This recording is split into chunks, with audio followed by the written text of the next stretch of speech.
Yep. I was just scrolling through the mods and seeing what they actually do. So I haven't really done that.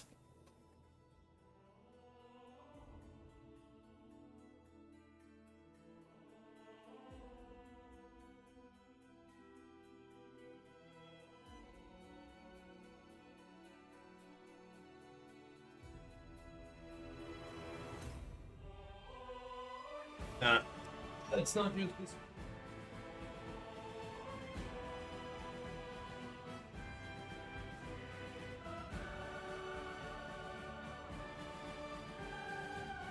Let's use that check.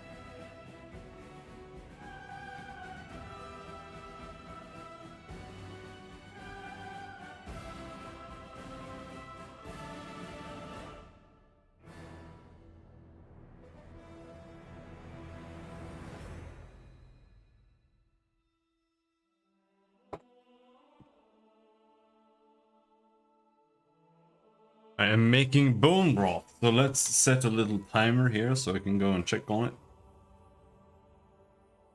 End up burning or some shit.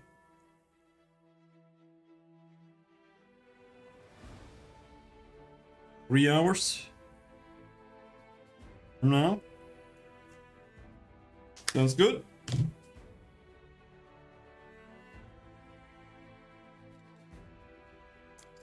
We just finished the prologue, I would say. We got to Mythic, and now we are OP, I guess.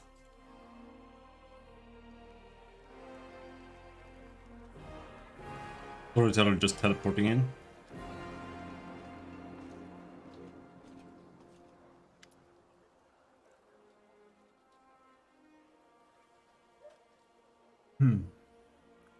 The old elf smiles when he hears your footsteps. Allow me to congratulate you on your victory, and on acquiring mythical powers capable of casting down the strongest of demons.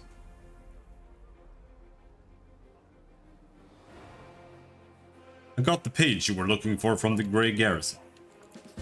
Oh, it's easy. The storyteller carefully takes the page from your hands. His fingers touch the ancient letters gently, examining them lightly, following their lines. I see myself, young, energetic, able to see. Oh gods, have I found the key to my past? Finally, I will find out what my own mind has been hiding from me. The elf's expression becomes withdrawn. The wrinkles on his face soften. Thank you, Riven, and please, follow me to my story. Let us embark on this journey together. The storyteller inhales sharply a few times and begins his story. They are leaving. The people of Kyonin faced the coming Earthfall and admitted that they were incapable of handling this disaster. Proud rulers, artful crafters, brave warriors, wise mages and skilled healers, all of them hurry to the gate of Soviria, looking around fearfully.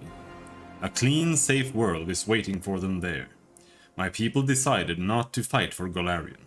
I am ashamed. I am sorry for them. Their hearts wavered in the face of the catastrophe, but my will is strong. I am staying.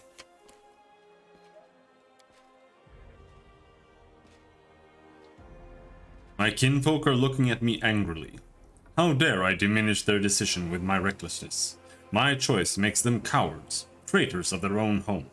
One of them, my former mentor, looks at me bitterly. He hands me a neat notebook with a tree bark cover. In case you change your mind, with a heavy sigh he returns to the line of those departing. Forgive me, brothers and sisters. I watched the gate of the Soverian stone close, separating me from them. It's time for me to go too. I open my master's notebook. These are his notes about traveling between worlds, in case you change your mind. He hopes the burden I shouldered voluntarily will be too much. I will lose heart and find my way to Soveria. That will never happen. My mouth set stubbornly, I tear my master's notebook to pieces. I use my forced pride as a shield against my fear of what is to come. Why did the elves decide to flee, not fight? Hmm. Your mentor is a mage? Then you must be too, yes? Yes. I am an archmage, and this title is well deserved. I have acquired delicate mastery and succeeded in many areas of magic, but curiosity has always pushed me towards new knowledge since the first day of my apprenticeship. Why did the elves decide to flee, not fight? The storyteller's lips pursed with disdain. They are afraid to lose what they have. They were rulers, long-lived and powerful. They valued their lives and sunshine too much to enter the fight with the aftermath of Earthfall. What is this Soverian stone? I keep reading Soibarian stone. What is this Soverian stone? A magnificent crystal, bent into an arc by a mighty hand of an ancient divine creator. Our great gate to other worlds. It breathes power. It dreams of eternity. Why are you angry at your fellow elves? I spent many hundreds of years in Kyonin. I have always admired the way my kinfolk cared for the forest that was our home. But the rest of the world seemed to mean nothing to them. But I love Golarion. All its places, the forms it manifests in. I traveled widely, and then came home and told my kinfolk about my travels. But they weren't interested. They only cared about Kyonin. Their lack of desire to hear about the wider world makes me sad and angry. What happened next? Earthfall happened at night. I am standing at the top of my tower, many miles to the north of Kyonin. I see a blaze far in the south. I hear a horrendous rumble. The air is groaning, giving way to a huge rock rushing down on my world. And then, a blow. Vibration that penetrates everything, reaching down into the bowels of Golarion and up to the vaults of the sky. Crunching bones, blood from burst vessels filling my eyes with darkness, drowning in timelessness along with countless denizens of Golarion. Never before have we been so united in our feelings. When I come round, the darkness remains. My first terrible thought, I am blind. But no, little by little I begin to see the stone wall. I am alive, but why is it so dark? The answer is quick. The smell of ash everywhere. The great burnt sacrifice filled the air with incinerated particles of what was recently the continent of Aslant. Great clouds of ash covered the sky, cutting us off from the sun and the moon, dooming us to dusk at day and complete darkness at night. When evolution goes too far, God throws a stone, right? Probably, at least one of them. Aslant is a lost continent in the Arcadian Ocean that was the first center of human culture on Golarion. Brought together by the intelligence of the ancient aquatic race of aboleths, Aslante's society and culture grew by leaps and bounds until their arrogant leaders began to think of themselves as superior to their inhuman masters. In retribution, the aboleths called down the meteor shower known as Earthfall in negative 5293, sinking the entire continent and condemning Golarion to the Age of Darkness. Now all that remains of the once mighty continent are a string of islands and atolls, spread across a large swath of the mid-Arcadian Ocean. Arch did a good video on Wiki 3. It looks worse than I even expected. I haven't really even looked at it. I just can't even be arsed to look at Paradox games. Like, what's the point? I don't even care if they make a good game. I still don't want to support them, so. Hello, mate. Yeah. The only aboleth we've ever seen is the one in Baldur's Gate 2, though. He was kind of a dick as well.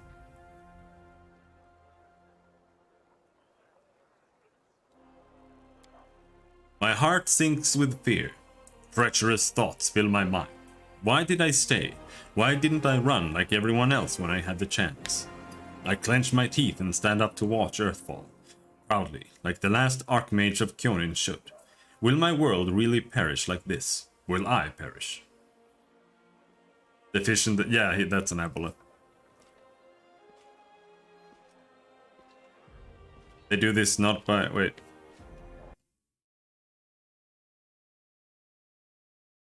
worst thing is they're doing is their constant drive to make nations unique.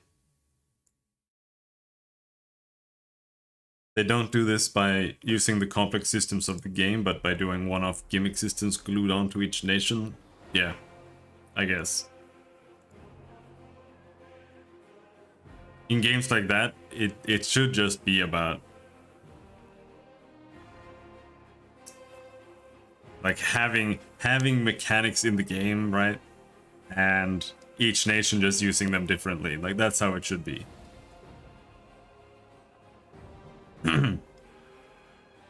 My heart sinks with fear. Treacherous thoughts fill my mind. Why did I stay? Why didn't I run like everyone else when I had the chance? I clench my teeth and stand up to watch Earthfall. Proudly, like the last Archmage of Kyonin should. Will my world really perish like this? Will I perish? We read that. No, that will never happen. I am still alive, and I can fight Earthfall in the darkness, not run from it, in a blind panic like my kinfolk and my cowardly teacher. But what can I do? I will not stop the disaster. I will hardly be able to save the empires from their destruction. What can I do? I am but one Archmage, powerful and weak at the same time. What are you going to do next? I don't know. I need to think. My opponent, Earthfall, is much stronger than me. Without noticing, the storyteller raises his voice to a shout. It is merciless. It does not simply destroy life, it kills an era, ending the greatness of Golarian civilizations. They will sink into oblivion, be forgotten as if they never existed. I need to think. Let's read this again. Earthfall is the name given to the cataclysmic event in which a shower of meteorites impacted Golarion in 5293.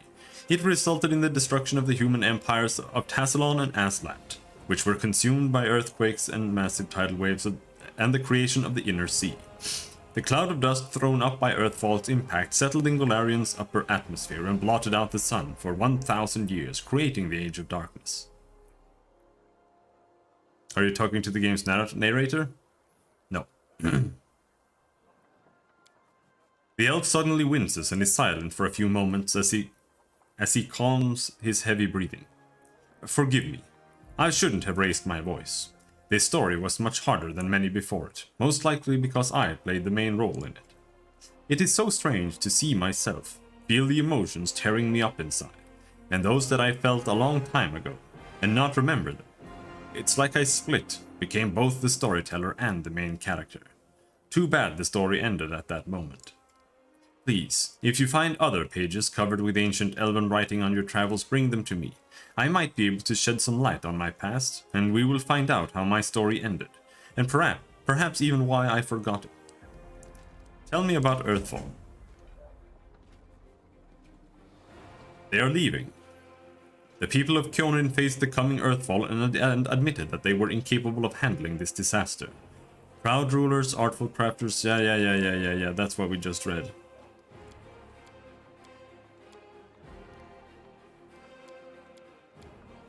Yep. Have you decided to join the crusade? I have decided not to, I am afraid. My path and the path of the crusade leads in the same direction, but, alas, they are not yet one and the same. After the demons were driven away from Canavers, the path into the Worldwound became open, if only temporarily. I am planning on using this opportunity to visit. The elf falls silent. It doesn't matter now. I'd hate to bore you with the details of my venture, which may prove useless even for myself. However, I'll try to return to the Crusaders and aid them in their confrontation with the demons after I'm done. I hope to meet you again in this world, rather than the next. Right, I have to go. Where are we going, Irobet? Random tent. This is Nura Dendiwar's tent. It seems she brought a lot of unnecessary items along with her. Yeah, let's steal them.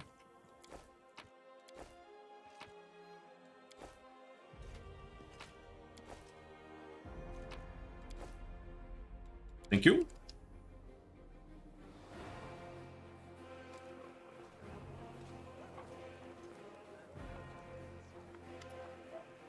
Ah, there you are, you dashing troublemaker, you. Darren flashes you a satisfied smile. Our short acquaintance is coming to an end. Very soon you will depart on your crusade, where you'll scrape by on horrible rations, struggle vainly to fall asleep amidst snoring soldiers, be rudely awoken by the freezing cold, and have to look upon the dour faces of self-righteous prigs, before you finally perish in the maw of some demon. I have a journey ahead of me too. I just rented a sailboat in the south. I have also hired an excellent chef, and a host of other entertainments. To each their own, I suppose. Darren pauses, then suddenly adds in a more serious voice. You know, I am genuinely sad to see you go, but if it sounds like mockery, forgive me. I cannot switch off my venom gland on a whim, you see. But you intrigue me. If only we could have spent a little more time together, but of course. Darren grimaces. Not under these conditions. Let the Crusaders and their demons have at each other. With any luck, they'll take this entire sanctimonious spectacle down with them.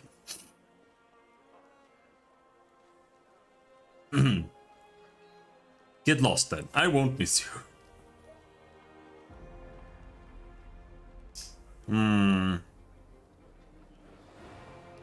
Oh no.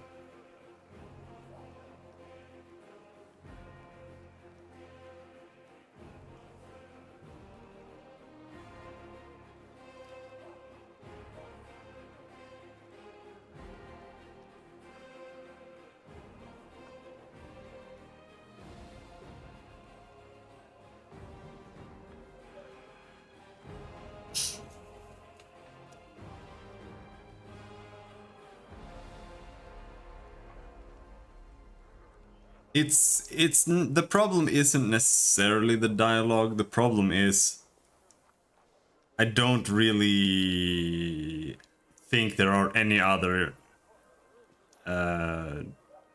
divine casters in the game that I want.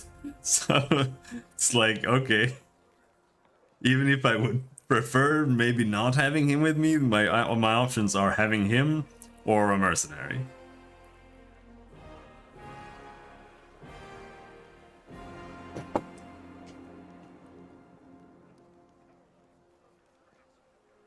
Yeah, and they both want to have sex with me.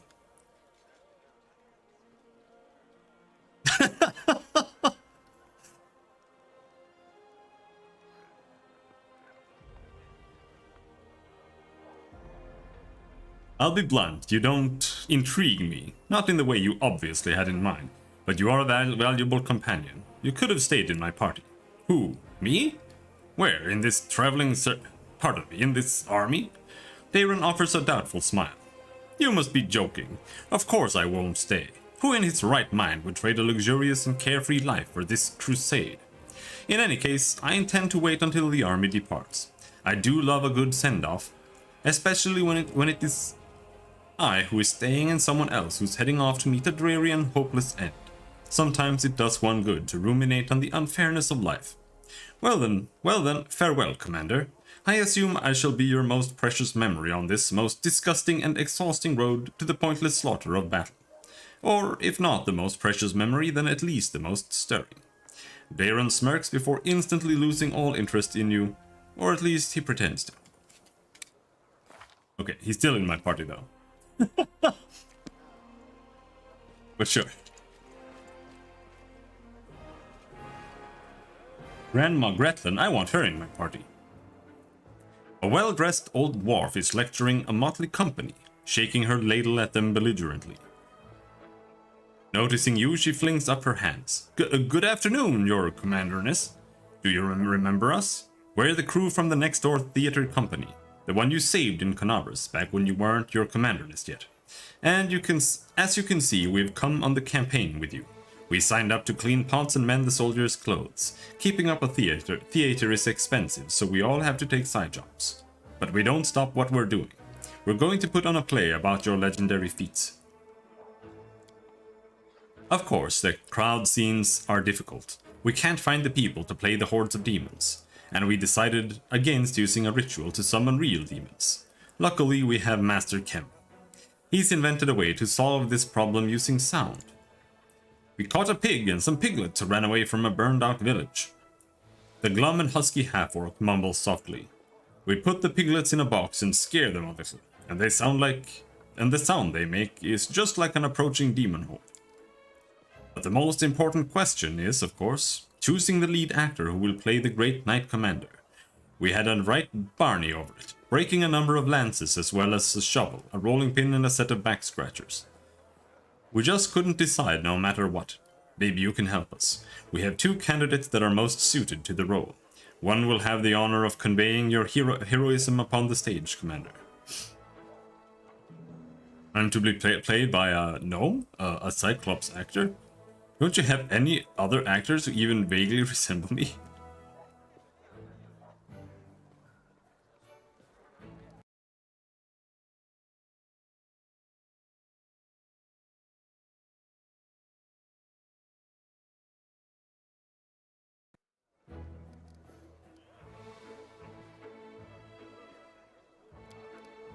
We're a small and poorly funded theater, and we only have a few actors, but they're all so talented, one of a kind. I've chosen the ones that are the best fit for your role. Trust my vision. I have more than a few successful plays under my belt.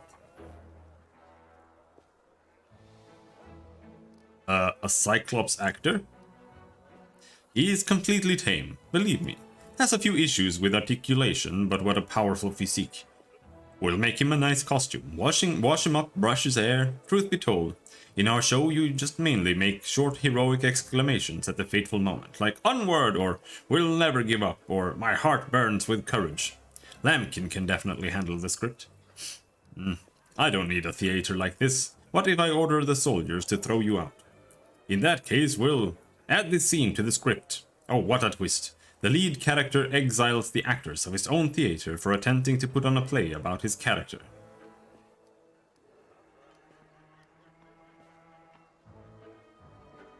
I don't really care. Fine, you can stay. So what about the lead actor? You must choose. I'm to be played by a gnome? Not a gnome, 2 gnomes. Rubbledum and Hierophant are twins. One of them sits on the other's shoulders and puts on a long coat so they can play tall characters. They switch places every so often, so each gets their moment of fame. And that way they each only have to learn half of the script. Alright, I've made my decision.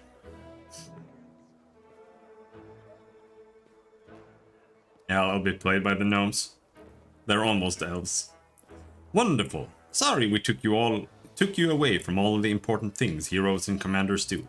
We're off to rehearsal. I mean, first we'll wash some pots and then we're off to a rehearsal. Let's go, you lazy lumps. Don't embarrass old grandma now.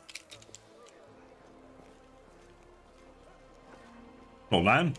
What are you looking up at the sky for? You think winged demons are about to fall on us? Flexes. Maybe they will, but I actually just like looking at the sky.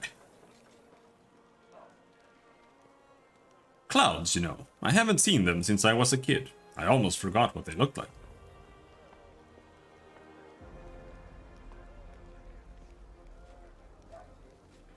Yeah, it's terrible. Yeah, they're terrible. Hey, River. I was trying to say the Knight Commander commands the knights really fast, and I almost twisted my tongue. Alright. Look! I don't know. Oh, cold iron long spear. We'll take that. And then we'll sell it back to our blacksmith the second we find him.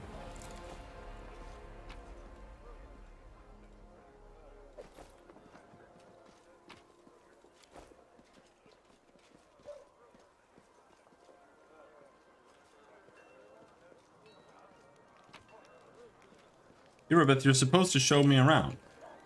I'll go ahead.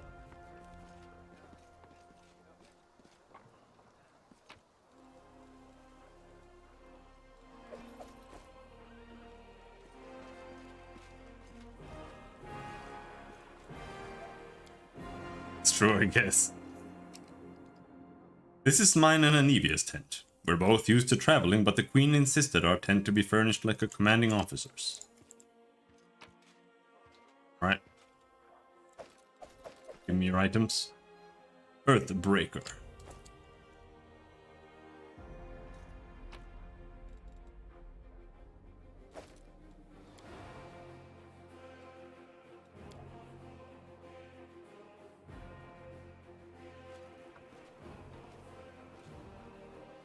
Cold iron. Yeah. You need cold iron against... These are the fighters of the Eagle Watch. I personally chose every one that's standing here, and I'm ready to vouch for each of them. And you need cold iron. Yeah. Yeah. They're all Fey creatures. Fey creatures have damage reduction that you need cold iron for. Time's not waiting. Better bring some cold iron weapons. Why? Because they're Fey creatures.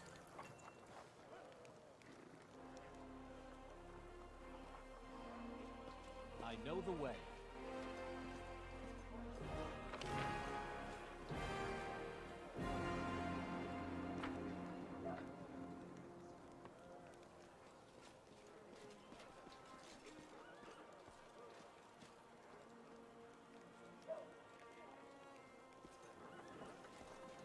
Okay. It's the commander's tent. These are the Knights of Conabras, all that's left of the orders that were billeted in the city. First Irabeth, now another upstart commander. Our queen sure does like them wet behind the ears. What did you say, sir? Nothing. Commander, Tirobade, happy to serve. Oh, hello. You got some loot for me?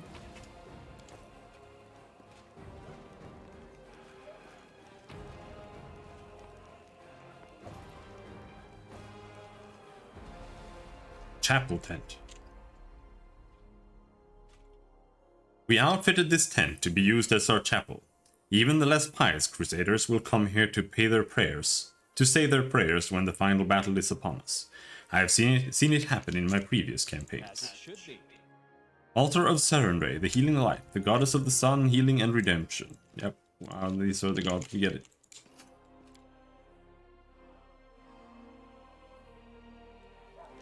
I bet that guy's like level 10 and he'll kill me.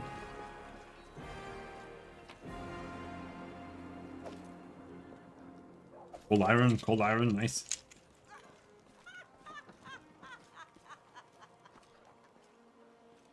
That is not far.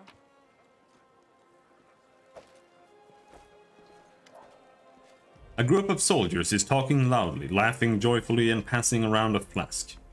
So picture this. My sword is by the fire. There's 2 goblins about to snatch it, and 3 more are digging through my tent. And I'm sat at the bushes wearing just my mail shirt, wondering what the blast to do. An old mercenary taught me about the mail shirt. You can't sleep in armor, but it's not so bad in mail, once you get used to it. Too bad no one told me not to go into the bushes without my sword. So what did you do? What did I do? I barked like crazy. Goblins are afraid of dogs, you know. So they all went wild and started running around. I spot my sword, and they spot me. So I jump over to the fire, wearing nothing but my mail shirt. And I grab my sword and I yell in my big tough voice. Oh, Inheritor, grant me the power to crush these filthy creatures. My sword's shining. The goblins are screaming. I jump to attack them and they fight back, but I fought them off somehow. But ever since then, I never take a step without my weapon. Sela takes a sip from the flask. Haha, that's some story. Hey, stop. Stop gulping. Leave some for us. She's like the most boring character ever. She's just so dull. We've only just set off and you're already drinking. And with the queen in the camp. Stop this at once. It's like she doesn't have a personality. She's like, oh, I'm a paladin, I guess. She's not even a good paladin. She's just like an average paladin.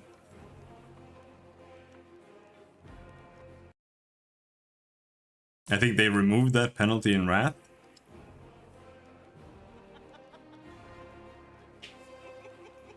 I could literally just click and remove the armor. Wait, what?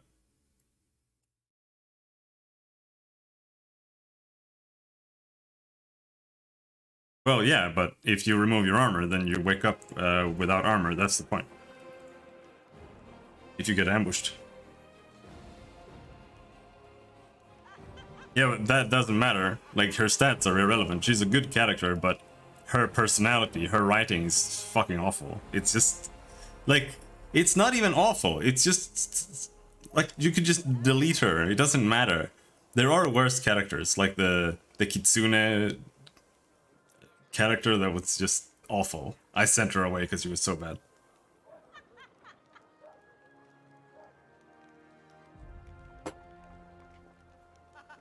Say nothing. Allow me to remind you, Paladin, that you are in an army, not a band of mercenaries. Foolishness impairs discipline. Too much fun at the camp can turn into losses on the battlefield. With all due respect, Commander Tirabade, I answer to the Knight Commander, not to you. The fact that we're fighting together doesn't give you the right to discipline me like a sergeant disciplines a recruit. So sassy. Can't... I'm trying to find the characters that are the least annoying in the game. I know the way. Bring them. Unfortunately, this guy is one of the more annoying ones, but he's a really good character, and I don't really have that much choice there. Follow my lead. That's what we're bringing. Oh, there's Horgus. Where is he? I know what to do.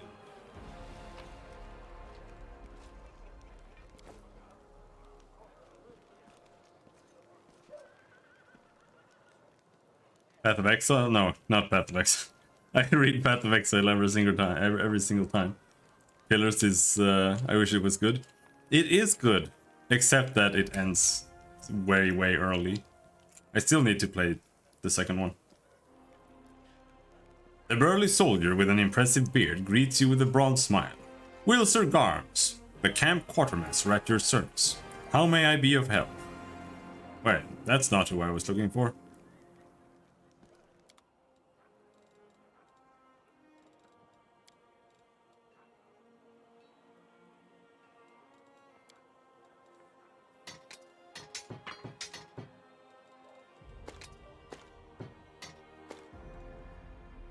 Yeah, no, I agree. Modern writing is just memes, and it's terrible. For the most part.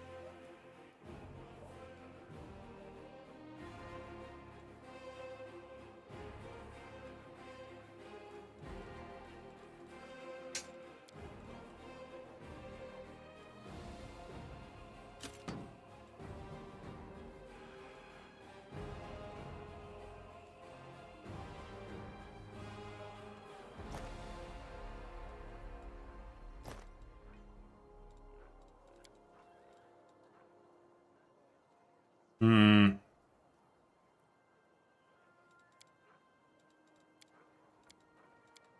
Now, here,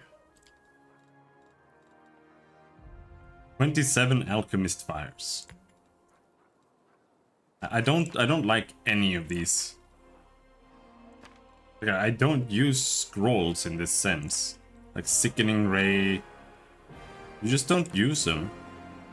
Sphere, because it's not worth it. Is it still the same as in Kingmaker? Because when you use a scroll, especially the offensive ones, they count as caster level 1, so they're completely pointless. They're like, you can use them for buffs, but that's about it.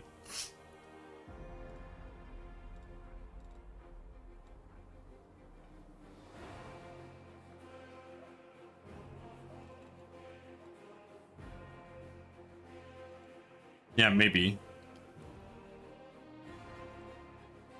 There is no way I'm keeping that character. Not in a million years.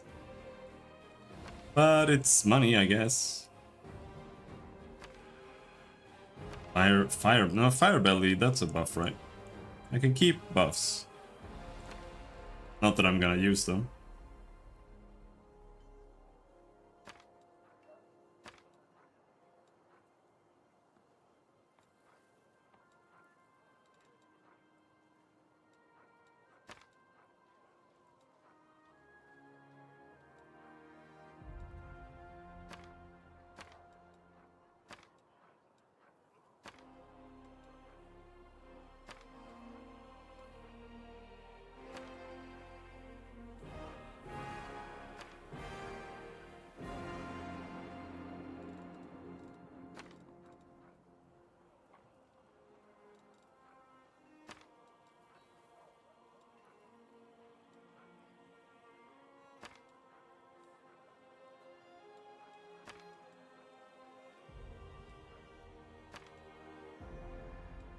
So many spells.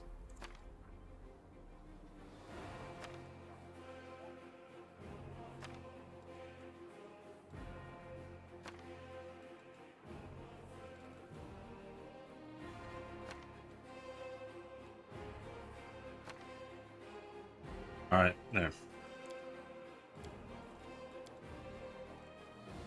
Oh, I think books actually weigh.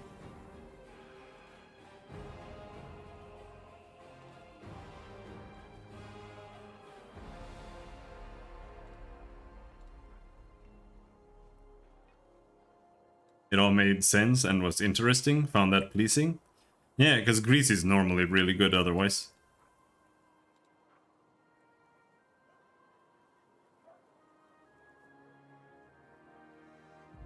Flowing scales. Sealment.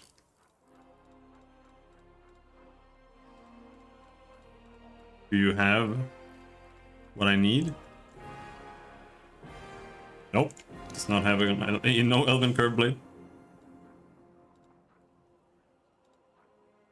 Yeah, I know. I agree.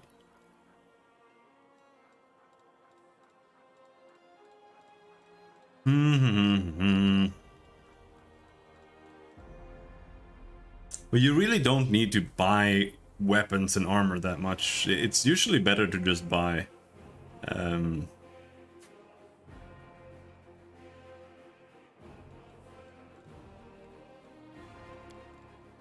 these accessories.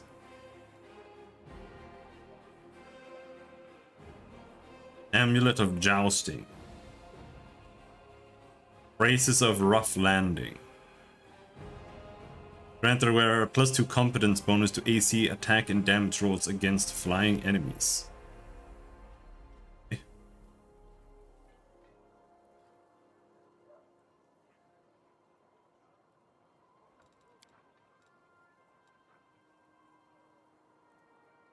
+2 spiked heavy shield. Uses it for a shield bash.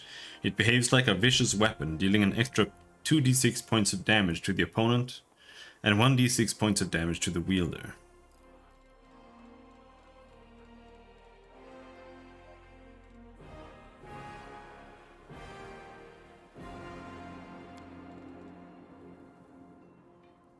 Alright, well, nothing particularly interesting.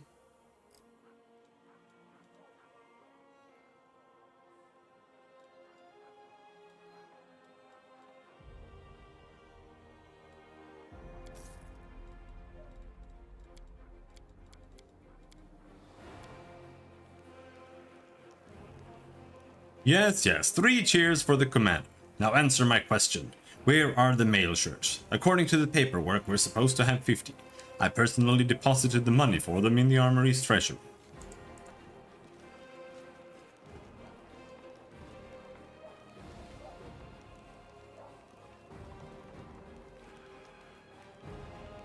And why is there hardtack in the barrels that are supposed to be filled with corned beef? I demand answers. Yep. Your corned beef's in the cooking pots. Turns out it was from last year. Needs to be eaten for its spoils, and we're saving the hardtack for now. As for the mail shirts, they're on the troops. That's what they're for, aren't they? Not for me to rest my jacksy on, when the lads are heading off to battle soon.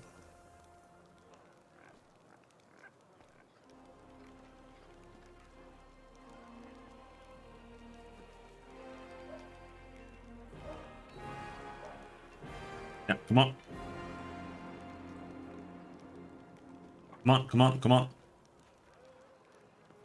Is he gonna say anything?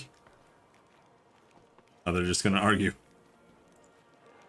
The Queen is expecting you, Knight Commander, so I shall not detain you. We can talk later after our sovereign departs.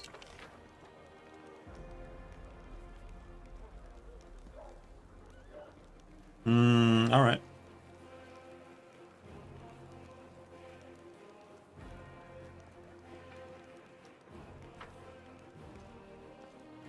Let's head here then.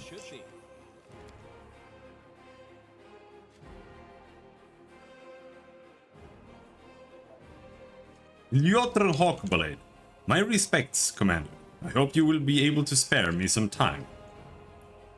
After all the formalities. Nura. Happy to help the cause, Commander. Queen Galfrey. The Queen greets you with a stare. She has dropped the pompous air with which she just announced the Fifth Crusade. The face of the ruler of Mendev appears calm and thoughtful. She has made her move and now awaits her opponent's reply. Commander, I'm satisfied with the troop review, but I do not expect they will be sufficient for the task. You will have to prove yourself a shrewd leader and hire the necessary troops with the provided funds. I have chosen a target for your campaign, and that target is Dresden, our lost outpost within the World Wound. The Sword of Valor was kept there, a banner that was once carried by Iomade herself. Our greatest relic was lost when the city fell. I should make one thing clear from the start. The Sword of Valor is no mere symbol, but a powerful weapon against demons. The holiness of the banner weakens them and robs them of one of their most dangerous abilities, teleportation. A forced march to Dresden awaits you. The Sword of Valor is kept somewhere within the Citadel. The demons probably think it's a hunting trophy. Its recovery is just as important as retaking the city itself. I hope the task is clear. I'm sending 2 specialists to help you, along with the soldiers. A historian, Nura Denduar, and a cleric, Soziel Bainik. The Queen nods to the human man and the young halfling woman standing next to her. One of the famous inquisitors of the Church of Iomade also wants to talk to you. The Honorable Leota, whom everyone calls Hawkblade. I do not wish to keep you, Commander.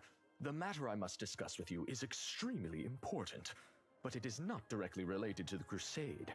You no doubt wish to meet your new comrades and speak with Her Majesty. Therefore, I shall leave you now, but I ask that you seek me out in the camp at your earliest convenience. Hi! Listen, it's amazing here. It's like I'm in a ballad. There's knights in shining armor, deadly dangers, glorious feats. We are going to show those demons! I'm so tired of sitting in a library reading books about history. It's time I took part in it! Get out of my camp! I'm glad to help our cause, Commander. If you have some time later, I'd like to speak with you further. You'll have plenty of time to talk. You're the Knight Commander's people now, his trusted advisors and companions. Now then, will you please leave us? Irabeth, you can go too.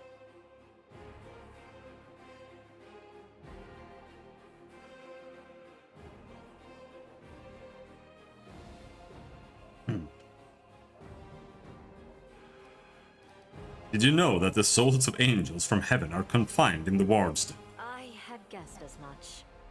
Many angels fought alongside us in the First Crusade. Heaven was unable to mobilize its full might to aid us, but individual celestials volunteered to fight for our cause.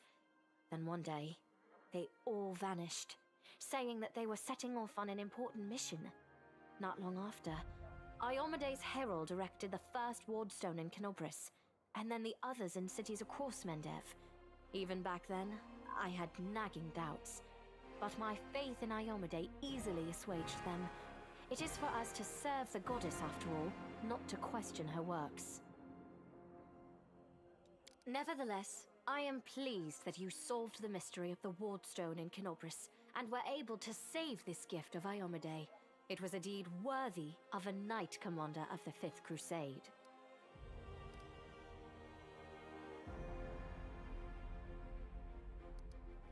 And what are you going to do? Overlooking a spot of insubordination just at the moment. However, I shall answer you. I shall prepare the defenses at Nerosian and all the other border cities and plan the future of the Fifth Crusade. Does that satisfy your curiosity, Knight Commander? Thank you for your reply. Of course.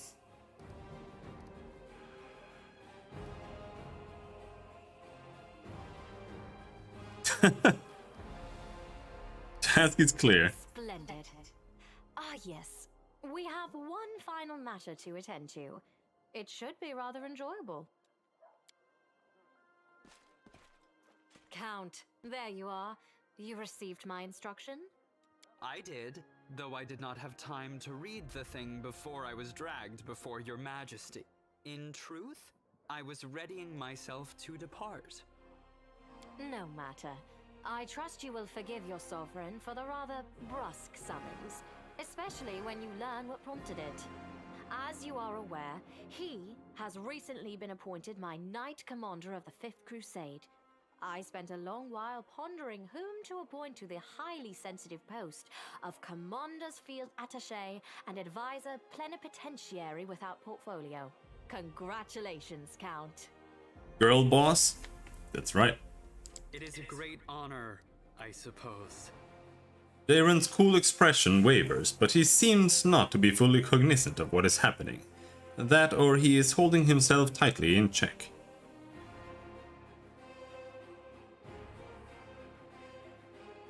I have no need for this advisor.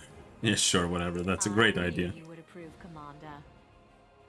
The Queen bestows a smile on you, then brings her gaze to rest on Darren once more. I had my doubts about whether you were ready for such a responsibility, Count, but your conduct in Kenobris has put my mind at ease. So, you will travel with the troops to Dresden. Only the commander may remove you from your post. But I trust that you will dutifully fulfill his orders and make a good showing of yourself. Especially since word of your appointment, Count, will reach the court at any moment. All of Mendev's nobility will be following your successes in service to the nation, including all of your devoted admirers.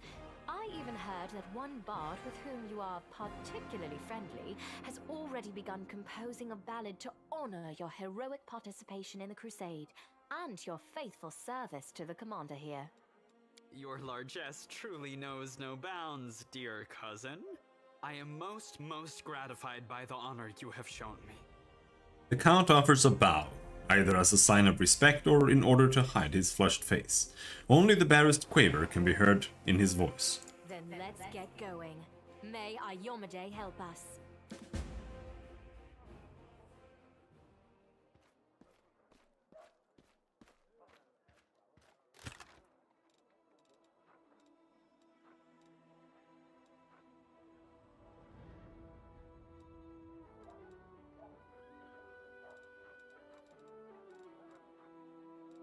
Alright, let's pick all that stuff up, mainly because I want to be able to toss books and stuff in there.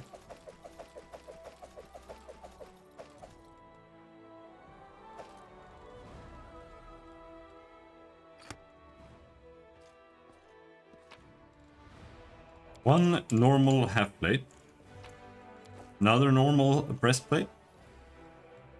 Normal items, very cool.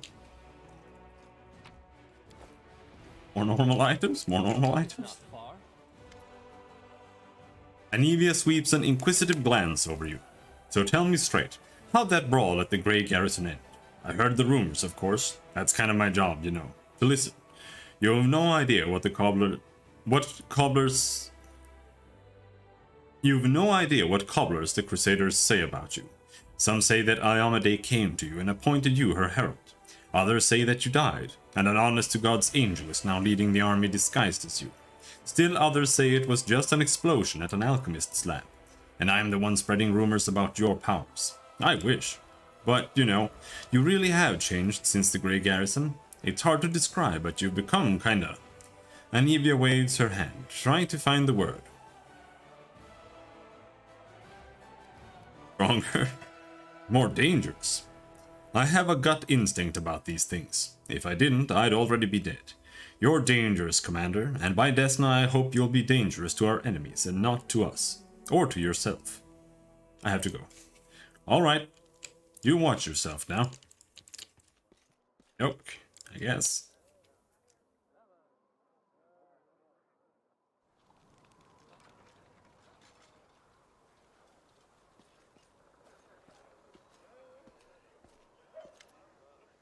Commander, allow me to say something. Irabeth looks even more serious than usual. Before you. This wasn't a war. It was agony, drawn out over decades. No one believed in victory anymore. When the demons attacked the city, for some it was a relief. At least the end had come. They laid down their weapons and surrendered without a fight. I felt the same thing, but I somehow got through on stubbornness and the vague hope that if somebody found Anivia's body, she might by some miracle have survived. And that miracle was you. You returned my beloved to me when I'd nearly lost all hope of seeing her alive again. Then you went on a suicide mission to the Grey Garrison and won the city back for us. You turned a defeat into a victory. I know it wasn't easy, but you make everything seem so effortless. You do everything just like that. She says with a snap of her fingers. The Queen believes in your powers too, but for me they're just more proof of what I felt that day when I saw Anivia alive, standing next to you. You're the miracle we've been waiting for. You're the one who will finally put an end to this terrible war, and in spite of everything, deliver us the victory we so desperately need. With you, I am sure this crusade will achieve what the others could not. I found a scabbard with your family name on it in the Grey Garrison. Irabeth looks down. This scabbard held the solemn hour, my family sword. My father once fought with it, and I took it when I left home to become a paladin. Alas, it was not stolen. I parted with my heirloom willingly, to help someone dear to me. Anivia needed expensive healing, and, having no other way to procure the money, I pawned my father's sword. I think he would have understood. I'm sure he would have given up everything to help the family. I hoped to redeem the solemn hour eventually, but there was never enough money, and soon the sword disappeared from the pawn shop altogether. I have no idea who took it. Seems like I'll have to part with my father's sword forever. Say nothing. Irabeth lovingly traces the name imprinted in silver on the scabbard's leather. My parents were loyal servants, yet it wasn't enough to earn them a title or a coat of arms.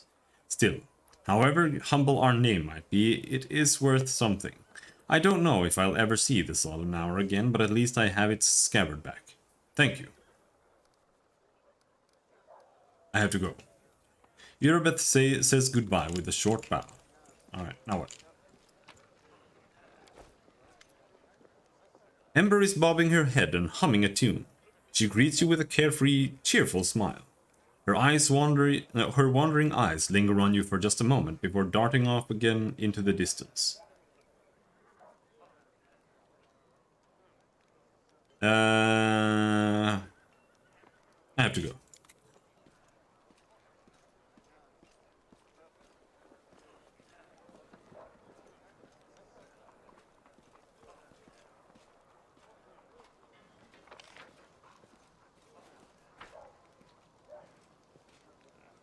If you're wondering why I'm not asking them all the questions, it's because I'm RPing. I don't want to pry about stuff like that. I don't feel like my character really cares. What brings you here?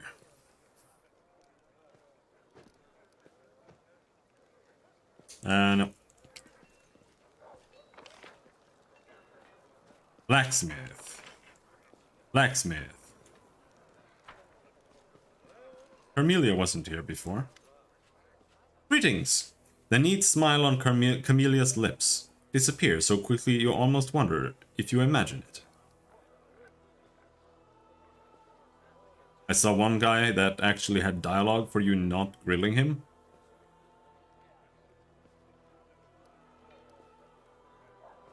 Yeah.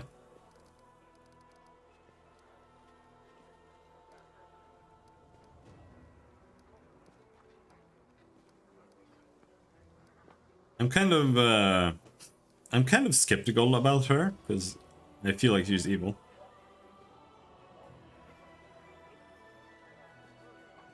There have been many times where, instead of like asking people for the quest, I just say, I gotta go. And they're like, no, please, take the quest. And that's fine. I don't mind that.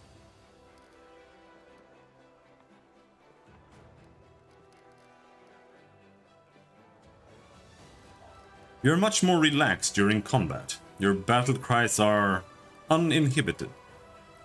She blushes slightly and lowers her eyes. So you've noticed. To be honest, I find it embarrassing. You see, being a shaman means having spirits of battle as my ever-present companions. In the heat of combat, they become rather, vocal. Oh, okay.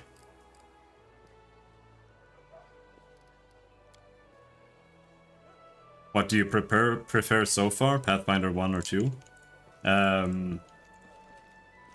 1, honestly. But I think it's gonna be 1 is better in some ways and 2 is better in others. But I really don't like the characters in this game so far. Cold iron, cold iron, cold iron, cold iron, cold iron. Okay. Here, you wanna buy some of these weapons I stole from camp?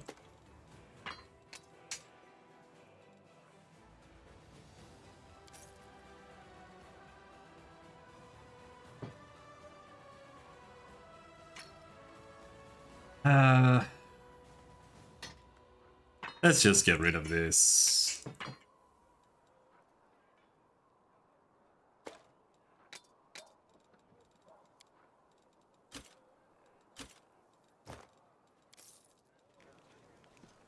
I know the way. Well, not necessarily. You might not always find magical weapons that have cold iron. But it can be a good idea to have cold iron weapons with you or equipped. But you have to take into account that your characters have encumbrance, individual encumbrance. So if you don't have enough strength, you might not be able to have another set of cold iron with you. Oh, he's in my party now.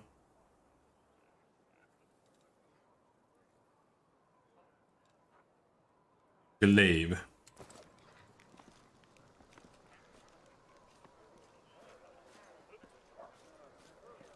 But yes, it is a good idea to be able to deal with cold iron resistant or enemies that require cold iron. Follow my lead. But it's the same for other kinds of enemies as well, like enemies that are have damage reduction against everything but good or whatever.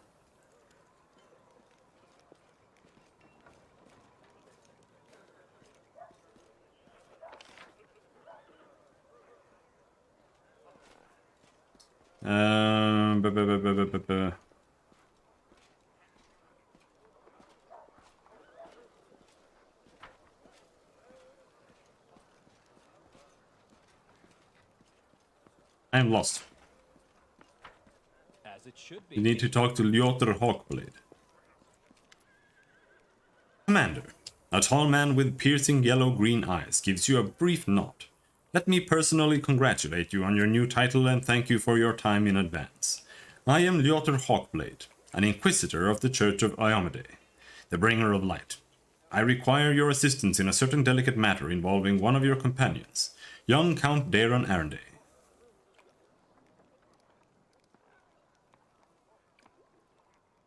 What brings you here? I ask you to assist the Church of Iomade in an investigation of the utmost importance. I understand that the leader of the crusade has plenty of other matters to attend to, but please allow me to tell you the details. Perhaps it will explain why I am calling upon you. The Inquisitor's open face instantly reveals his feelings. He frowns and looks through you, lost in his thoughts for a moment. I suppose that you have already heard about Count Arenday's story. I refer to the tragedy at the Heaven's Edge estate. You're going to investigate this old case again, aren't you? Yes, I am. I have several reasons to doubt the widely shared account of what exactly happened at the estate, and how it happened. You see, Commander, I was among those sent to examine the estate after the incident. I saw everything with my own eyes, and I still remember it clearly, even though it feels like it happened a lifetime ago. Heaven's Edge was a unique place that carried the spirits of old Mendev before the World Wound. And yet, on that day, it turned into a labyrinthine house of horrors, like something only seen in our nightmares. Apologies for the digression. I wanted to tell you about my suspicions. Everything about the incident seemed odd. Why was the only person left alive a young boy with a newfound talent for divine magic? Why did nobody send to Canabras for help, even though the agony spanned many hours? We found the demons dead, with their heads cut off. When we got into the estate, how were they defeated? How did the disease kill even the paladins present at the estate, who are said to be immune to any disease? If the demons had found a way to penetrate the Holy Warrior's defenses, why has this never been repeated since the tragedy at Heaven's Edge? You are the only person who can help me here, Commander, because the only living witness of those events is currently serving in your army. Your army's route will take you near the very site of the tragedy. Heaven's Edge has been abandoned and sealed with potent magic throughout all these years, and only the Count has the power to break that seal.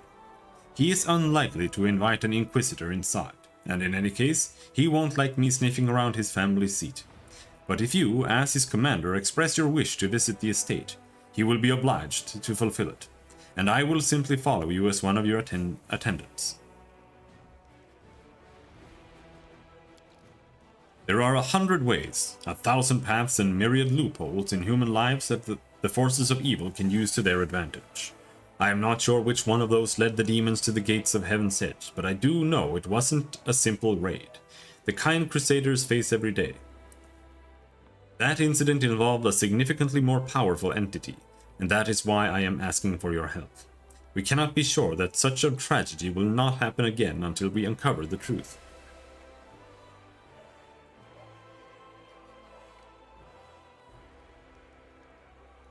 Well, he probably knew. He was there with the Queen, and the Queen probably was planning on doing that.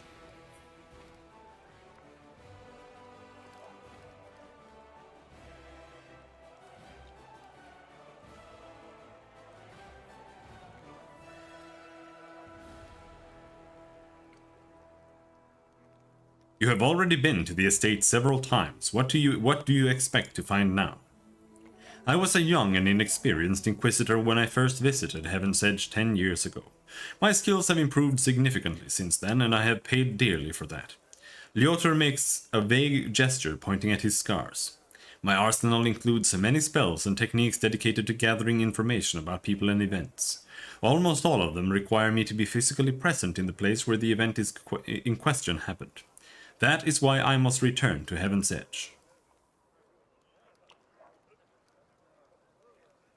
So, you suspect that Daeron is hiding something, that he is to blame for the tragedy. I deliberately refuse to entertain any theories or suspicions so that it doesn't affect the investigation. There is a saying among my colleagues that suspicion is the mother of prejudice, and prejudice married to failure. I can only tell you that Count Arenday wasn't suffering from demonic possession, the most common malaise in our country at the time. Prelate Halloran himself examined the boy right after the tragedy, and he didn't sense anything awry in him. Fine, I'll help you. What do you need me to do? Lyotr bows his head to you with exceptional reverence. Thank you, Commander. Now, I ask you to speak to the Count and tell him that you wish to see Heaven's Edge. Please do not inform him of my presence right away. I will join your escort when it's time to travel to the estate. When we get there, I will also require your help during the investigation. You will have to follow me, observing my actions as an independent witness. If you have any other questions, please feel free to ask me. I will remain here for a while.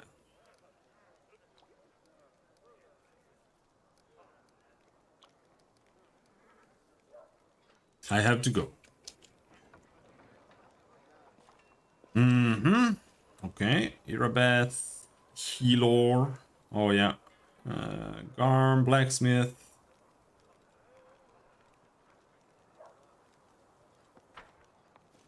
Okay.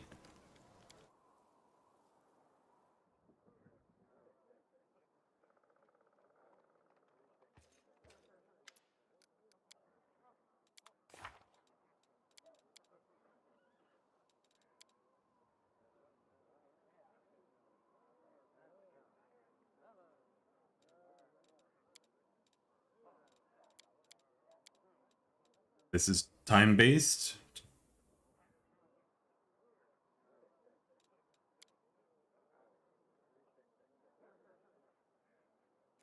Talk to Social.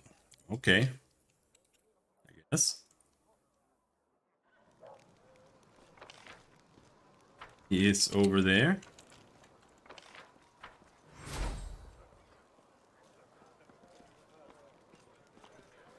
Hello again. I'm very pleased to meet you. Thank you for taking the time to talk to me. A young cleric stands before an easel, his brush hovering over the canvas without touching it. Instead of painting, the young man absent-mindedly gazes at the sky of Canabras, which is still streaked with towering plumes of black smoke.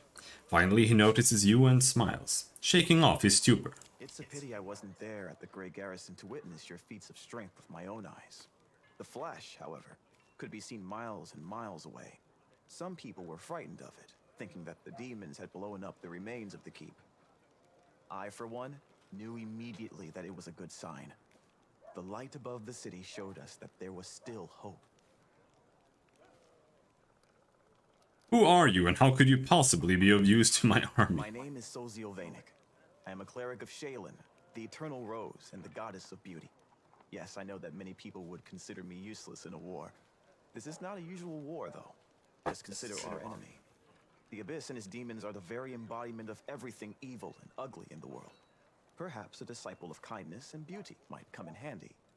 Okay. I have no doubt that we will win this war, Commander. We just have to. It is our destiny. My role is to help you, and all those standing by your side in this struggle, to survive and flourish. Everyone deserves the chance to find peace and happiness in the world that they are defending so selflessly. Oh yeah. I have the wrong one. There. You wanted to discuss something with me, right? Yes, I have a personal request. Before we undertake our journey and leave Canabras behind, I would like to visit Martyr Zacharias' cemetery for a funeral. It's not far from here, and it's important. I would like to pay my respects to my friends from the Temple of Shaylin who died defending the city. Also, if it's not too much trouble, I would like you to come with me to honor their memory. Their friends and family will be at the funeral, and perhaps the commander's personal presence will bring them comfort. I know that you are burdened by many cares right now, so I understand if you can't find the time. But if you could, I would be sincerely grateful. It was nice meeting you. Now I have to go. Rather busy indeed. Leading a crusade all by yourself is no joke. I still believe that you are up to the task. This war has been raging for 100 years, but you've given us a chance at victory. Huh? Okay, so what? We just leave?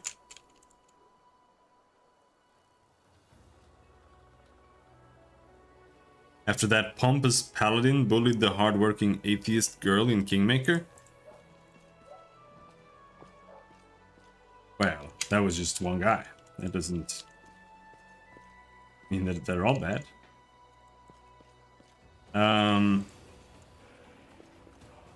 Okay, there it is.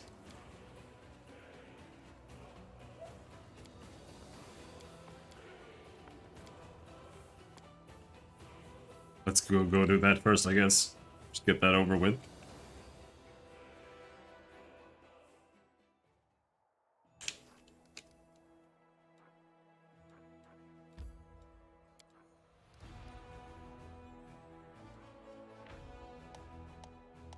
You can now control armies on the global map. Winning battles against demon forces provides a number of benefits, such as resources to help your economy, relics which can be turned into powerful new items for your party, captured enemy fortifications that previously blocked the advance of your party and your armies. These fortifications can be rebuilt into forts for your own troops. Enemy armies differ in their strength, which is displayed as a number next to the army's name. By hovering over the enemy army, you can learn more about its composition and the reward it's guarding. You can switch between party management and army command modes by clicking the banners at the top of the screen. In army command mode, you can select armies by either using the panel on the left or clicking the figures on the map. Much like your party, armies use roads to move around the map. To move, an army must spend movement points, which can be restored by resting for 1 day. What? Recruit?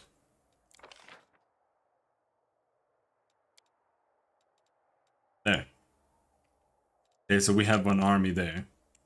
There's a demon army.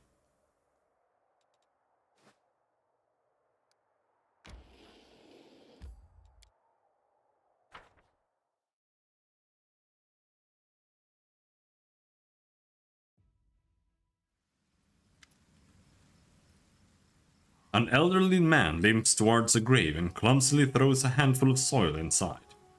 How unfair. They were all so young. They had their whole lives ahead of them. They sacrificed themselves, and an old cripple like me still lives. An elven woman with her face bathed in tears steps up to the grave. She whispers, "The painting. It burned like everything else in the house. There is nothing left for me to remember you by. Nothing." A young man throws a handful of soil into the open grave and stands beside it for a while, lost in thought. Finally, he sighs and steps back. Social throws a handful of soil into the grave in front of him. He takes a breath and prepares to speak, but it seems that he simply cannot find the right words. The cleric wipes his tear-filled eyes, gathers his resolve, and says in a gentle voice, "I wish you a warm welcome in Shaylin's realm. We will win this war, I swear to you. We'll banish this ugliness and evil, make the world richer, and let peace blossom in it. We'll make sure anything like this... Say nothing." Social and the townspeople respectfully fold their hands in silent prayer. What is that? An elven woman shrieks in horror, disrupting the atmosphere of silent mourning. Her trembling hand points at something moving inside a grave. Suddenly, a corpse climbs out of the ground, wafting a horrible stench from its rotting body. "It's a zombie! Run!"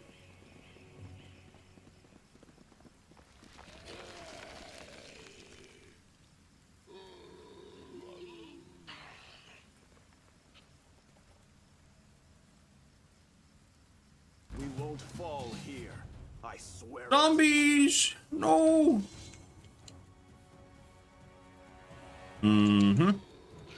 Zombie Lord? Whoa. Let's try this way.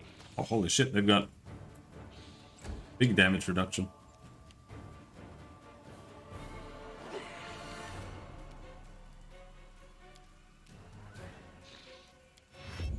Let's wait until more zombies move in.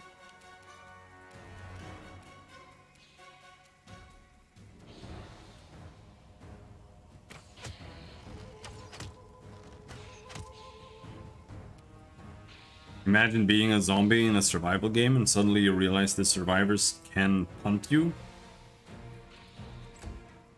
Okay.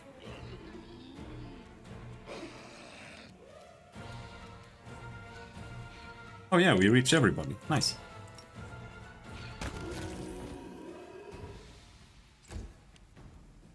Did like 60 damage.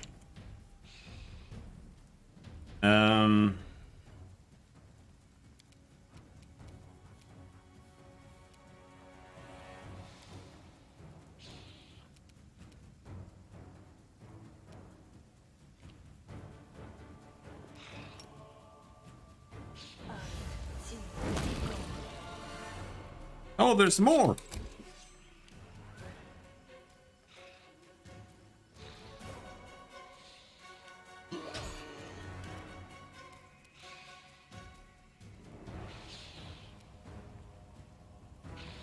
You have...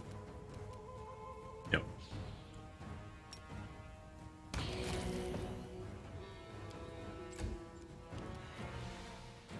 Being zombies in a double cleric party is just sad.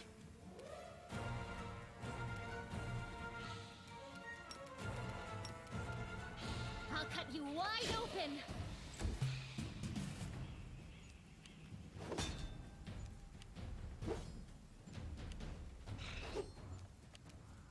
Alright. Let's cleave.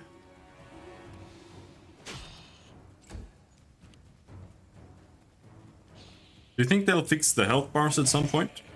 They've apparently been bugged for over a year.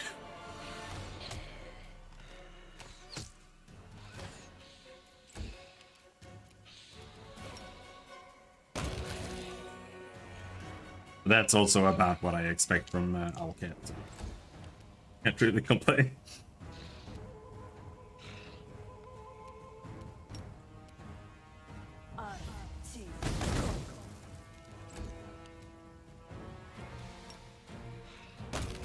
Split.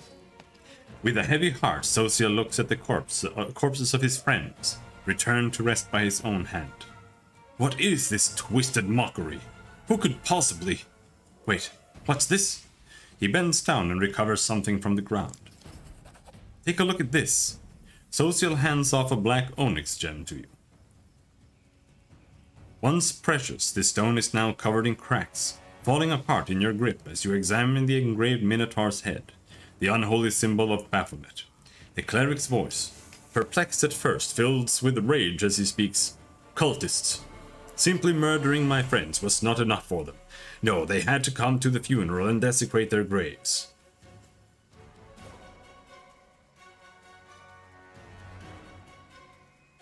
Looks like some of the townspeople were only feigning their grief. These demon worshippers are everywhere. Now I understand why the Inquisitors of Canabras became so paranoid. Wait, the town people fled the undead without knowing they have a traitor among them. Wherever they are, they're in great danger. We must find them. Masterwork, masterwork, masterwork.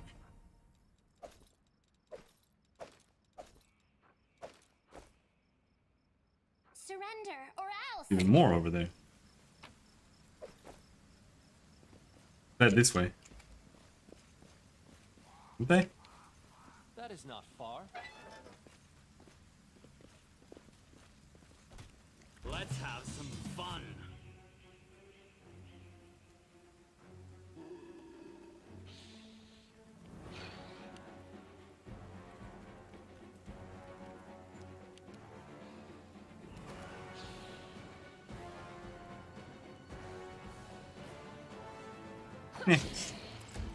Just punch him in the head.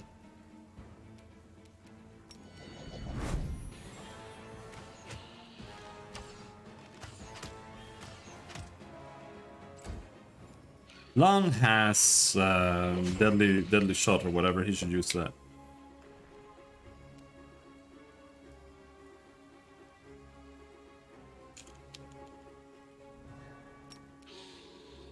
I can shoot laser beams. Okay. Just testing it out.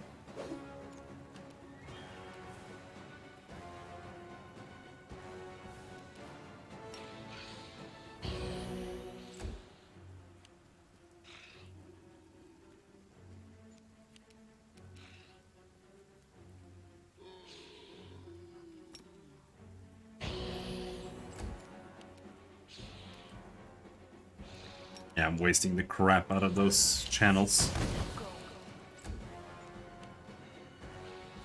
But this is... If I should ever use damage undead channels, this is probably when. I never got to use them in Kingmaker, so...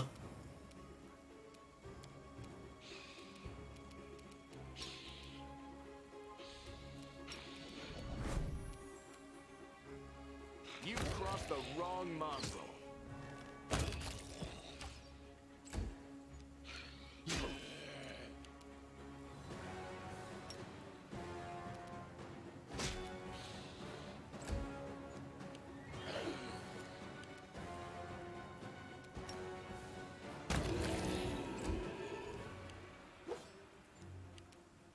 I don't think we have to waste any more channels now.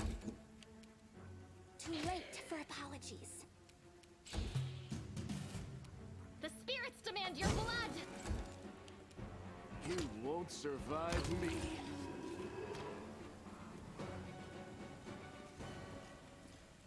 Well, it's rather there are almost no undead in the entire game, so you don't get to use it even if you want to.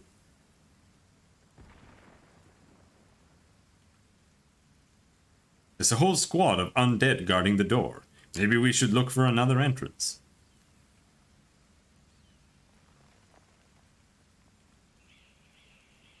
Why?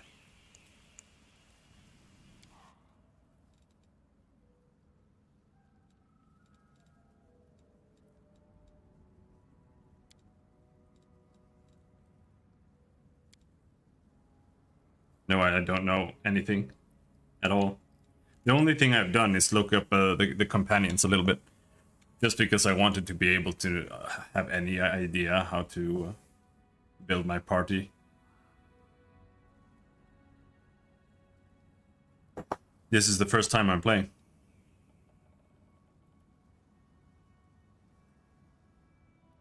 Domain Zealot. You can use the abilities of your domains as a swift action.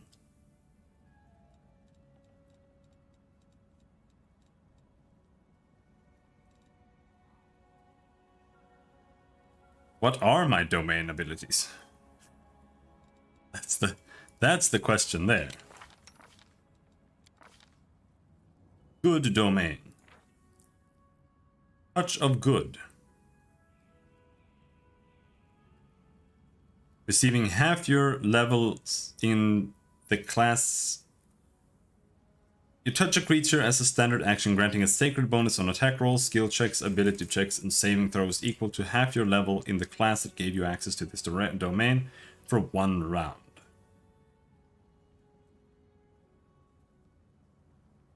Okay. And luck domain, bit of luck. You can touch a willing creature as a standard action, giving it a bit of luck. For the next round, anytime the target rolls a d20, he may roll twice and take the more favorable result. You can use this ability a number of times per day equal to 3 plus your wisdom modifier. My will is resolute. 7 times each. Is this also? This ability functions like a bit of luck, but it affects you and lasts for a number of rounds equal to half your level in the class that give you access to this domain.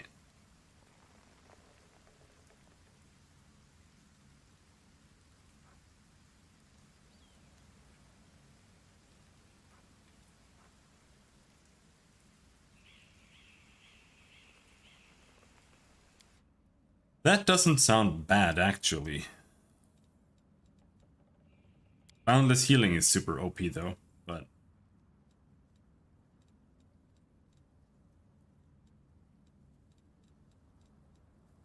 Domain Zealot, impossible domain. Or you can get another domain. You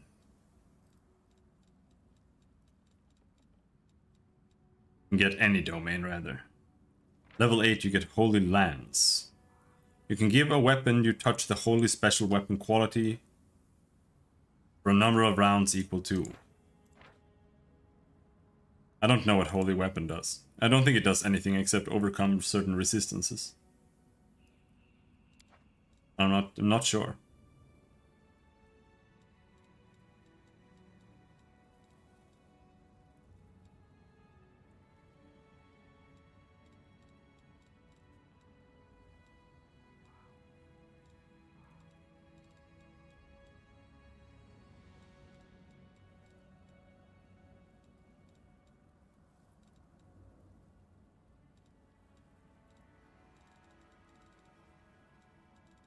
Well, I'm not really planning on using this guy. I'm gonna go with Domain Zealot. It actually looks pretty good, I think. Because this... Can you do that on yourself? You can, right? Doesn't look like you can't. So that means he can give himself this. Which can be like +5 sacred bonus on everything as a swift action for a round.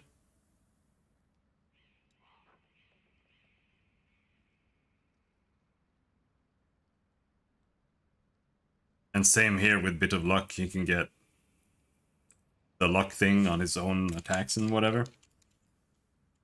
Or he can use that on someone else and also heal or something. What's on your mind? More scimitars, very nice. The spirits guide me.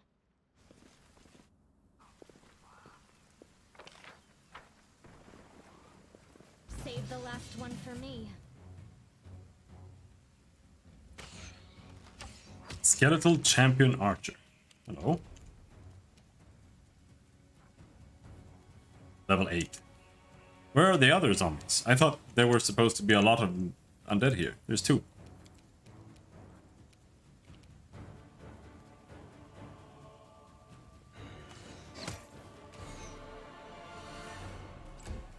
Damage reduction exceptions, bludgeoning. Oh, there's 3?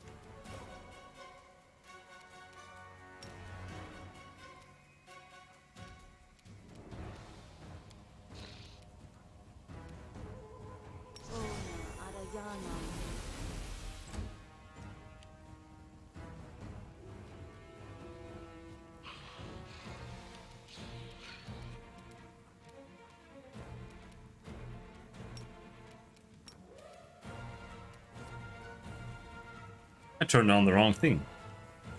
That's deadly aim. Endure this. Almost dead.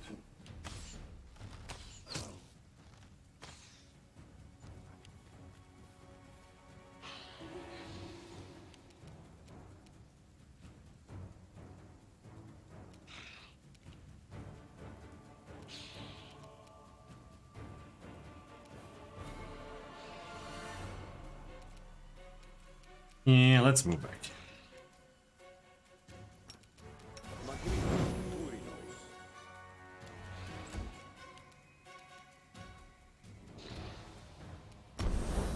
No, that's not charge.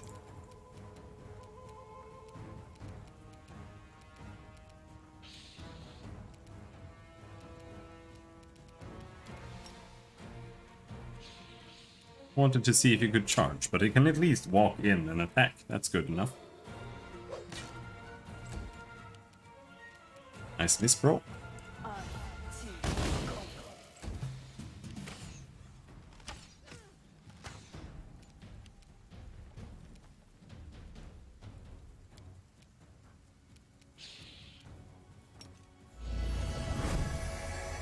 Oh, I pressed the wrong button. Oopsie.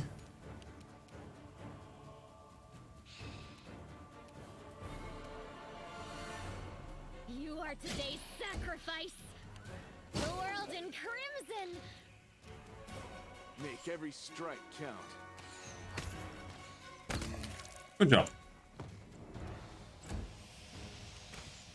It's another one. Oh no! Excruciating. Holy shit!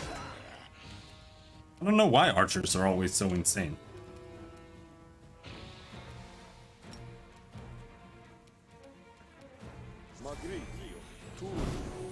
Seven? You healed 7 with cure moderate wounds? Is that my best heal still? Yeah.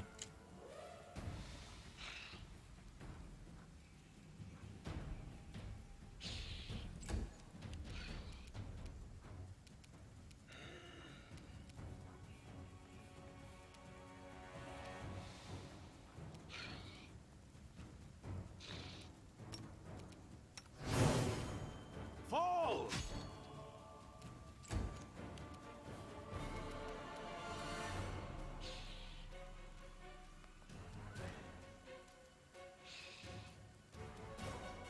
Do enemy archers do full damage? I guess. But archers are just really good in general. In Kingmaker, every single fucking archer is a rogue as well. So they also have sneak attack bonuses and do like 40 damage every single arrow they shoot at you.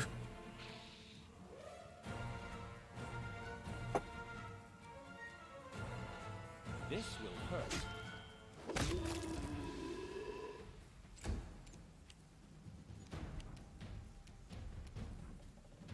You've crossed the wrong mongrel.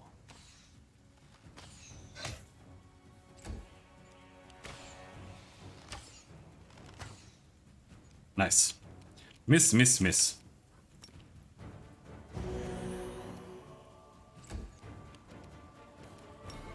Do some double healing.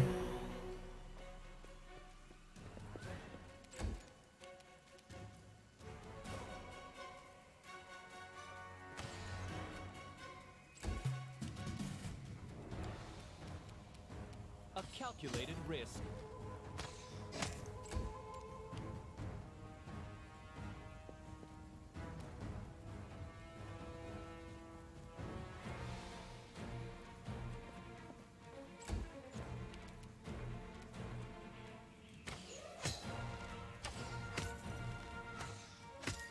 And you're tanky.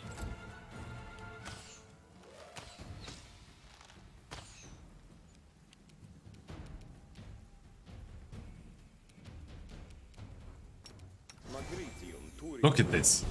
So OP. Ranged healing. Without any issue.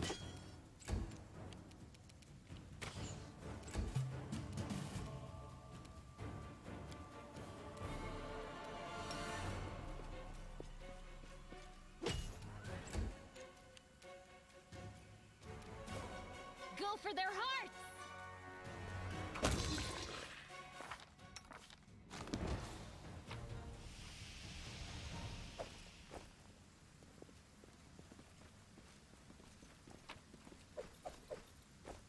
Give me money. I'll go ahead. No mistakes. I am prepared.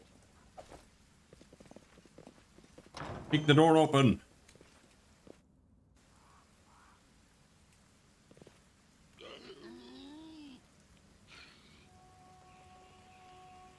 Who are you? What do you want? All you have to do is die in the name of Baphomet. Have faith. You can do it. Don't you dare! Get away from them! Finally someone who just goes in and kills them all before they finish killing all the civilians. This is the end of your blasphemous magic. I won't let you harm the living or the dead anymore.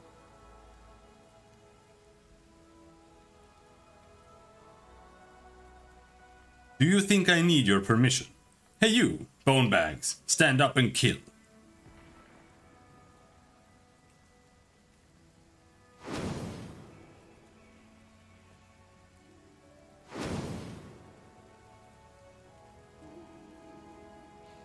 Crusading isn't that boring after all.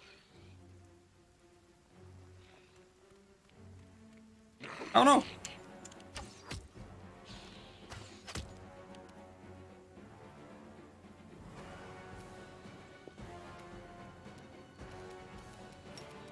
Scorching Ray, this guy. Someday she will stop sucking ass. Sure.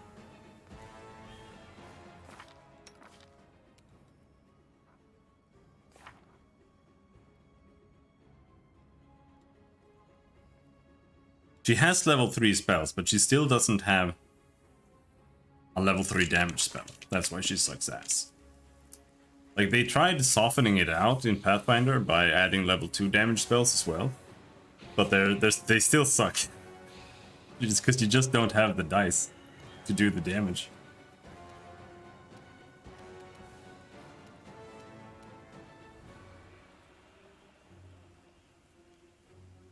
This should do it.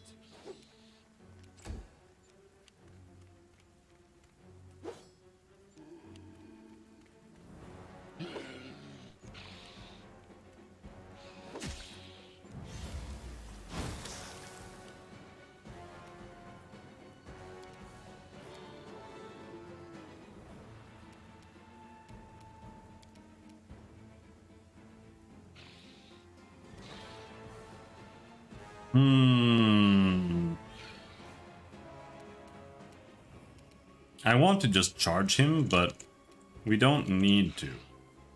It's only level 5. I'll cut you wide open. Because we have land. You won't survive me. Here we go.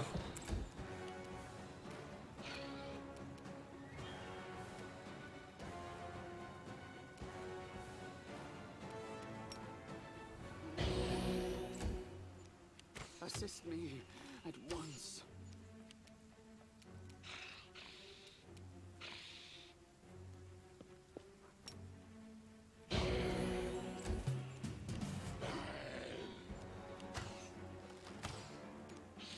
I will be very surprised if he survives this. Do a fire chain lightning. Let's try this way. His AC is terrible. Somehow he is managing.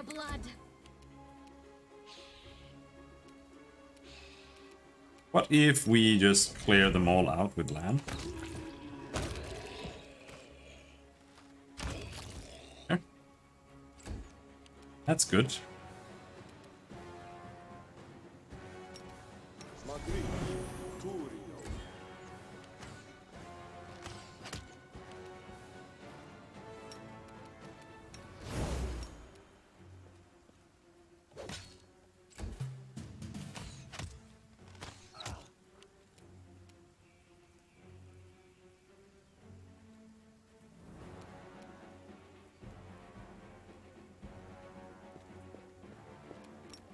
Not much to do.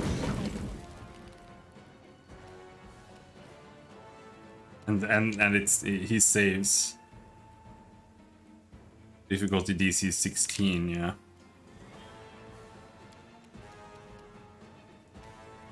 This will hurt.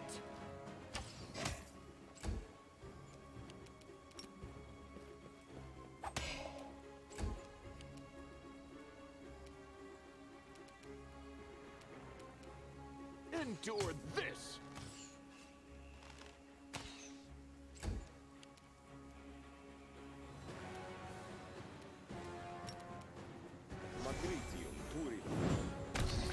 Blech. Hadouken! I will bring down the divine wrath! Will he land one hit this battle?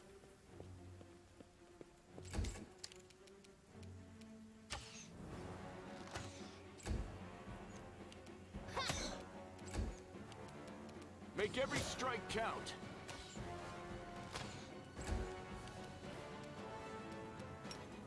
Shoot another Hadouken at him. No! I thought you didn't want to lose me. Eternal Rose, I call upon you! I surrender! Stop! I give up! Don't hit me! The young man in a black robe throws his hands up in a dramatic gesture. You damned rat! How dare you! Suddenly, Social becomes a totally different person. The artist's delicate hands clench into fists, while his voice comes out as a menacing roar. He leaps at the necromancer and breaks his nose with a single blow. You scumbag! I remember you! You came to our temple begging for healing just a month ago. We fed you. We shared our table with you and took you in. Then well, I don't even know what I'm going to do to you. Stop it! I surrender! Social ignores the necromancer's cries of pain, punching him right in the teeth. The necromancer spits blood but continues, fighting past the wild blows to his increasingly bruised and busted face. You're a priest of Shaylin. I've surrendered, so you have to spare my life. Your goddess demands it.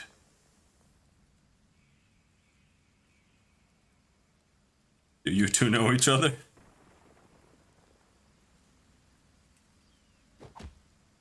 We do. That's Narty, a tailor's apprentice from Canabras. We healed him after he was mauled by a dog. Then he became a frequent visitor to our temple. He listened attentively to our sermons, studied the goddess's teachings, and praised our art. Social grits his teeth. Were you lying to our faces the whole time? When we took you in? When you sat at our table? When we broke bread with you?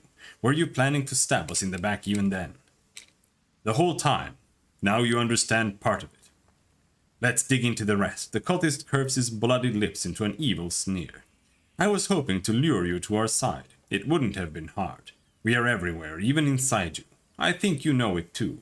You are not like all those pious devotees. You pretended to be, and maybe you fooled yourself, but we both see who you really are.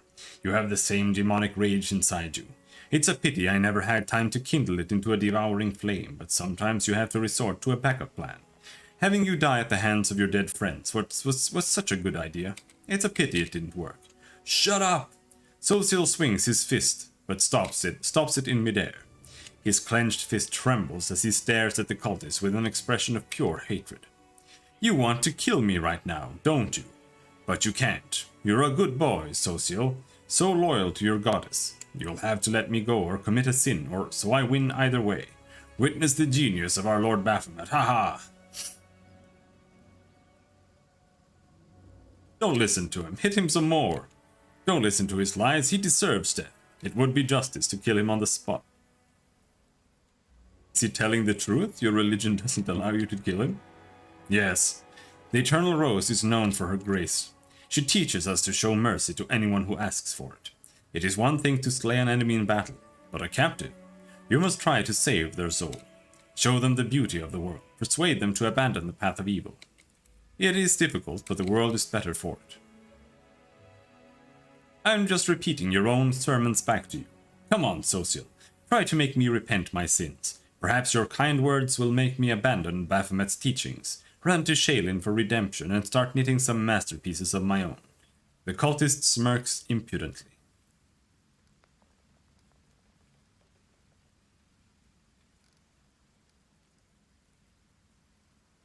You really believe that even this scum deserves a chance at redemption? I don't know. May Shaylin forgive me, but I have never had to struggle with this burden before. He looks at the cultist with visible disgust. I had no time to try healing the souls of villains. I was always preoccupied with healing the bodies of those hurt by them. The cleric looks up at the sky. Forgive me, Eternal Rose. You teach us to be merciful to our enemies and love them, but I am too weak, I'm afraid. Grant me absolution from this sin, for this kind of love is beyond me.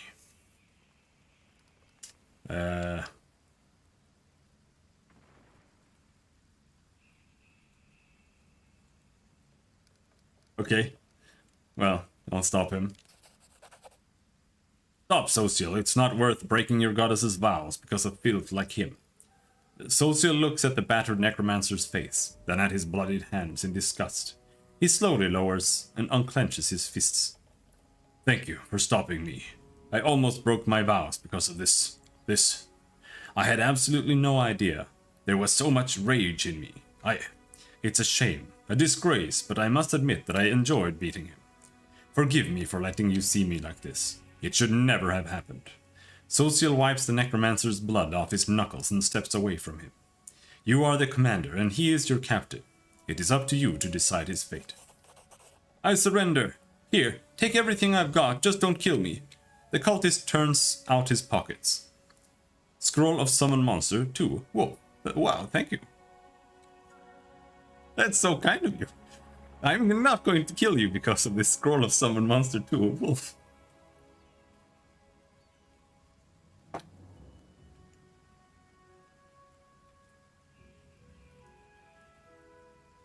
Then I condemn him to death. His sentence will be carried out immediately. No, please, listen, You silence the necromancer forever with a single well-aimed blow. Social bows his head. May the goddess forgive him, for I will not. He looks at you.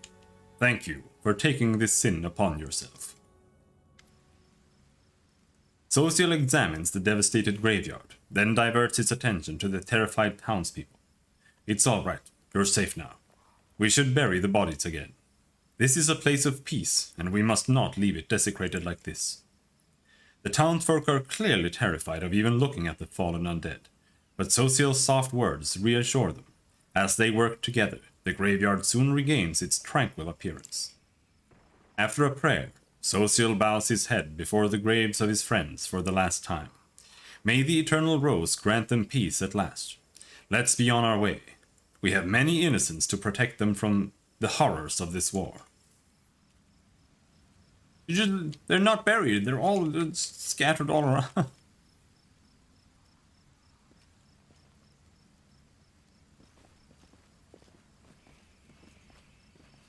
Somebody help me! What? I am helpful, am I not? Unquiet dead. The half-rotten corpse of a woman shambles out of the crypt. She leers at you with her empty eye sockets and croaks out a few words. Thank the gods, and thank you too. I knew this was going to happen someday. They buried me alive. I hate to break it to you, but you're actually dead. How dare you? What utter foolishness. Do I look like a corpse to you? No, no, no. You forget yourself. You should be ashamed to say such things to a... The dead Baroness wags her fingers at you in a chastising manner, but cuts herself short, staring at her own hand in horror. What? How? This simply cannot be. I shan't permit it. Hey. It was a loophole. I'm afraid it's true. I am truly sorry this graveyard was desecrated by a necromancer. It seems that he disturbed your rest as well. The dead woman covers her face with what remains of her decaying hands. So, I died, but even in death the accursed servants of the abyss torment me. Can nothing be done? Perhaps you could lay me to rest. I quite enjoyed my life in this world, but now there is no place for me here. Not in this miserable form.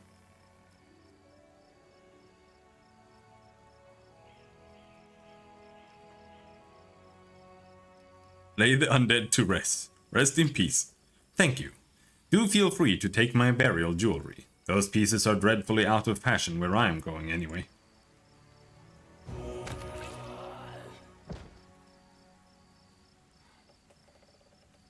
Alright. Where's your jewelry? Oh, received golden chain with diamonds? Oh, nice. And I am going to respectfully not loot the, oh, hello there. Not loot the tomb.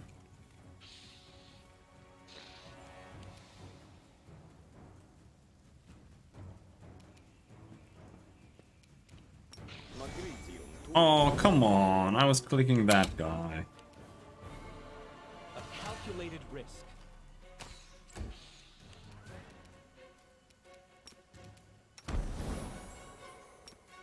Be gone, fiend! Bonk. Did you see Nice. that? 51 damage.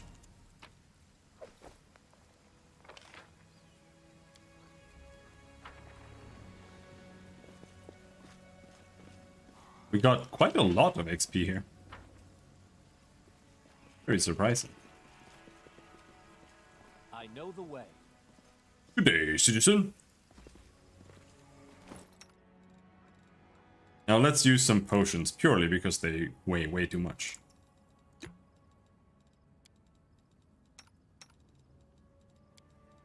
That way we don't have to waste any spells, and we don't have to go back and rest. Or anything quite yet. I think this button is broken, by the way. All non-notable trophies left behind will be destroyed.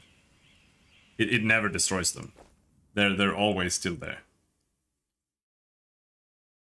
So they added the mod to the game that made the load times bearable, and then they failed. They broke it. It's quite... yeah. No, I don't want to go in.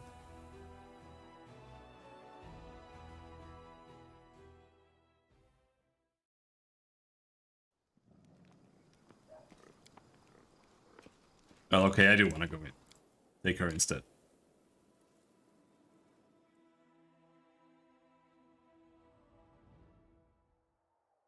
I wanted to go back to Canarbras.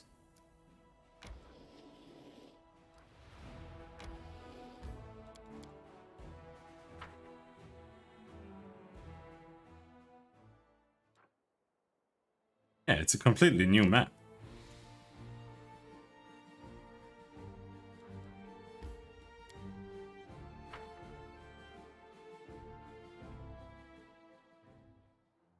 Oh, okay. Can't do anything there at all, I guess. It's cool. Cool, cool, cool, cool, cool.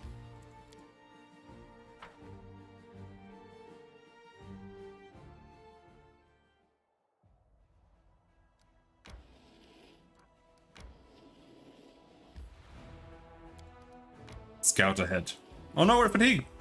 There's someone on the road. Get ready. Magical anomalies are common in the world of Golarion. So common that the use of the word anomaly itself is questionable. A regular city dweller will encounter a chaotic manifestation of supernatural power at least once in their lifetime. One might naturally assume that the strange sky, the ghostly fire from rifts in the ground, the rain of eyeballs, all that the world wound is known for, should find some purchase in the mortal mind. But even the most worldly of travelers feel unease at its borders. Why? Perhaps instinctively they understand that this place is not merely a magical wasteland, but a wound, an ulcer, through which the world itself bleeds into the abyss. The commander and his army walk up to the high bank of the West Selen River, where it draws near the border of the world wound. The soldiers' feet halt unbidden. On the other bank rises a series of cliffs, too regular in shape to have been formed by wind or water. The sky hangs over their sharp edges and sickening bends, the shade of mercury on the horizon rising to dirty rust. As it arches over the soldiers' heads, it regains its familiar azure hue. A whisper sweeps through the ranks, and soon turns into a grumble. The commander gives a signal to wait, and climbs to the highest point along the bank. There he decides to address the soldiers and boost their morale. Around. There is a strange movement in the sky. Black clouds twist into funnels and turn a sickly yellow. The brooding storm is on this side of the river, ahead of the army. Avoiding the strange phenomenon will hardly be possible. The commander decides to... Can your elf even find traps? Yes. No. I mean yes, but no. Not quite yet. I don't have... I get like, I think I get like 5.5 skill point. So every other level I get perception. Because I wanted all the knowledge things and sneak. But perception is the last thing that I'm trying to get. And we will get that eventually when I get like 1 more point in intelligence.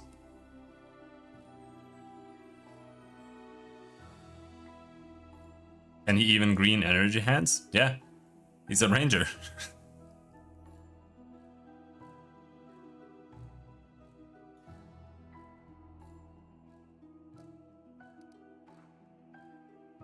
Address the soldiers and boost their morale. Set an example for the army and lead the march. Yeah, let's do that, even though it has a lower chance. Lines of soldiers step warily beneath the shroud of low black clouds. It's like the world wound has reached out a finger into the lands of Mendem. The gesture seems eerily harmless, but then the clouds come to life, shooting out howling tornadoes one after another.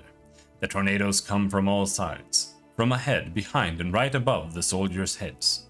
The commander, walking in front, sees the danger at once and gives the order to close ranks and march faster. Ducking low to the ground, he runs headlong into the elemental chaos.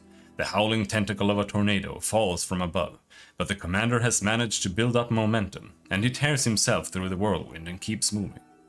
The power of the elements on the other side of the scales. No, the power of the elements on one side of the scales. The soldier's faith and inspiration on the other. It's plain to see which is greater. The determined army runs the gauntlet of tornadoes. The struggle lasts over half an hour, but the army only loses a few bags of supplies and a dozen hats whipped off into the sky. After stopping to catch their breath, the soldiers continue on. Their first encounter with the world wound has ended in their favor. Change to morale, plus 10. Current morale, 12.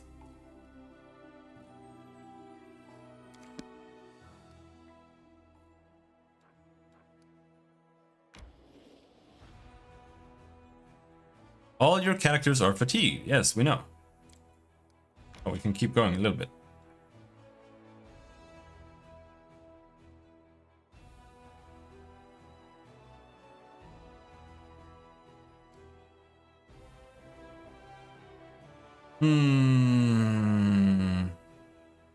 How long does it take to go back? 5 hours? That's a long fucking time. I'm just gonna rest here. Who cares? Hearty meal. Nice.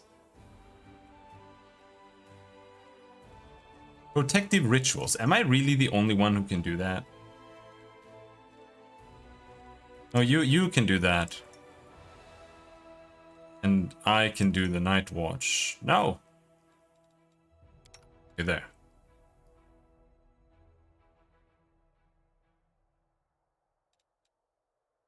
The growth of corruption. Maybe that sounds pretty important. Maybe I should just go with this.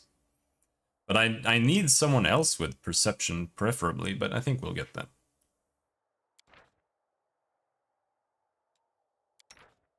Hearty meal gives skill checks. I love skill checks, so we are doing skill checks.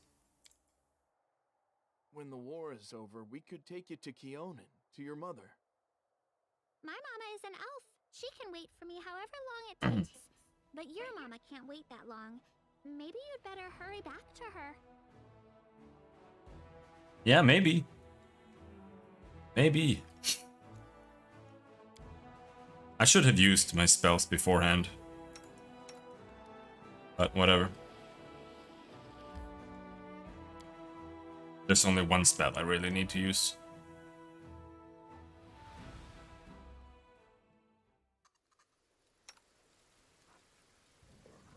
That's restoration on her, because she has wisdom damage.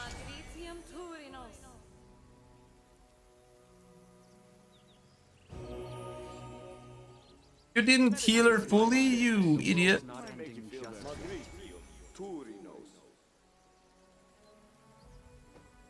Ah, there we go. Good job. What's going on here?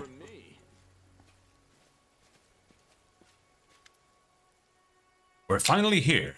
Elan and Curl must be around here somewhere. And Jana too. If they gave her permission to leave. Ah, there they are.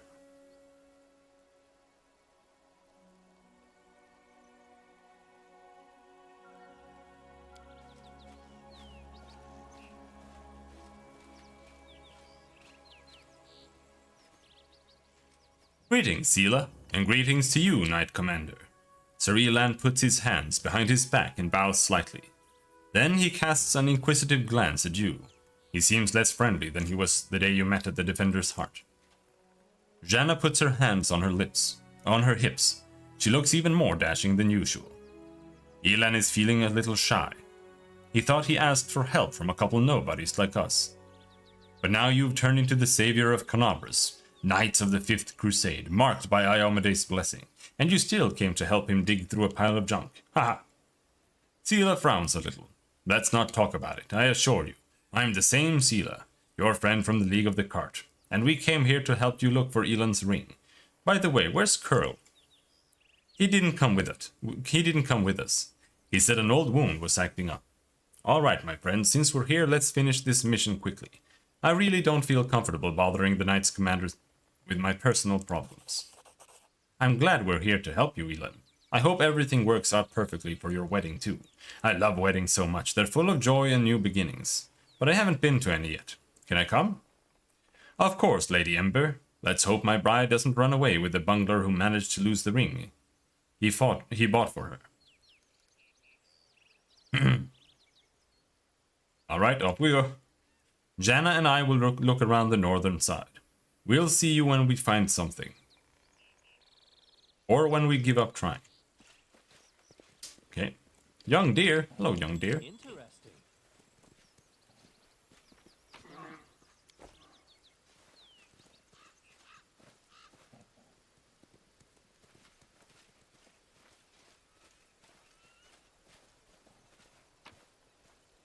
And then they explode into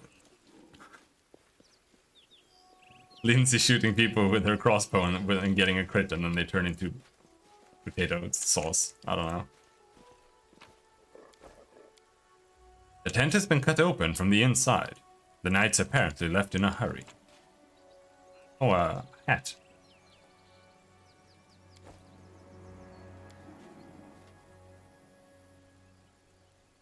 This tent is different from the rest. There's a strong burnt smell around it, and a rustling sound coming from within. Oh, it's a demon. Demon man. Come out. Do not fear. Do not waver. Somehow they had managed to not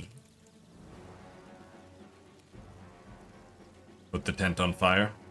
Good or cold iron? Luckily we have. Cold iron weapon on her, I think. Yeah.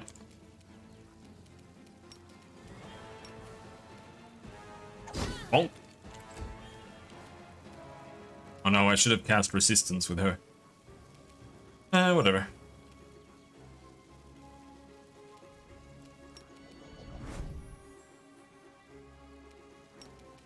You've crossed the wrong mongrel. Oh!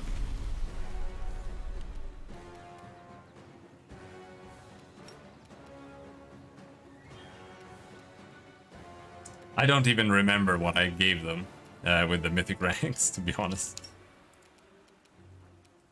How are you not... How is the game not able to go in there and slash him, according to the game? Into the fray.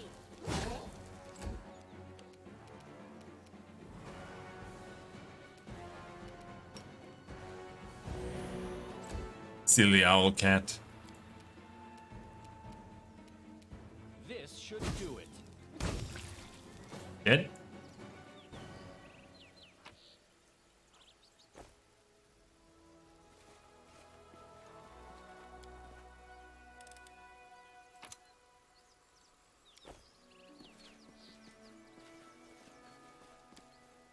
The ground is trampled and there are signs of battle everywhere. The Hound Hearts were clearly attacked by demons here. You're a good person. I like Knowledge world without any difficulty. A trivial matter. Torn flag of the Hound Hearts, a small but noble order of crusaders.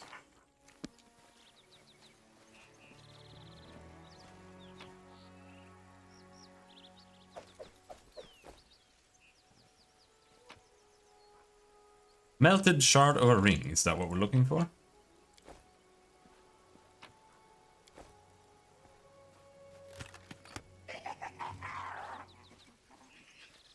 Method? Oh, Quasit. A small Quasit demon emerges from the chest. It looks at you angrily, screwing up its ugly little face. It's holding a shiny object in its paws. A sparkling silver ring with a large blue-green jewel. It's mine, mine! Elan, look! Look at that creepy thing. What's it holding?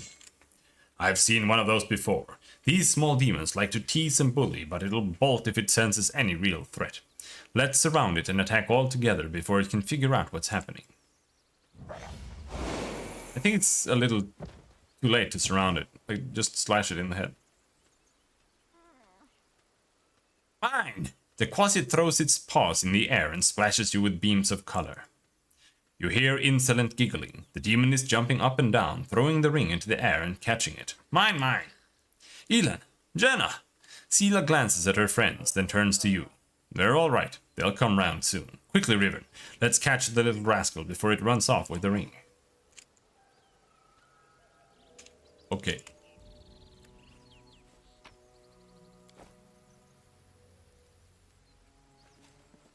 Imagine being allowed to try to catch it. Or kill it before it runs away.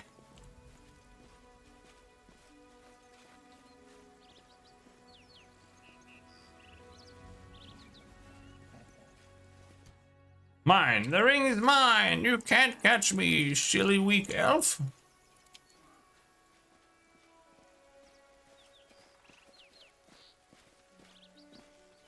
Come and get me, you're too slow, it's fun to play. That would be pretty embarrassing. Can I kill you yet? What's happening? Is this another bugged cutscene?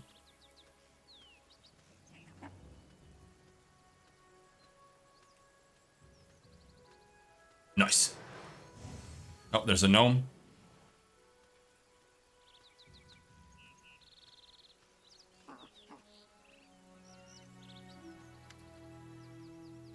Before Elon manages to get to the closet, the halfling Curl appears right next to it, quite out of nowhere.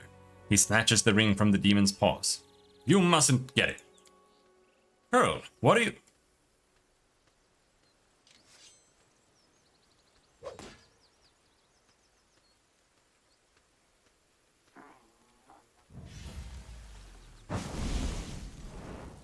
Thrusting herself between Elon and Curl, Sela barely manages to absorb the blow aimed at the halfling. Elon, stop! Have you gone mad? He's using a summon spell. Why did you stop? Some lovely prey has just stepped into my trap. No, Elon, Sela, find... No, Elon, Sela, help! Something. Get ready. We're on our own now. Okay. Well, you move the hell away. Has to bless. Can you cast a spell without... Like, looking at it like this, it looks like she can cast this spell. I think they're flat-footed. Protection from evil is good.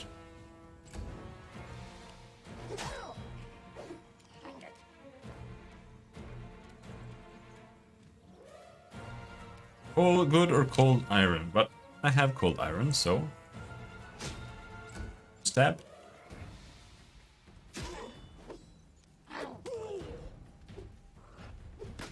These guys are nasty though, like legit super nasty.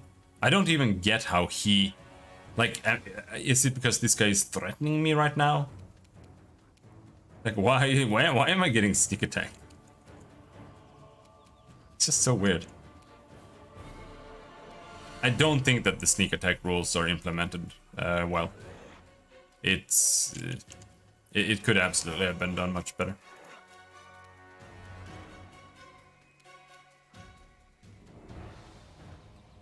Let's focus one guy down.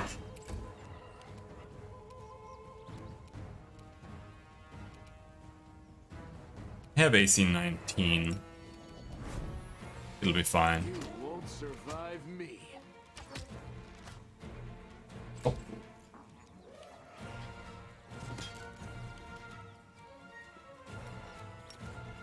Fire, because they should not be immune to it. Nice. Nice.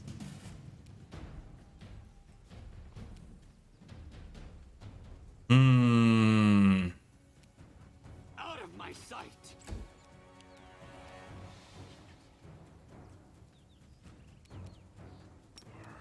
You are today's sacrifice!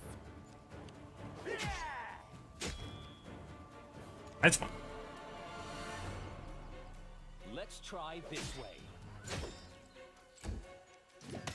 Ow. This was not part Why? of the plan.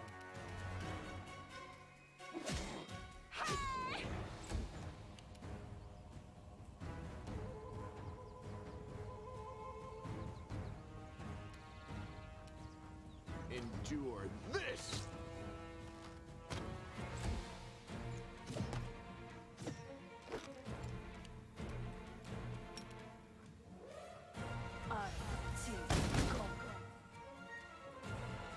Failed to overcome spell resistance. Oh no, that's just embarrassing.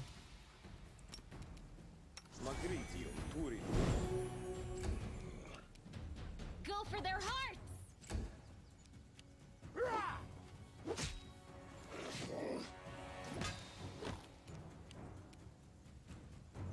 No, you have to delay probably indefinitely because you can't get up there. I don't know. I don't know if there is a feat. There probably is a feat to be able to get up without incurring attacks of opportunity, but probably not in the game. Make every strike count.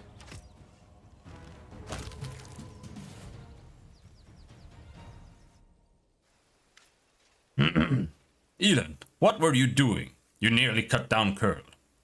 Without a second thought, without a trial, without even knowing if he was responsible for all this. He might be a victim himself.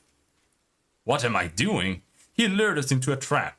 Curl was the only one who knew where we were going. He knew we thought there wouldn't be anyone at the camp besides some small harmless demons, so he set a trap. I wouldn't be surprised if his demon masters had him targeting the commander from the start. Talk about believing in the redemption of scoundrels. Elan scoffs. We barely know anything about what happened. Curl is a good lad. He's not a spy or a murderer. Maybe they threatened him, tricked him, or even bewitched him with demon magic. And now we'll never know because you let him escape. Better to let a thief escape than cut down an innocent.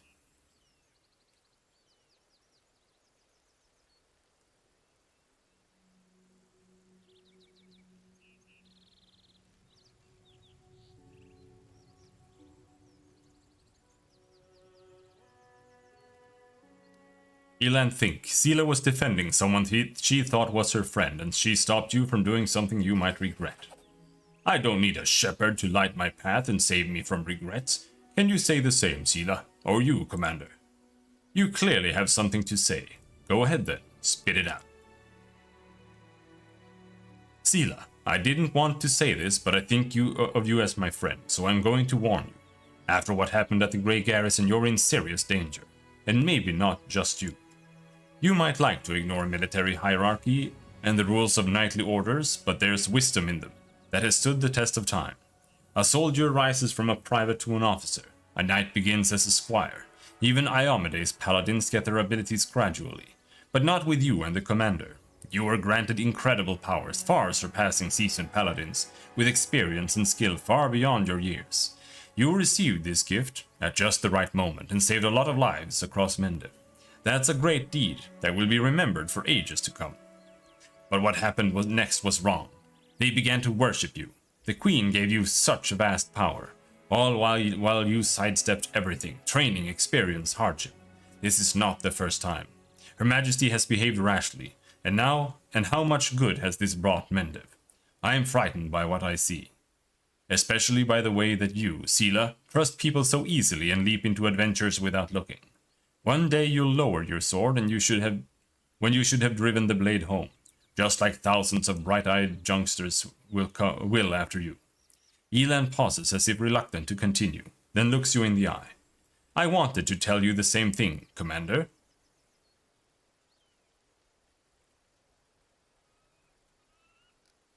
What's the point in dwelling on things we can't change? I have this power and I'll use it as I see fit. Forgive my bluntness, Commander. I said it to Sela and I'll say it again. This wasn't a reproach, but a warning. The power you've been given, it may be your undoing, and the undoing of all the Crusaders along with you. In any case, forgive me for wasting your time, and subjecting you to danger here. Now at least we know that Curl is a traitor, and Janna is a coward ready to abandon her friends when the going gets rough. I hope we'll all learn a lesson from these mistakes. As for that blasted ring, to hell with it. Kiana won't love me solely for the gifts I bring her. Elan makes no attempt to conceal his disappointment. Nodding goodbye, he lowers his head and walks away. Sela watches as he leaves. Her expressive eyes are filled with sadness. Everything's become very complicated all of a sudden. Please, Riven, let's go back, and I'd like to talk to you about it later. I have a lot to think about. Any way to hide the character's name tags overhead during battle? I don't know. Is there? It's under difficulty, by the way. I think. Yeah, enemy information in combat. Like show enemy name, show enemy HP. Show enemy actions, intentions. They are bugged in this game, so they don't work at all. But in Kingmaker, they should work.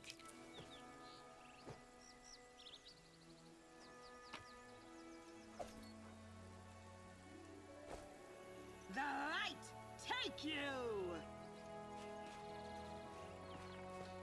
What the hell's going on here? Time past 30 minutes? Mobility check failed. Good job, Lan.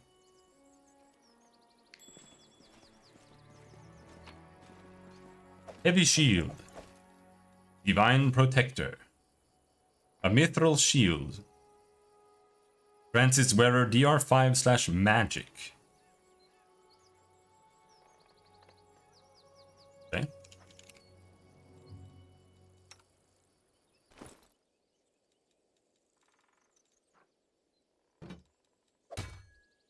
that. Hero Cloak. Grants its wearer the ability to cast heroism spell once per day as a 3rd level wizard.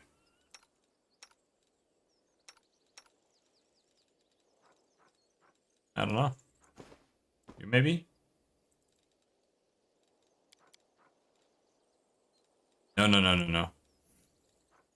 This is part of this. I was gonna sell all of these. Because I hate them.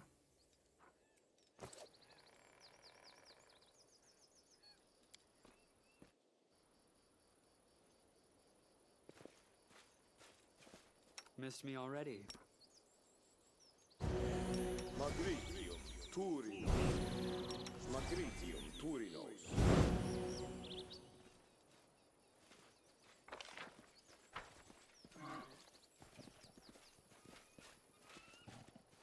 As it should be.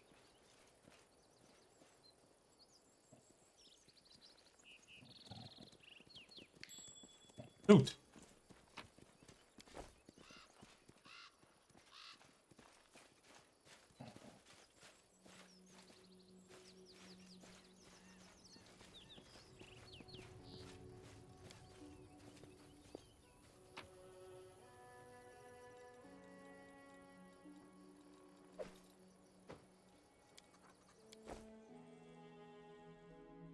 Mm-hmm.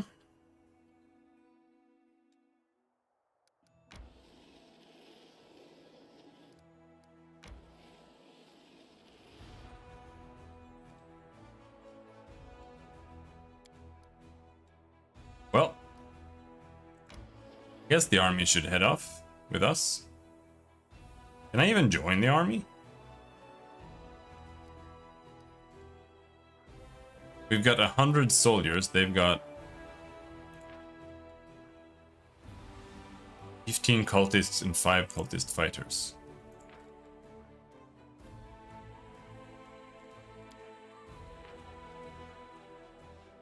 Our guys are pretty dog shit though.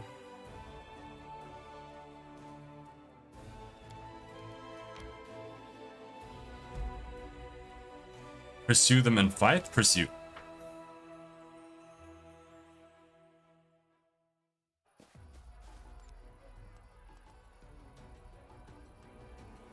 Come here. Come here.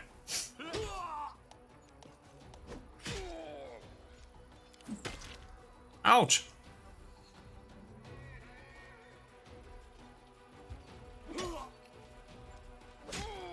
Ouch!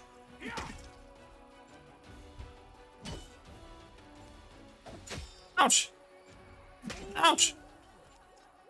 Use of might and magic.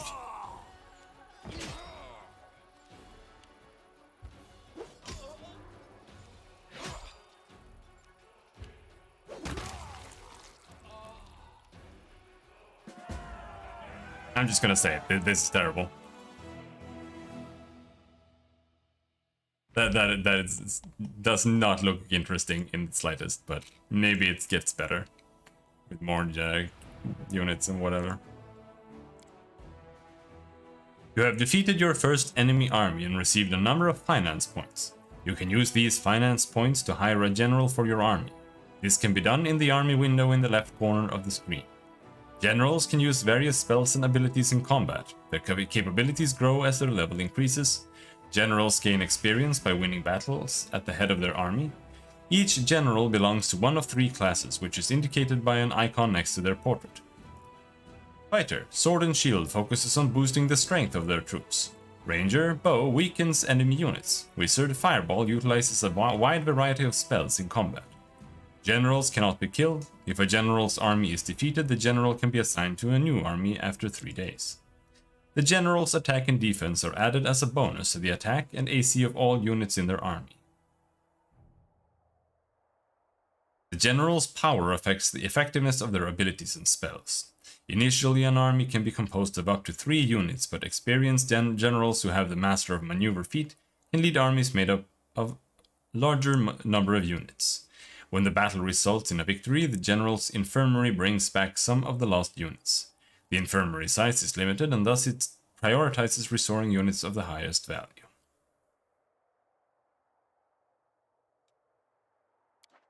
I mean, Heroes of Might and Magic with one peasant is pretty bad, but I also don't like Heroes of Might and Magic because I think it's a silly mock tactical game that isn't actually really very strategic or anything. It just looks that way. Having defeated a band of cultists who had driven the captives from Conabras and made the ruins of Valas' gift their temporary base, the commander's army celebrates its first triumph. Unfortunately, the demon worshippers had killed all the citizens and gathered their belongings into a huge pile in the middle of the camp. Oh, very useful.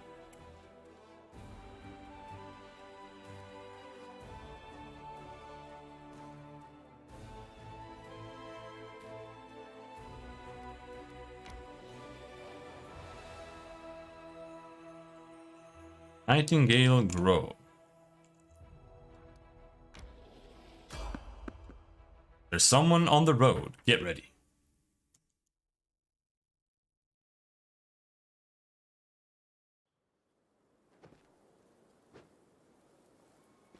That is not far. Through the mist you spot the flickering flames of a campfire. 3 figures wrapped in crusader cloaks are huddled next to it. A stout, smiling dwarf, a brash, dark-haired halfling, and a delicate-looking woman who appears to be very young. The crackling campfire is driving away the bleak fog and promising warmth and rest for tired legs. Noticing you, the halfling's hand jerks towards his weapon. But then he relaxes. Hey, it's the commander himself. Don't just stand there. Have a seat by the fire. It's a bit damp today. You might as well dry off at least.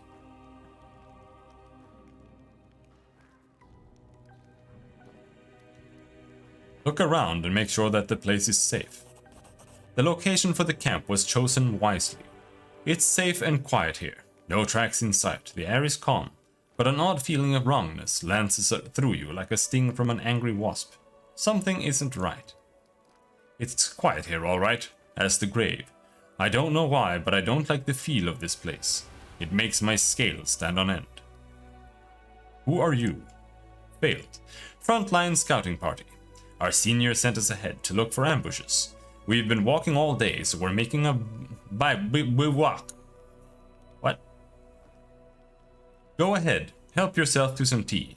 It's an honor for us to be sharing a campfire with the commander. The dusty boots, the patched cloaks, the mess kits lying next to the campfire all mark these 3 as seasoned scouts. A broad smile blossoms on Sila's face. I never thought we'd run into such jovial company out here. I don't suppose you guys have anything stronger than tea in your canteens. Catching the halfling's conspiratorial look, she smiles even brighter. What are your names? Proudly lifting his chin, which bears a white scar, the halfling says, I am Sergeant Velm, the leader of this gang of daredevils. You can tell by Velm's appearance that he's a fighter. He sports a nose that's been broken more than once, well-fitted gear, a gutsy spark in the eyes. All the hallmarks of a feisty, courageous warrior. The dwarf grunts and grins. Why would you call our heroic squad a gang, Velm? I am Tran, foot soldier, cook, quartermaster, and the mother hen of this lot. And the one who sets up the tent for Asti, given that she doesn't even have the muscle to drive a stake into the ground. With a smirk, Tran glances at the woman, who immediately turns red in the face. The sweet and terribly young cleric opens her mouth to say something, but shuts it immediately and blushes even more. Finally, she mutters sheepishly, I am Asti. Pleased to... at your service, Commander.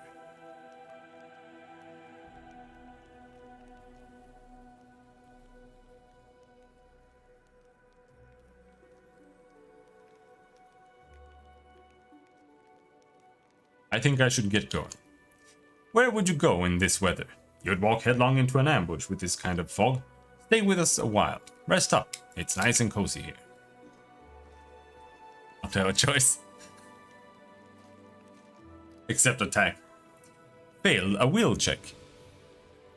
Your legs buckle, unable to bear the weight of your body, and the mug that has somehow appeared in your hands hits you with a fragrant cloud of tea steam. The best you've smelled in your whole life.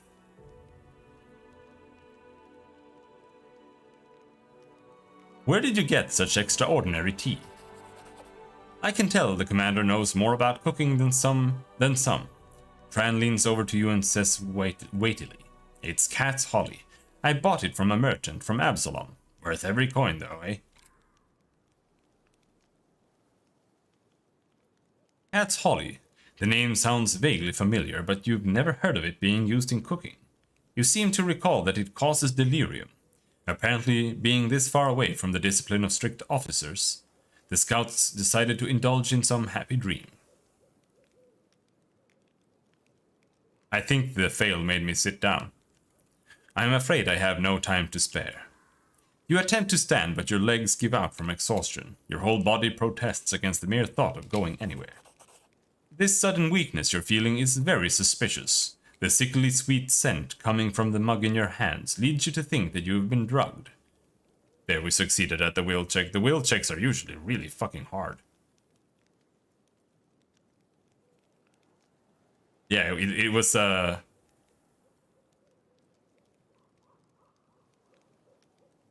it was a 50% roll. That's pretty hard. Come now, Commander. Where's the sense in going ahead of the scouts? What if you walk right into enemy lines? You'll lose your head for nothing, and the army won't last long without you. Get a night's rest with us and set out first thing in the morning. All the early rolls are too hard?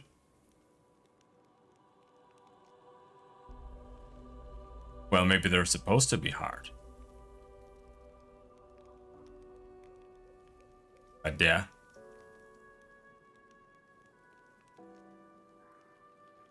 Yeah.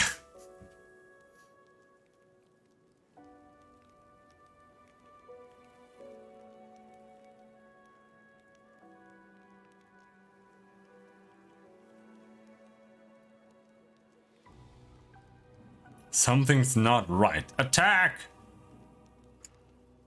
Take a sip of the enchantingly fragrant tea.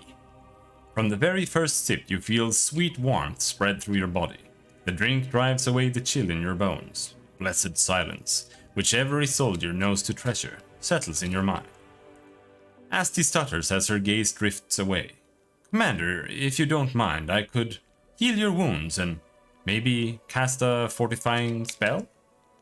Asti, when speaking with the commander, remember to breathe. You'll choke at this rate. You three really seem to have pretty good banter. Asti, her face deep red, shoots Tran a furious look and flashes him a surprisingly nasty expression. For a moment, her mouth appears as though it's filled with sharp teeth, and her blushing skin is nothing more than a layer of powder caked over lifeless gray skin underneath. But you blink and the illusion is gone. You said it, Commander. I'd like to see the Joker who put it in Tran's head that he could woo ladies like that. The fairer sex just love men with a good sense of humor, don't they, Tran? Velm's comments makes Tran blush in turn.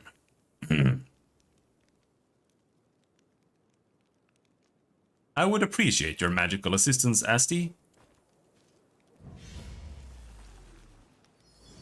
Thanks for the bless. Asti's magic expels the pain of the long walk from your legs, and your recent wound ceases to ache. Your chest expands freely, and your arms feel full of unyielding strength that could crush any obstacle. The warmth of the magic suffuses through your shoulders, envelops your throat and wraps it around you, softly but firmly. Its caress grows stronger and stronger, tighter and tighter until you can't breathe. Whoa! Whoa! Your recently healed wounds reopen, soaking your clothes with blood. Poisonous foam bubbles in your stomach, and retching painfully, you vomit up the vile liquid you've been given. The figures by the fire ripple and transform.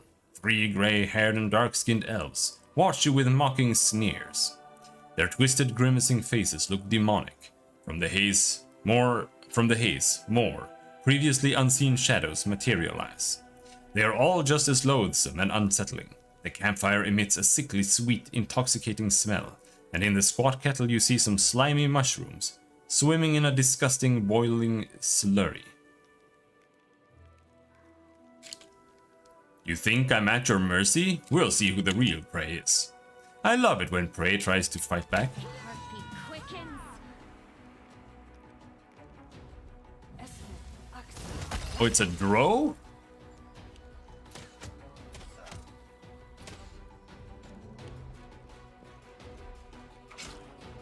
That was rather unexpected. Curse of weakness. Time to get smitten. Stupid ass. Bam. Still missed. Protection from evil.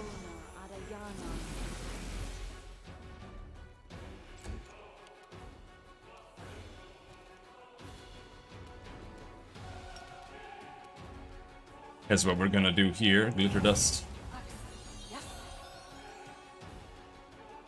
I think they all got blinded.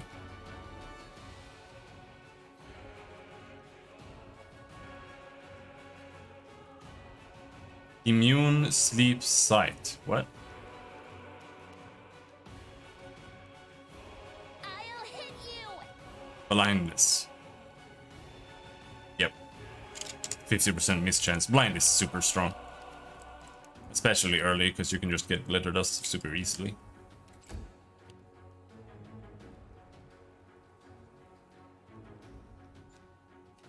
Oh, more!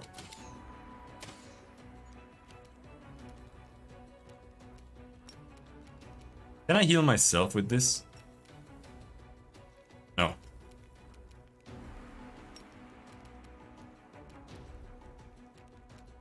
But I can heal myself with this potion here. Yummy!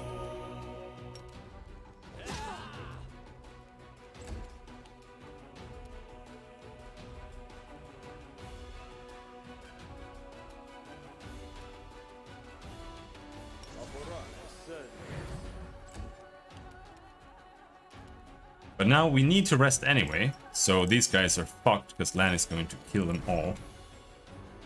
Now who do we want to kill first? Draw Magus. Magus. I'm gonna save me. You've crossed the wrong mongrel.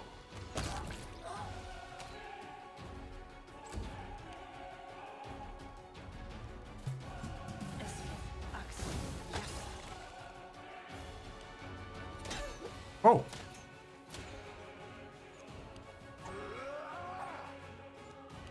I kind of want combat expertise, but I feel like combat expertise kind of doesn't make sense outside of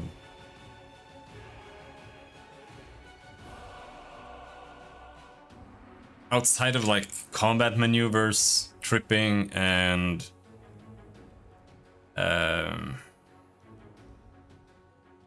like the AI just doing stupid things like shooting in melee combat. But even then, like the tripping part, I don't really know how to get much out of combat expertise. It lets you do more attack of opportunities per turn. No, that's combat reflexes, right? Expertise. That's the one where you get more AC. Sacrifice your shit.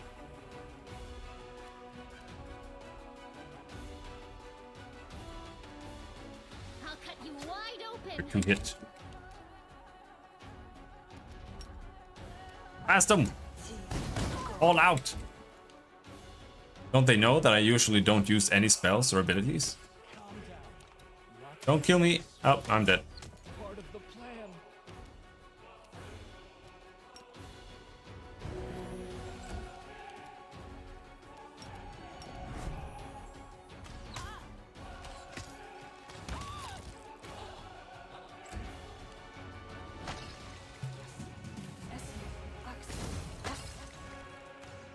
Drow's shooting Snowball. Oh no.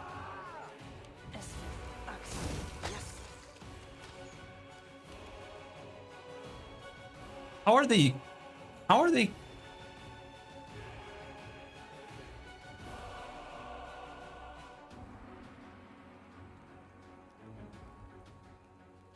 How are they casting Snowball with a bow equipped. I thought you needed to have a hand free as a magus to cast a spell as a swift action. Also, isn't it swift? How do you also use that? Well, whatever. No glory without risk. Come on. There we go.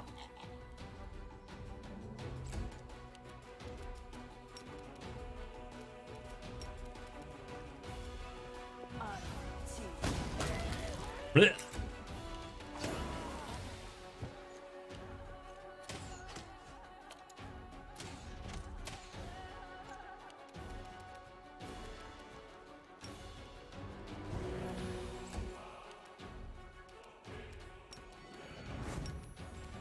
You won't survive me. Oh, miss.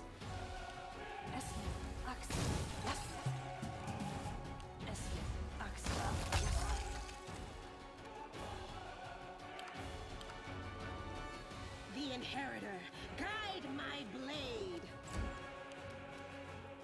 The spirits demand your blood.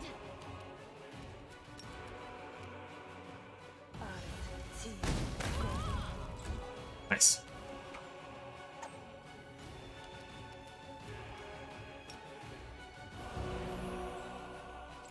Oh, I actually got killed? Okay. Endure this.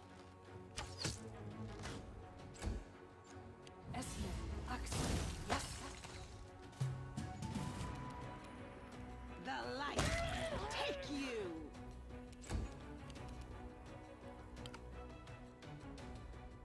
You are today's sacrifice.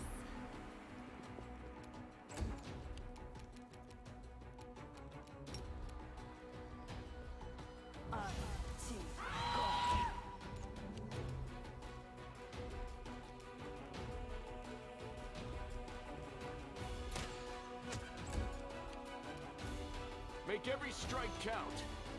You rolled a 1? Come on.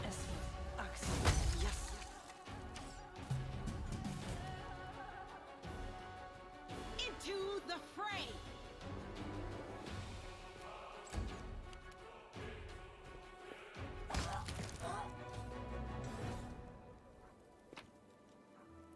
Oh, giving me magic weapons and free quivers. Nice. I actually need that. Oh, come on. Oh, there. It's getting sad they only gave me 1.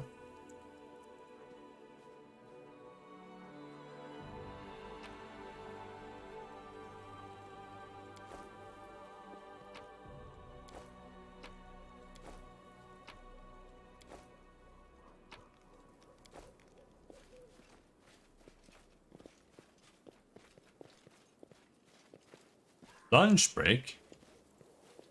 Nice.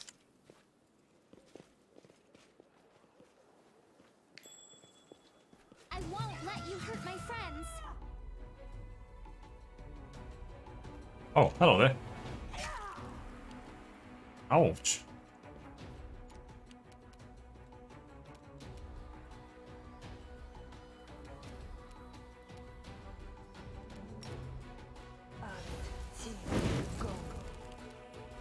Go for their hearts. The Inheritor, guide my blade.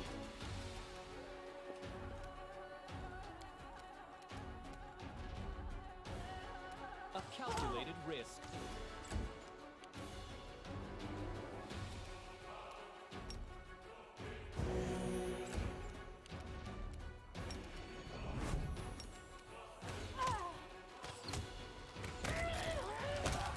Good job, Lan. Are you the righteous? I guess.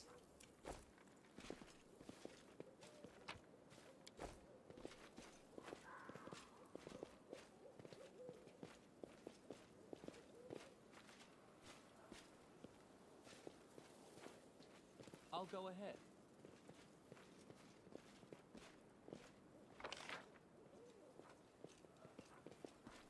Is that a trap? It might be a trap. Opa's ring? Sweet.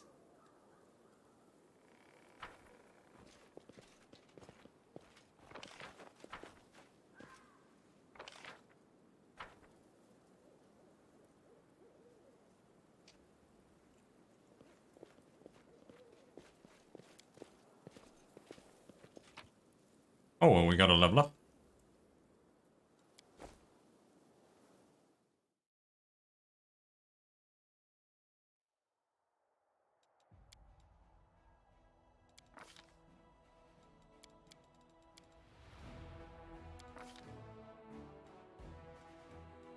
Cure serious wounds. Yep. That's your job. Searing light. Blast of light from your open palm.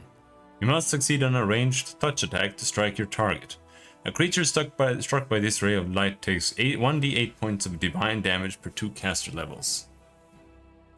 An undead creature takes 1d6 points of divine damage. A construct takes only 1d6 points of divine damage per 2 caster levels. Okay. That might be okay, I guess, but he gets so few spells that I kind of have to grab the stuff that I really need, like prayer or whatever.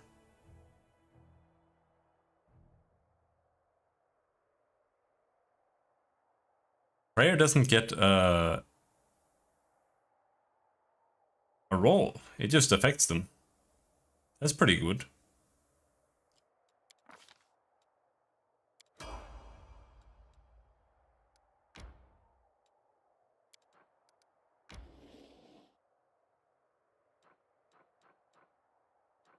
Oh, I was heading over there.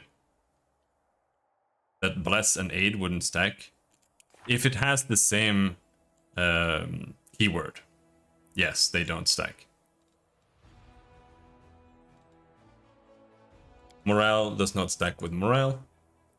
Enhancement does not stack with enhancement. Sacred does not stack with sacred.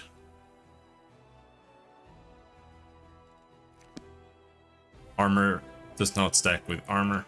You can have like magic armor and it says just an armor enhancement bonus, but that doesn't work with armor. But natural armor can stack with itself. Sometimes it's kind of weird. I'm using a mod that changes it a bit, and it doesn't let it stack as much anymore, I think. There you can have you can have 2 natural armor, but you can also have natural armor enhancement bonus on top of that stacks. But otherwise, in like the base game rules, I think they stack. Like the game rules are not properly adherent to the tabletop rules. If you download like Closer to Tabletop or something like that, the changes are just insane. How about just making a buff limit? That wouldn't make any sense.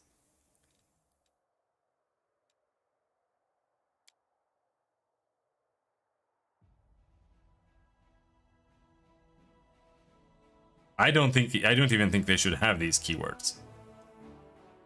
Like it should just be you can get like +3 to your attack bonus from one source, period. That's how it should be, because now it becomes all about jerking off like 600 spells.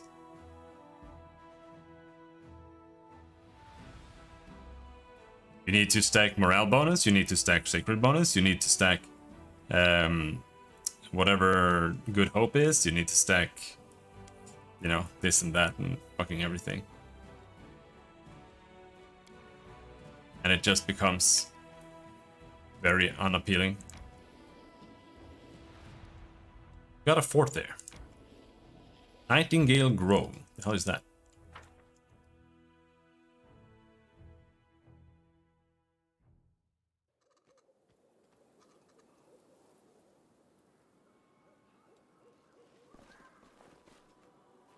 Get your hands off that! It's mine! Yours? Well, watch me. Wait, someone's here. Run! Nobody's running. Draw your weapons and fight, you cowards, or I'll cut you down myself, said the gnome.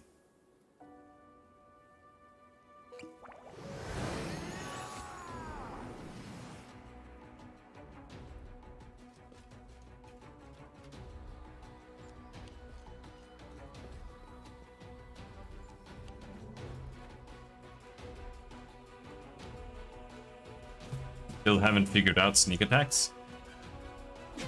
Yeah, sneak attacks are super OP. Because they're not doing it based on tabletop rules. I honestly don't even really know how they work in the tabletop, but it's like... making someone flanked is a lot harder. I don't even know if it's flanked. Like, what do you need to have for sneak attack? Isn't it flat-footed? Or is it just flanked? I don't know. Either way, all it takes is that you are engaged with another enemy.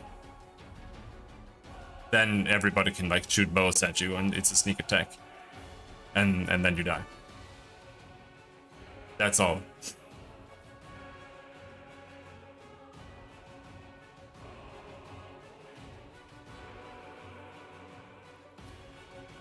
And it's super retarded.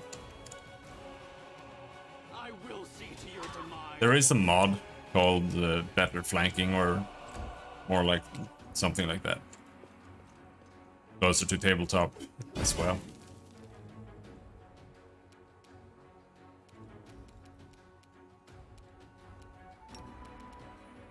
I do think this is one game. Like generally when people talk about modding, I don't think it really matters. I don't really think it makes games better. Like Skyrim is not better because you mod it. But this game really benefits from it because the devs are really trash. You crossed the wrong mongrel.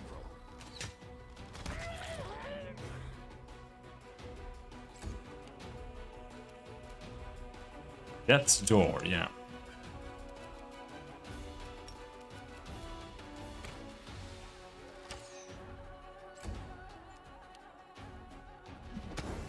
It's just that most games don't actually really have any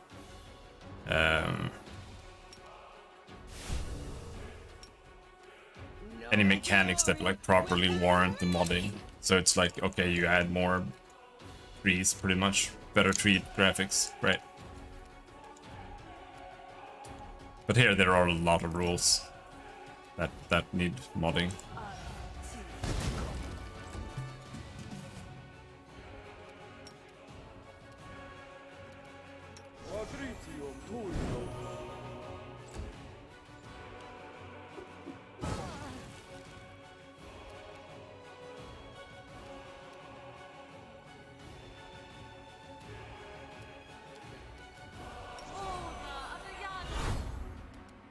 Assist fire, because that guy keeps shooting me.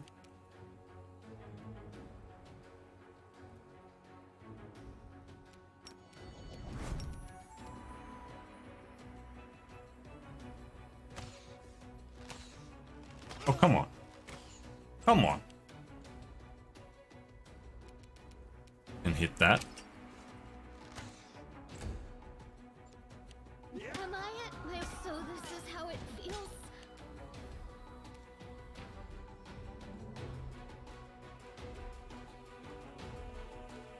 He got 4 fucking attacks.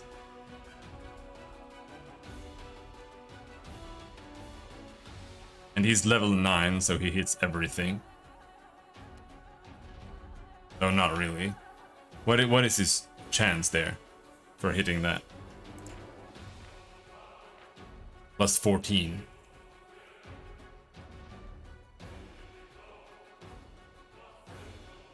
That's like a 40% chance to hit.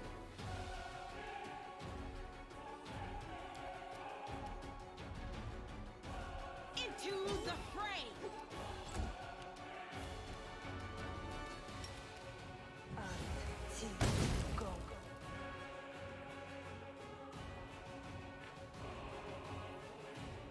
You don't need point blank? You have point blank shot?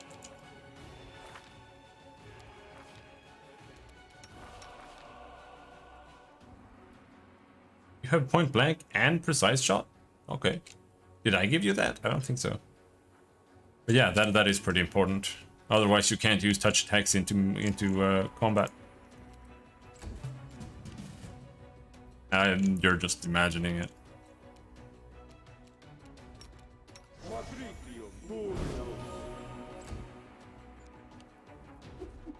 Pain is excruciating.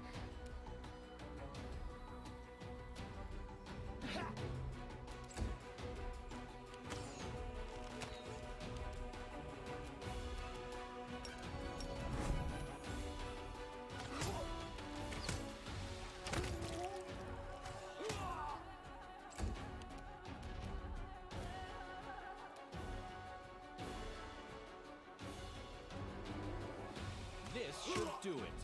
You wouldn't notice 8%. Not at your level already. Like as little as you play. No, you wouldn't.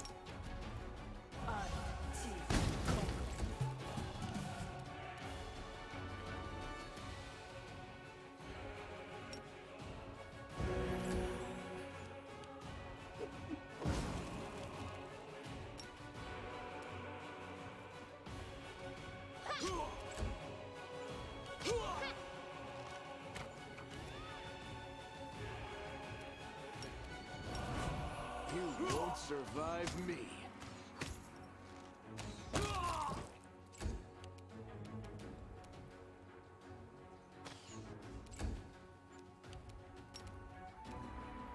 Charge that. 26? Oh shit. That is very statistically significant.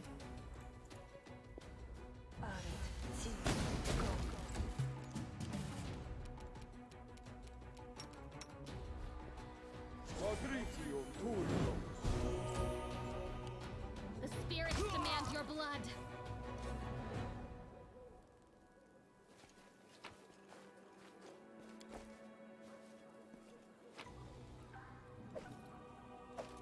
Magical chain shirt? What does the little gnome have?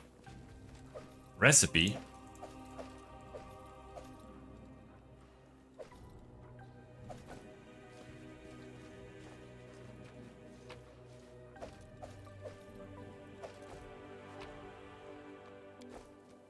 Horse! I'll take the horses. Give me the horses. No? Okay.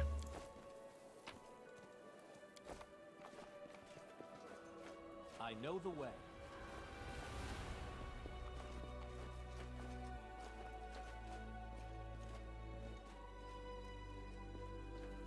You have to run around the map a little bit so you can find random hidden objects. There's always something hidden.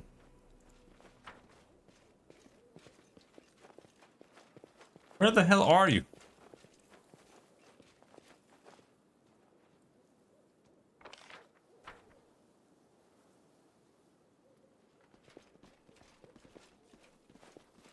Yeah, pretty much.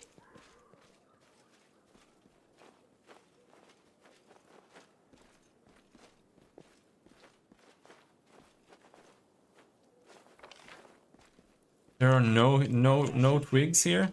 Very sad.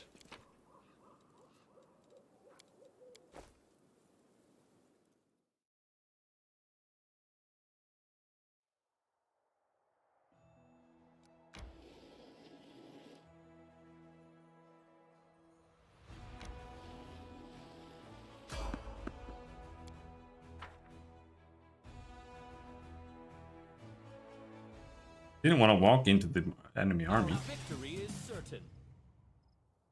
No giant spider.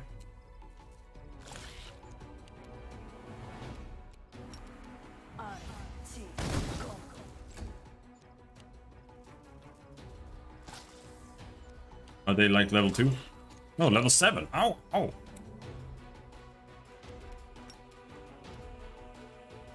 You are today's sacrifice.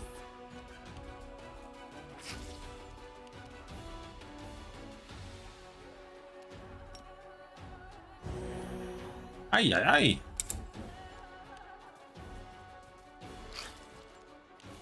And we're all fatigued now.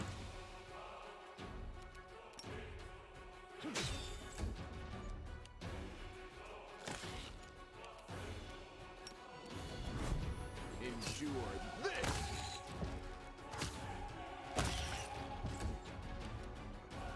The Inheritor, guide my blade.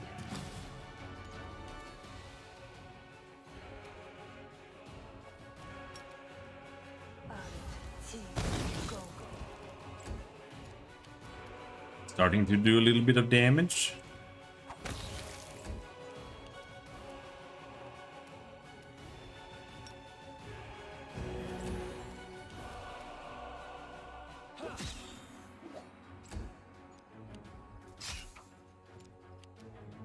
Make every strike count.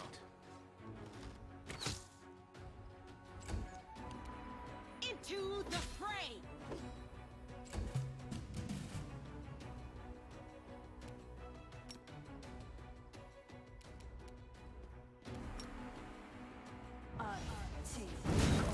Two damage.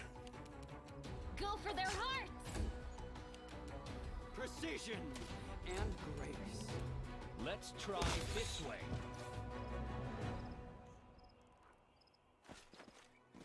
I don't do any damage to spiders. So I only do damage against demons, because then I get my favorite enemy bonus. That's about it.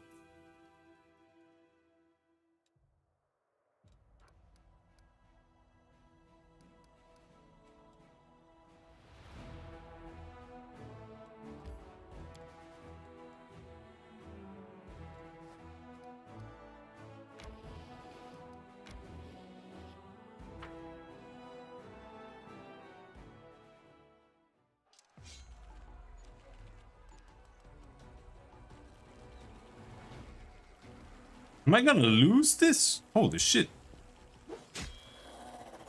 Maybe I should have...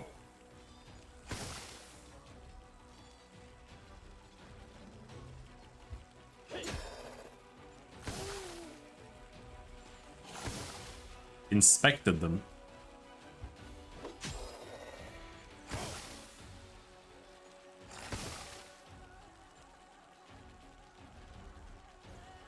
You will lose 67% of soldiers. Yeah, we're dead.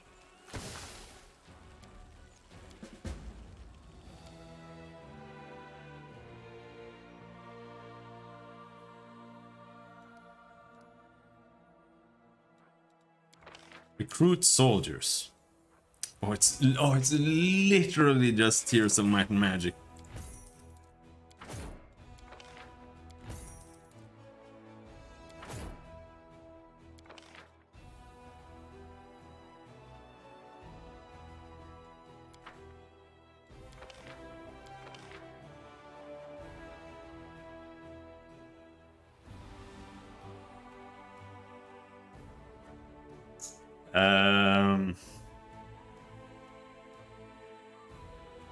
This is so unappealing. Even the Kingmaker stuff felt better than this.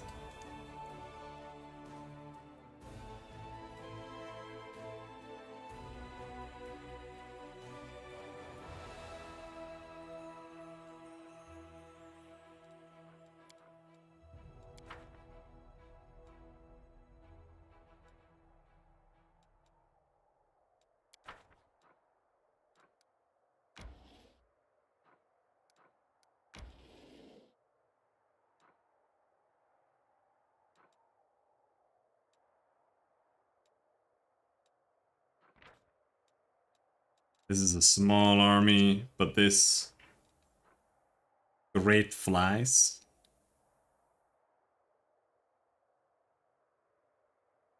They don't even look strong.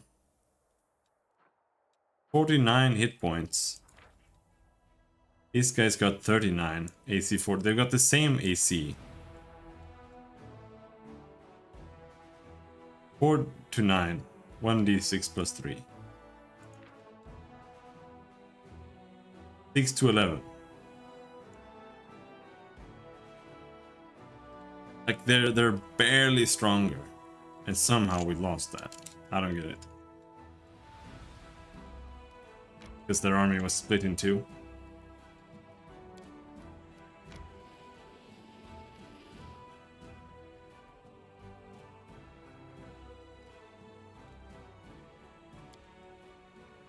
Ouch! I broke a nail. It must be nice to be a knight like you. You can clip your nails short and not wear any makeup. And no one says a thing. So what would happen if you didn't wear any makeup? Would the demons refuse to die because you're not looking the part?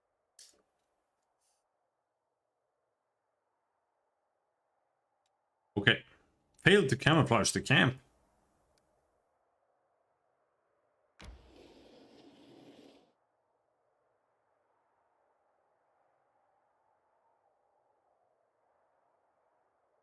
I'll take a peek over here.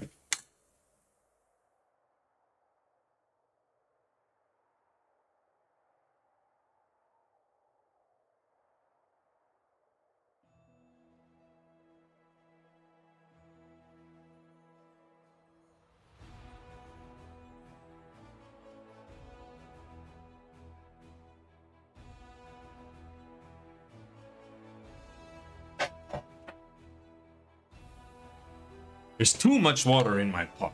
Too much.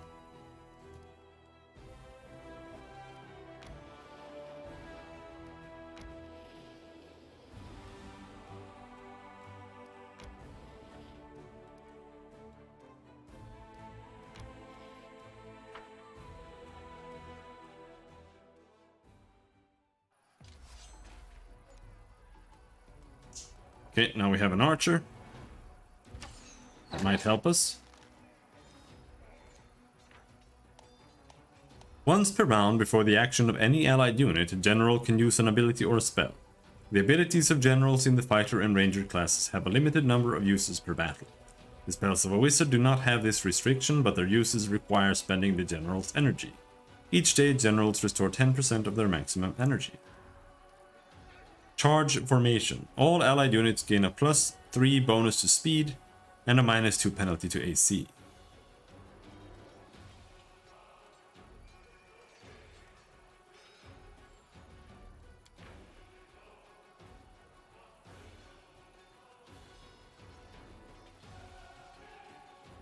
It doesn't show their speed. No, speed 3 there. So 2 more speed, that would... No, I would need 3 more speed to get there. So it doesn't matter.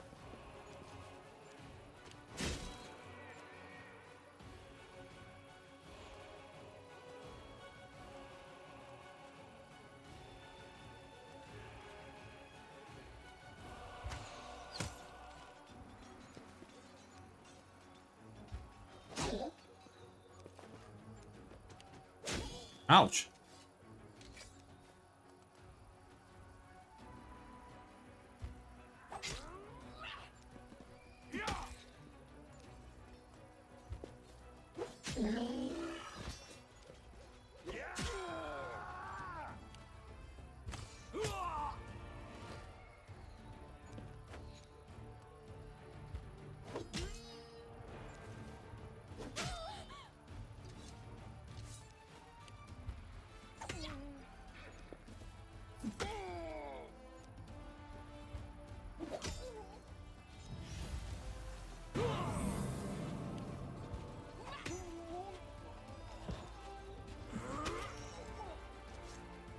Infirmary size. The infirmary replenishes an army's losses after a battle by the number of value points equal to its size. Okay.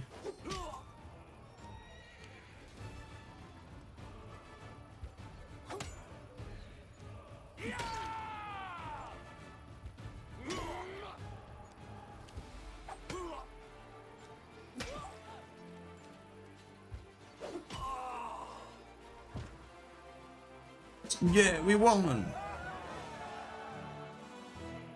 We got all the units back from the infirmary.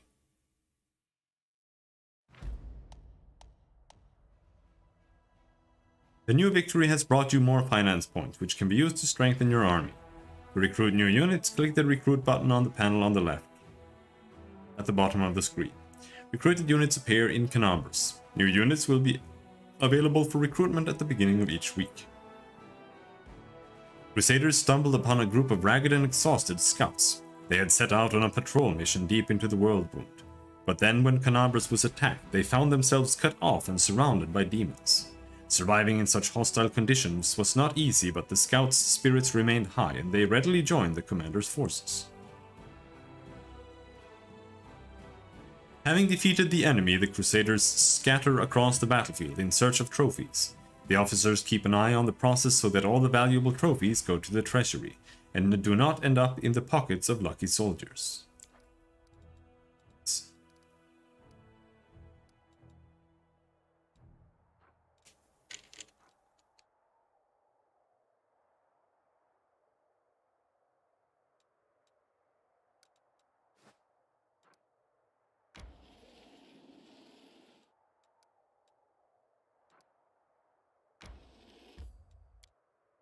Conundrum unsolved.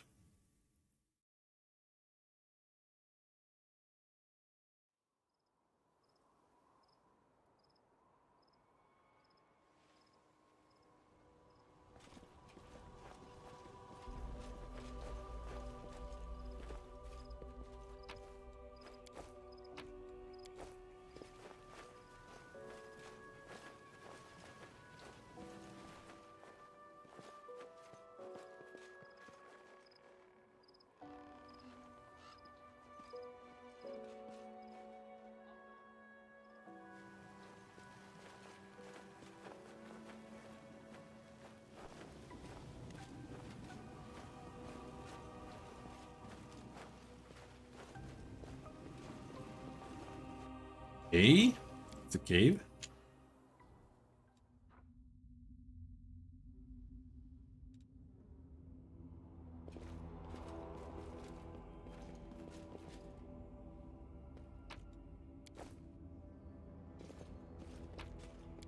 That is scary pillars. Very, very scary.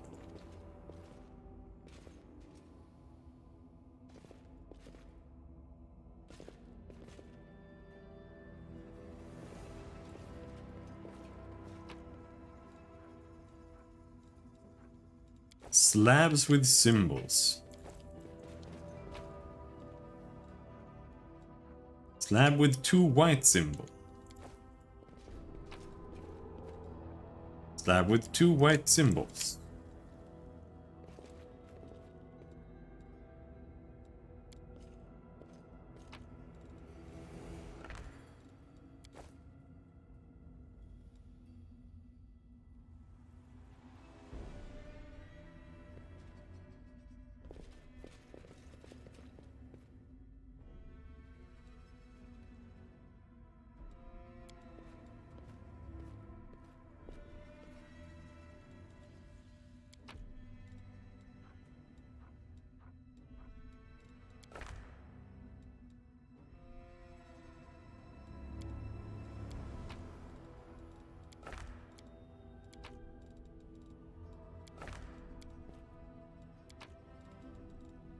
They all have different symbols.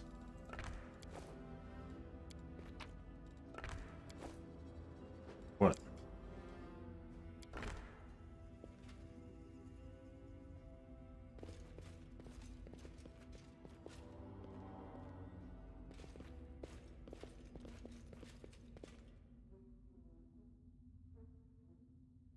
That is one ugly painting.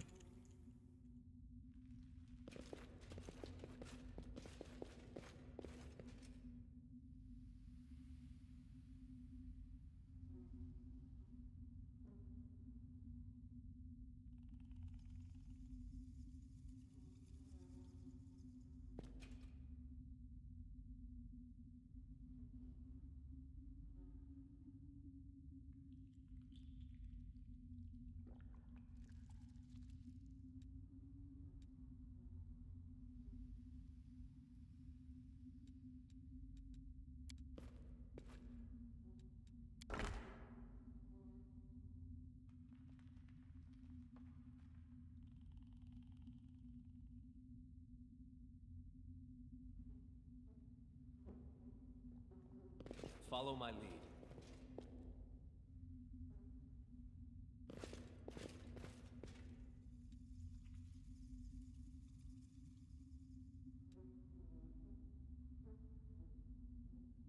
Is this what I think it is?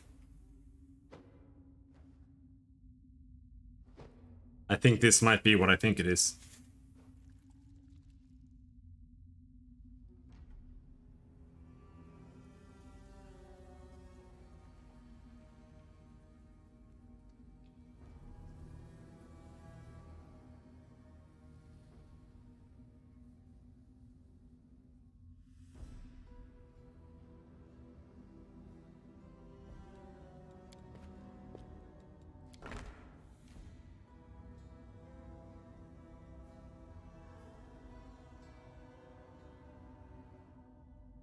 Maybe.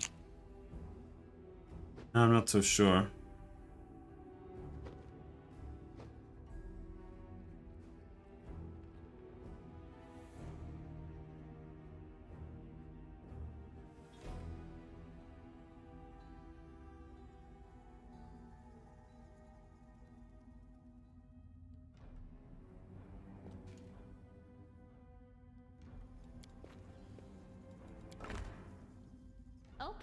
art to me.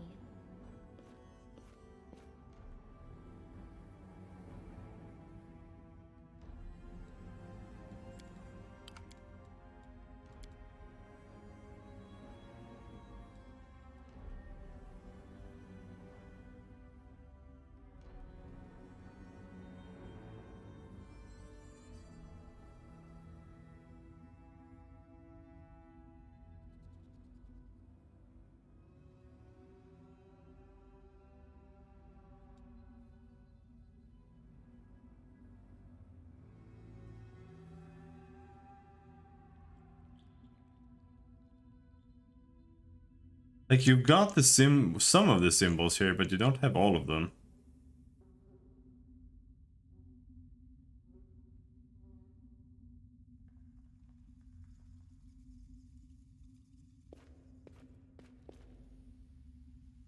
Right?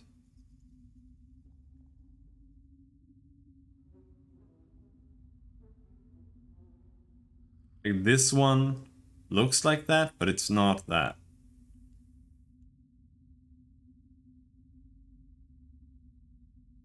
This one is like a big X, and nobody looks like nothing looks like that.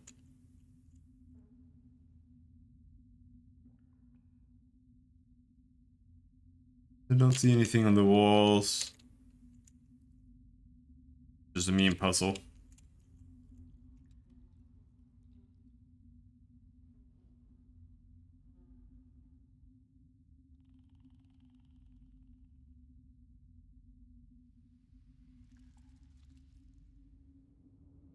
And these you can't change, so they only had like one place they could go.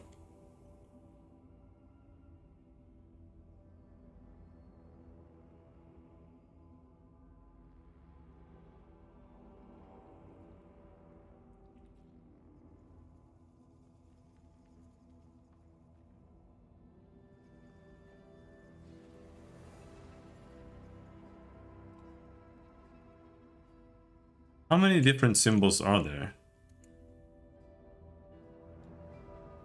1, 2, 2, 3. Are there only 3 symbols?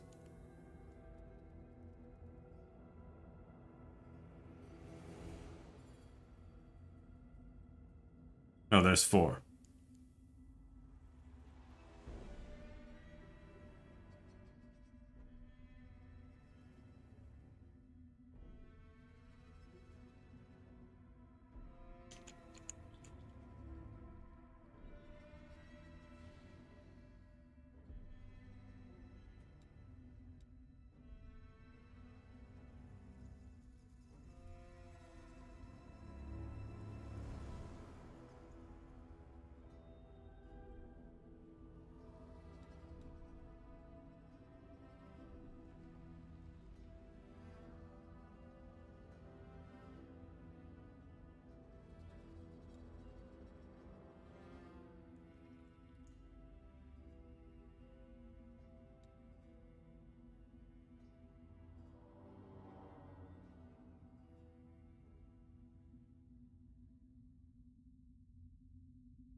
What just happened?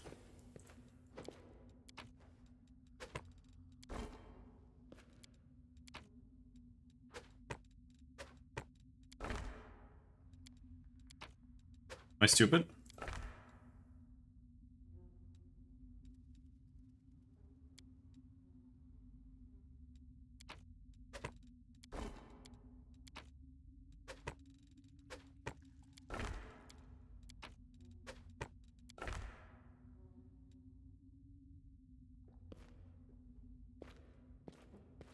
Well, that didn't do anything.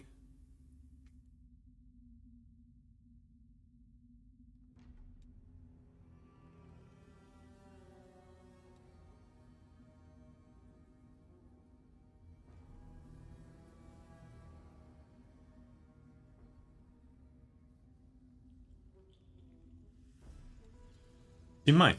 She might.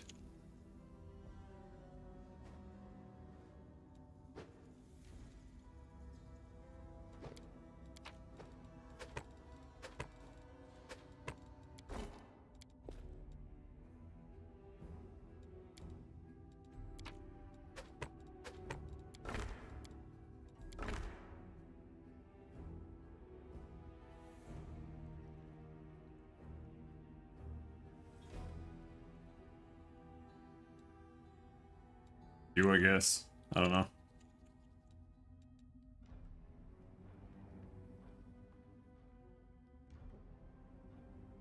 But like this, it doesn't make any sense.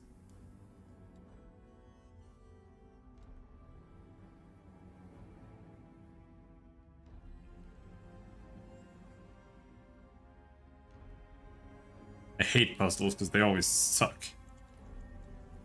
At your discretion.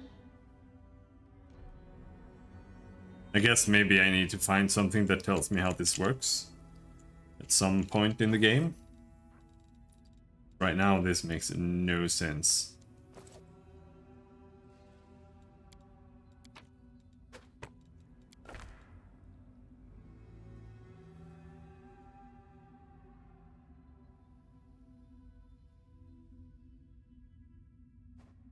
Whatsoever.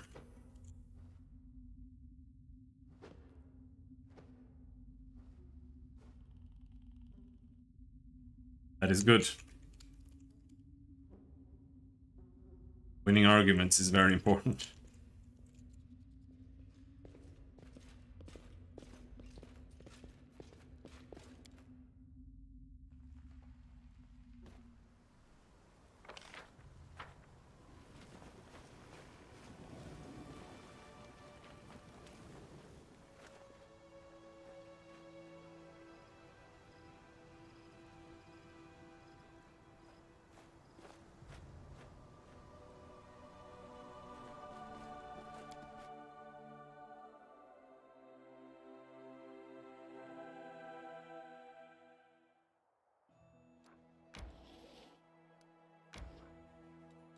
A unit of mercenaries serving Horgus Worm has reached the troops with a chest full of gold coins and a message from Sir Horgus to score more victories. If two of your armies stand next to each other on the global map, you can transfer units between them by clicking the button that appears next to the army's name. Upon exchanging troops, the number of movement points of each army will become equal to the lowest value among the two armies. Clicking the I button next to the army's name on the left will take you to the army management screen. Here you can set your unit's starting positions at the beginning of combat. You can split your units by holding Ctrl or Shift and moving the unit to a different slot. You can also create a new army here by clicking the button on the right. Okay. Only have one army. Oh, there's an army over here with 15 retarded dwarves. Look at them. What's wrong with their face? Shield bearers. There's nothing to buy here yet.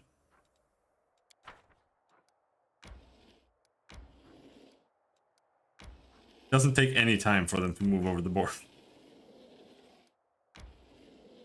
But they do have to rest, so.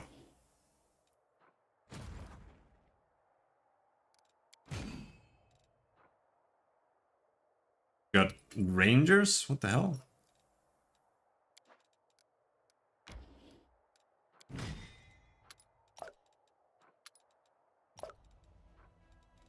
Oh, you're full? Screw you.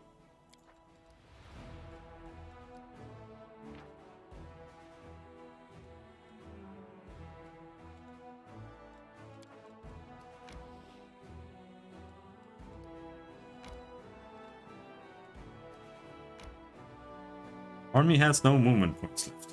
F. What about me then?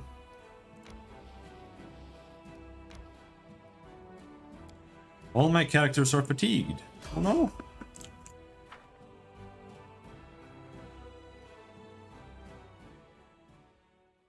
Let the duel commence. More spoilers. Wanna level up?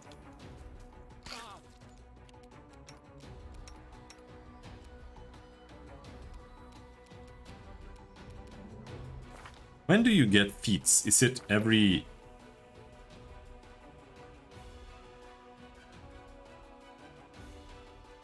Next level we get a feat. Good.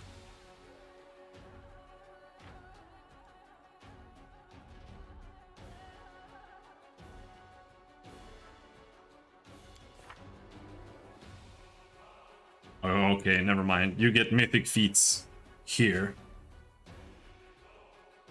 See.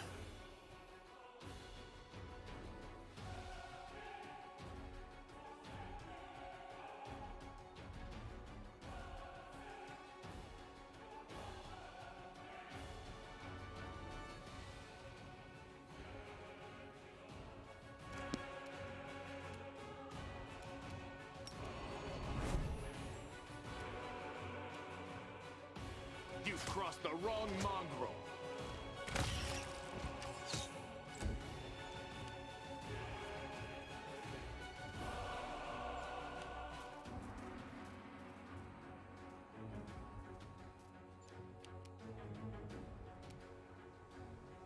No glory without risk.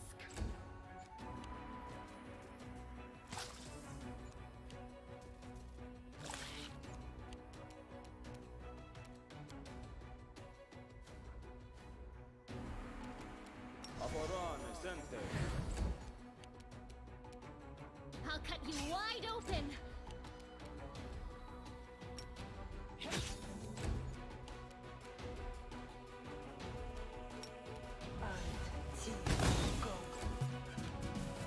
Imagine fireball. That would be nice.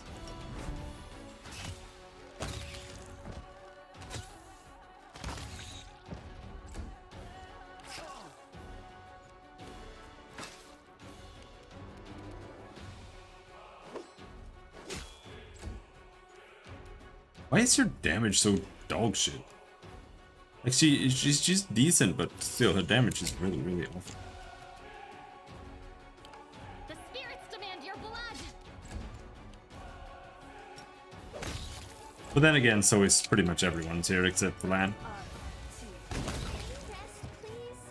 I'm tired.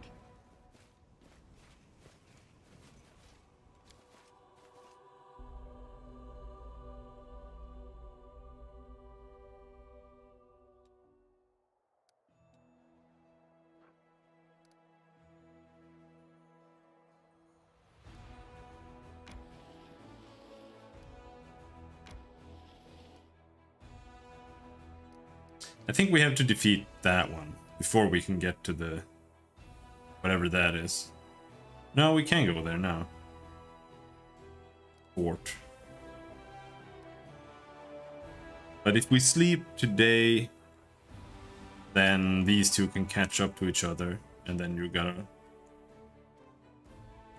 Well, no, she can only have 3 units.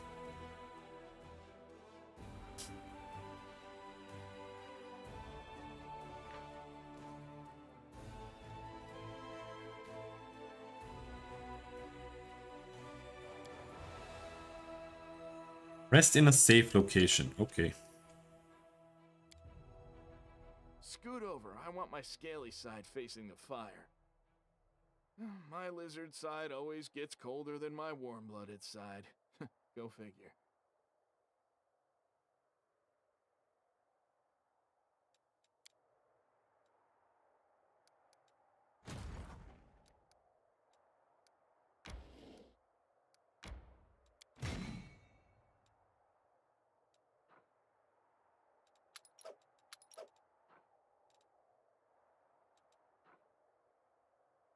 $161 hit points. I mean, which unit is higher tier? Favored enemy demons. Skillful repulse.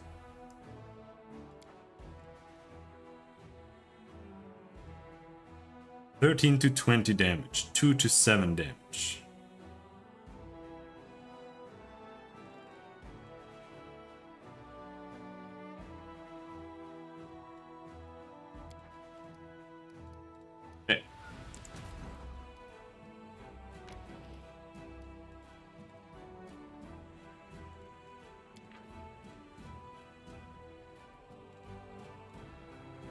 Quest capture the Villareth Ford outposts. Is this that one? Yeah. So this army here, it can kind of wait. Right.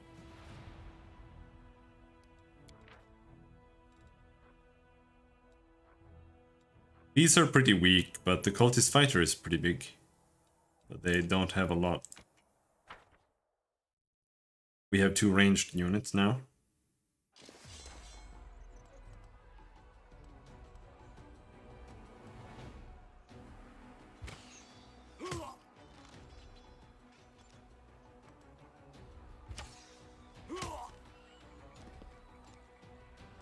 But I hate Heroes of Might and Magic so much.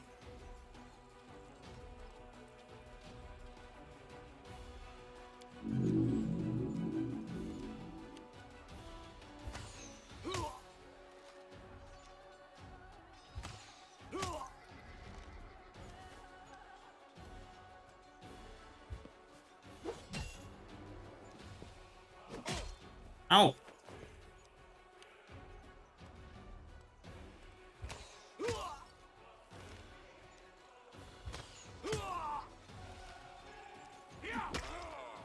Ow!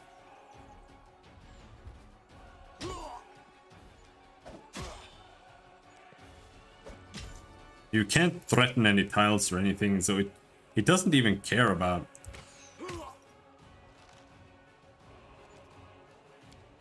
internal rules. Dispersal of forces. All infantry units gain +1 bonus to attack and saving throws.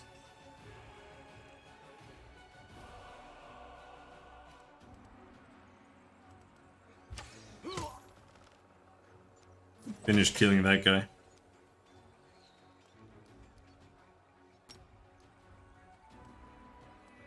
Thank you for the bonus, whatever good that does.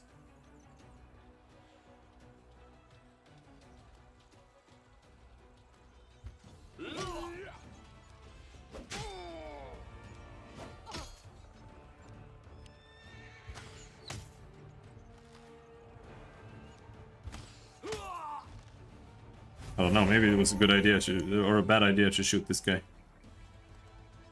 Why did I get to shoot again?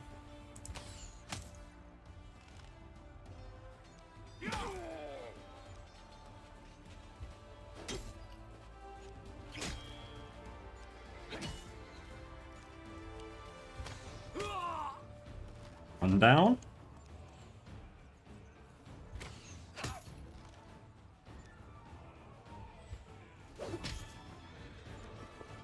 Oh, come on.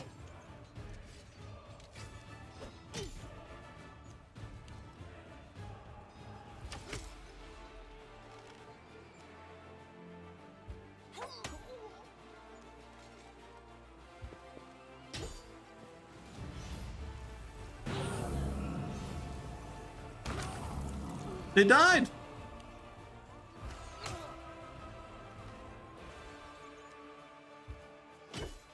Gonna lose some units here.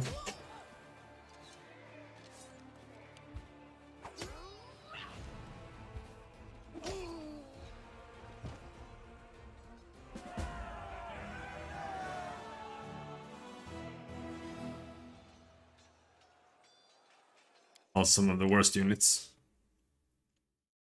Oh yeah, I think it replenishes the good units first, right? A Crusader unit advancing north encountered a cultist band and eliminated it. The Servants of the Abyss had been transporting prisoners of war to Dresden. The remains of the garrison from Villareth Fort, which had been captured by the demons. Exhausted and wounded, the warriors adamantly refused to depart for the relative safety of Canabras and instead asked to join the commander's forces. A squad of Crusaders was caught in a sudden storm from the west. It lasted only a few minutes, but the unnatural lightning made up of electricity, flames, acid and ice left several soldiers dead. The ease with which the forces of nature brutally claimed the lives of their comrades has demoralized the Crusaders. The outpost at Villareth Ford, which straddles the West Selen Crossing and is of strategic importance, has been taken. The cultists are destroyed and the commander's army is able to operate on both sides of the river. Okay. Level up.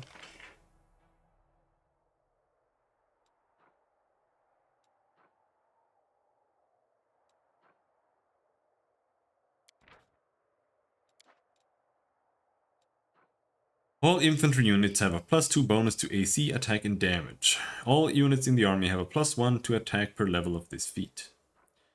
Increases infirmary size by 7% per level of this feat.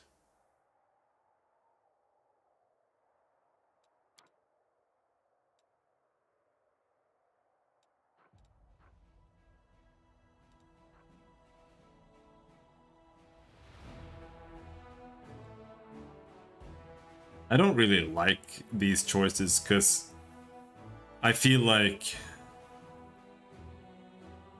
it's all just gonna end up the same. Kind of. Like I get more attack, then I'm probably gonna get less losses. I give my infantry units bonus AC, attack, and damage, I'm gonna get less losses. If I take this to get a bigger infirmary, then I'll take less losses.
Your military camp has moved to a different location.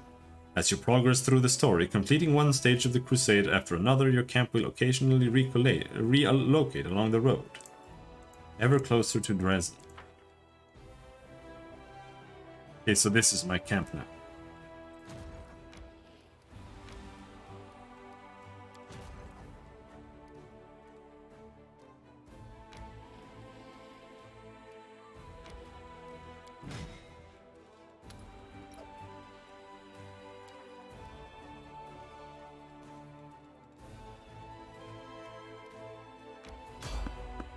Someone on the road. Get ready.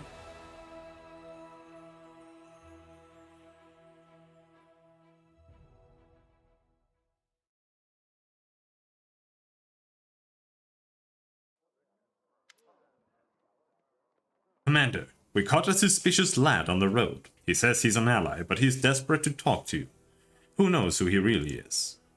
The young man before you is trembling from his wounds and exhaustion. His boots are in tatters, as if he had any weapon or armor, and if he had any weapon or armor, he shed them along the way. His clothes are torn, and his hair is wet, like he recently swam across a river. Blood oozes from the wounds on his chest and shoulders, and his skin is cracked and inflamed from the acrid weather of the whirlwind. Commander, the man breathes heavily. The words emerge as a whisper from his dry throat. My squad, ambushed, beyond the river. Help! Remain silent and wait. Barely catching his breath, he begins again. Yeaker and Kel, Hell Knight of the Order of the Godclaw. Under the command of Paracletor Regil Derenge. Our squad is under attack by demons far surpassing our number. Without your assistance, we are lost.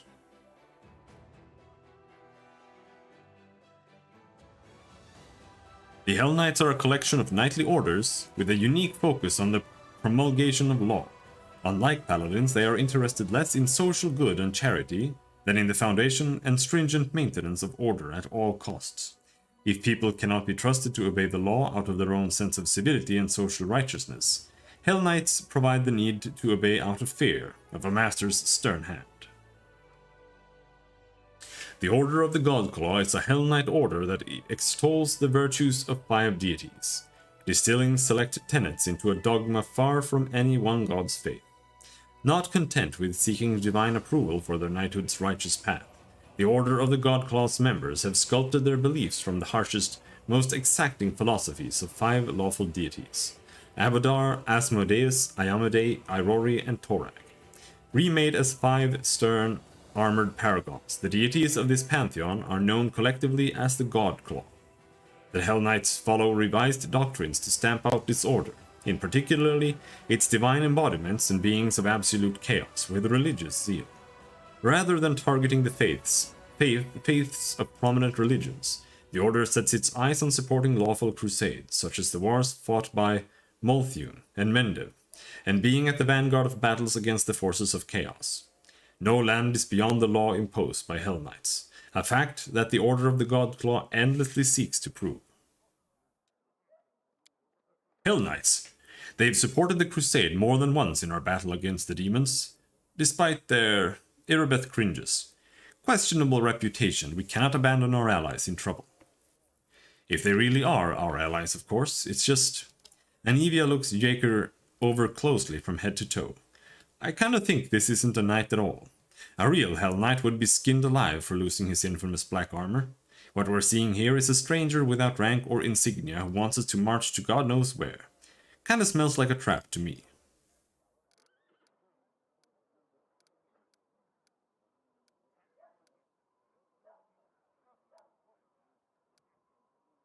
Where is your squad now?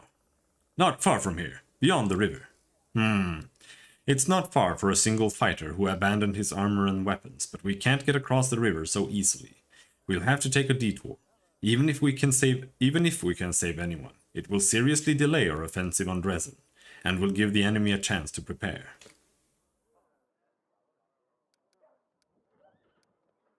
Jaker, who is attacking you and why can't you handle them on your own?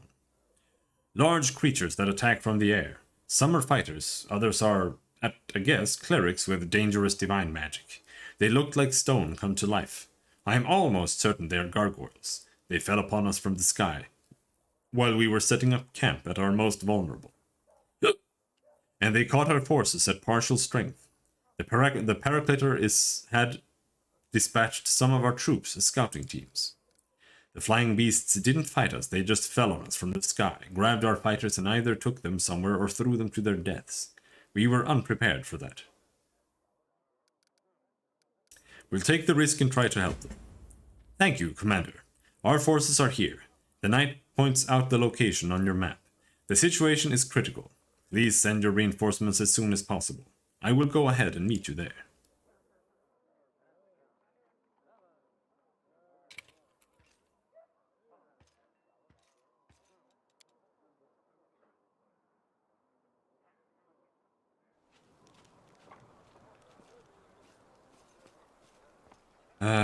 Where are the... Oh my god. That is not far.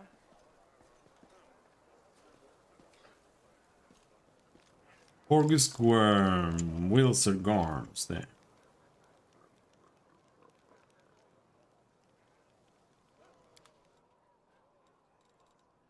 Alright, so. Let's see here. Get a shitload of things. Saw the hat there, that's for me.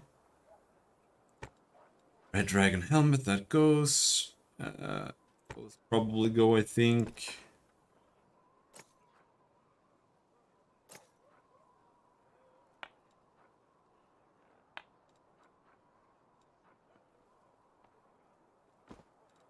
There.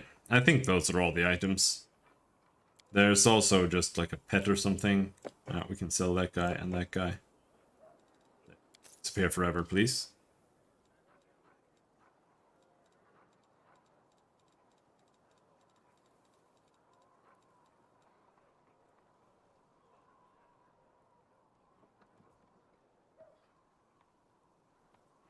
He's got a ring of protection, but do I care enough?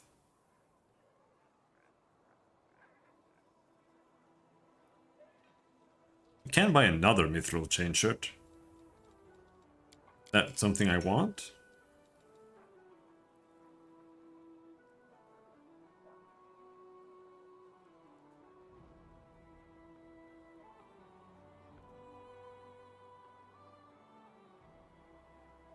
Probably.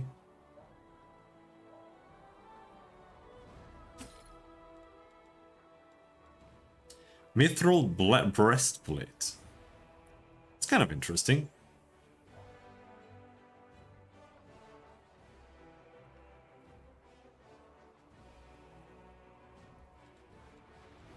Show the build?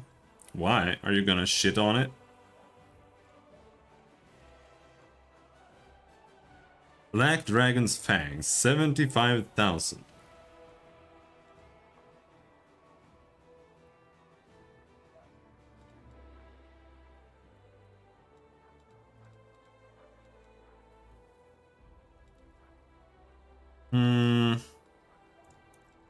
Mostly trash.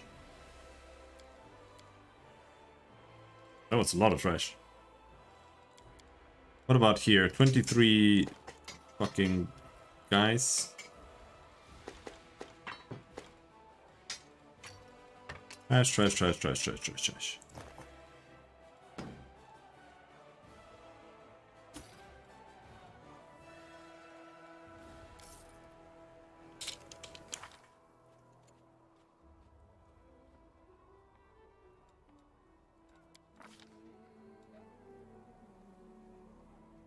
He still sucks.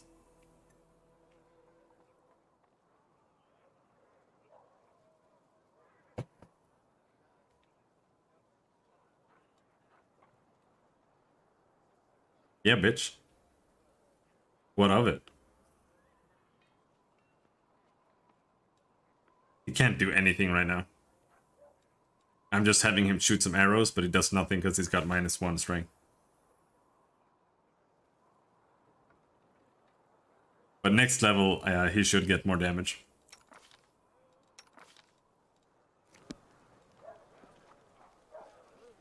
Is there anything to do here?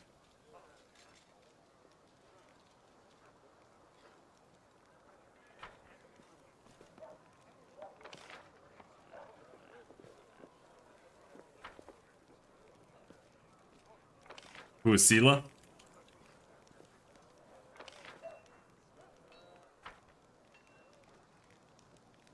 I'll go ahead. Yeah, she's... Well, like I said before, it's not that I find her, like, intolerable. You know, it's not like the Kitsune girl, who is just, you just want to kill yourself listening to her. But she's just so boring. And you can tell she's written by some diversity hire at Alcat. Like, it's so obvious. And it's just not enjoyable to have her.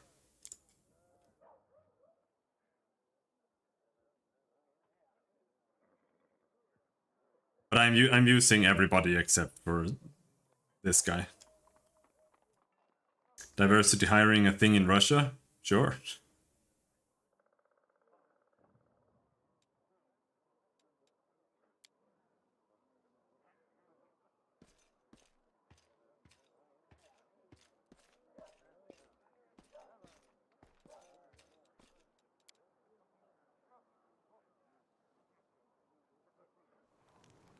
I know the way. Okay, we leave, I guess.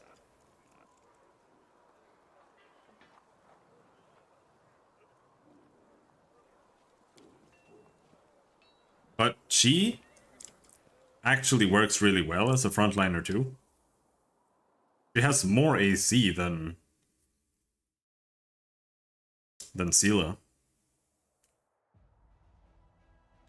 Reliable readout, that's where we're going.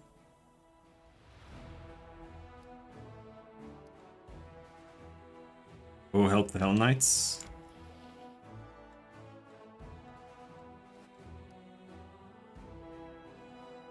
Don't have many soldiers left.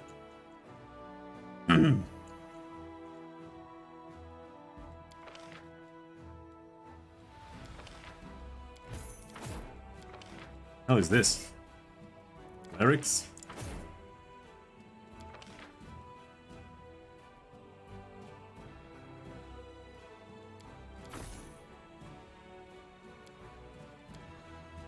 Locked?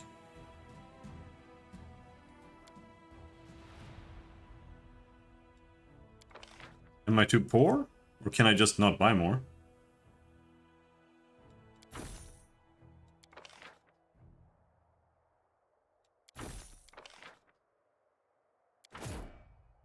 Hey.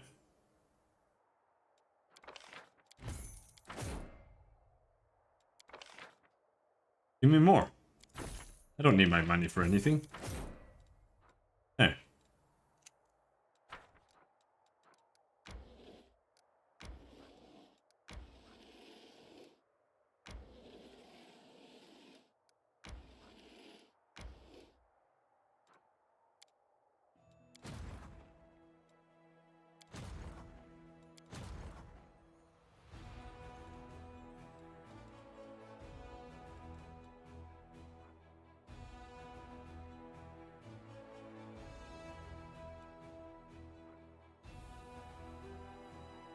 Crossbow of Judgment.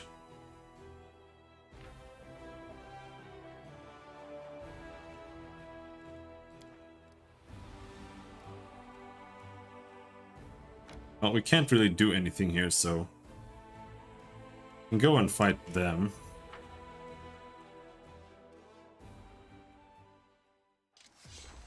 While we wait for the Penetrating Strike. Target unit ignores up to 3 points of damage reduction. Well, we don't have that. But we do have Sharpshooter bonus.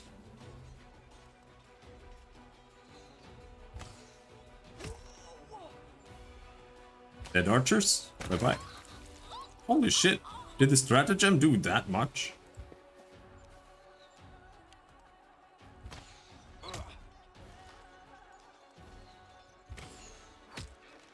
Or did I... Is it because I leveled up or something?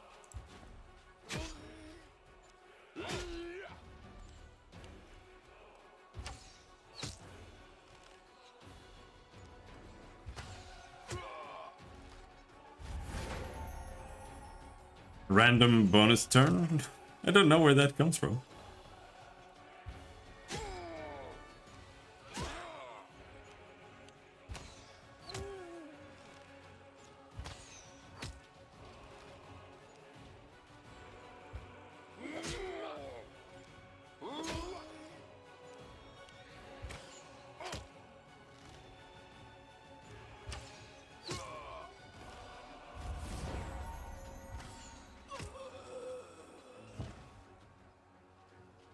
Here we go, lost nothing.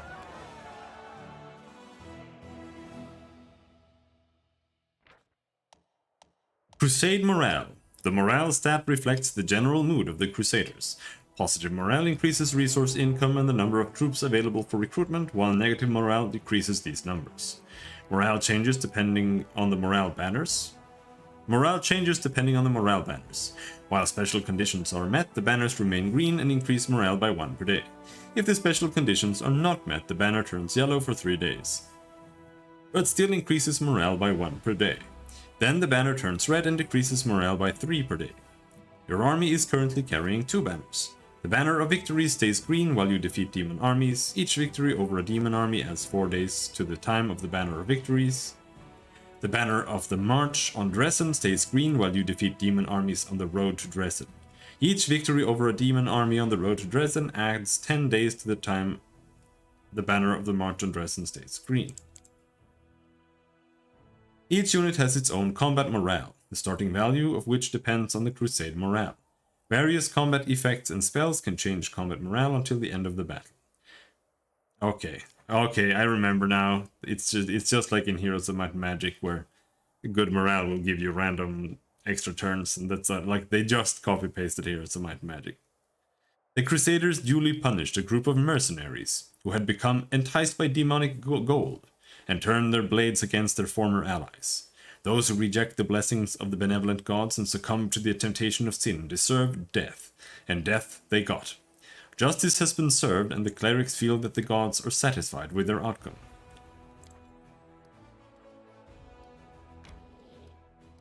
Totally.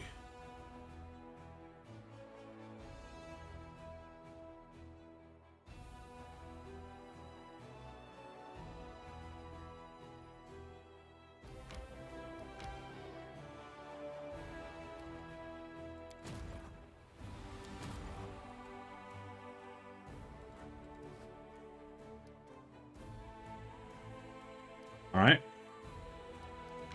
Anything I can go and do?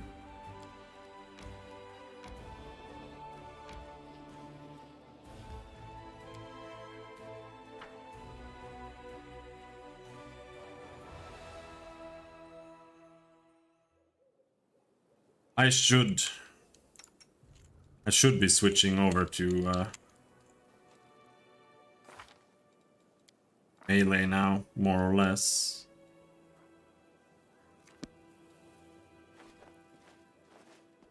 Still do no damage. Alright, fine. See if we can switch over to melee.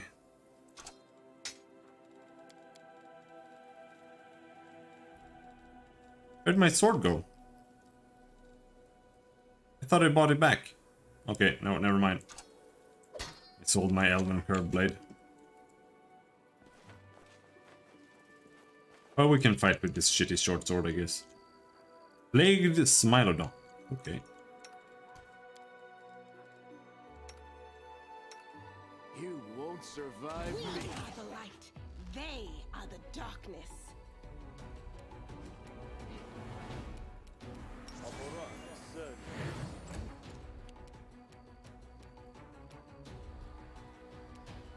How much damage does this do? 1d6. And Scorching Ray does 4d6.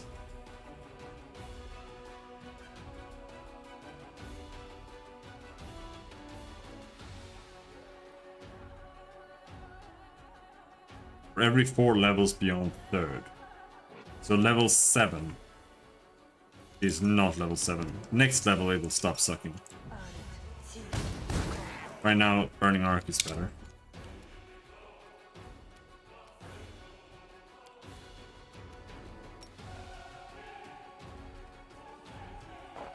Fuck!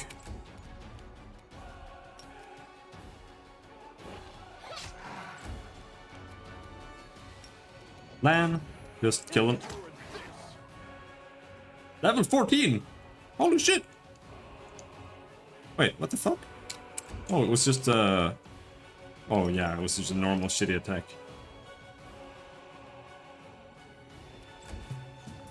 Wasted key strike.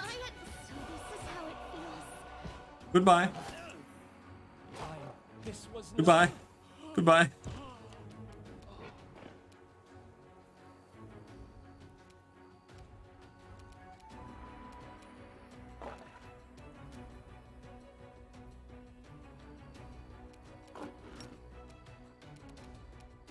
Not really much you can do.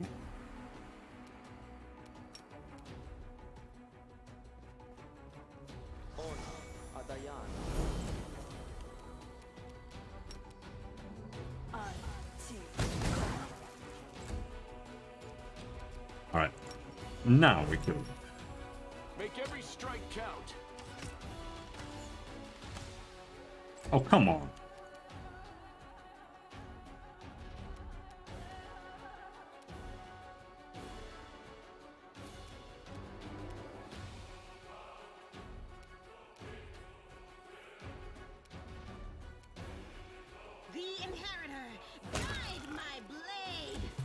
See, that wasn't so hard.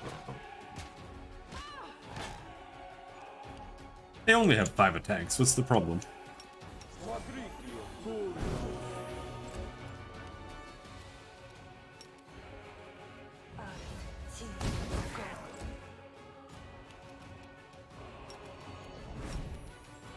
You've crossed the wrong mongrel.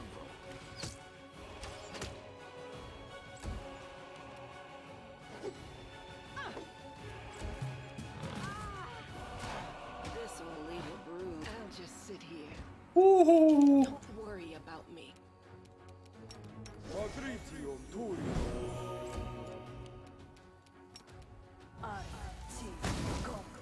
What I could have done was blind them, but I felt just doing damage was probably more prudent. Would have probably killed me anyway. 630 per kill. Now, how many more are there? Old iron. Let's Special metal extracted from the depths and forged at a low temperature. Old iron is not only useful for making weapons against demons and fae, but is also a valuable alchemical ingredient. Keen composite longbow.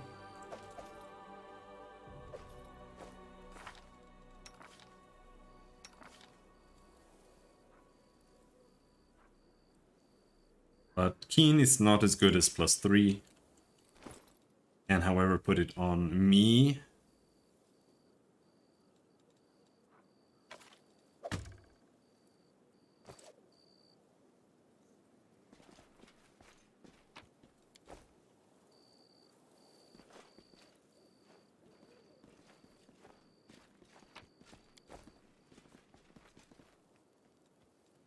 I'll watch your back.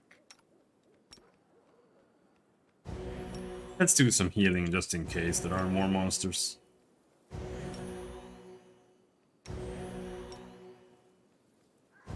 Follow my lead. Another one of these, whatever this is supposed to be.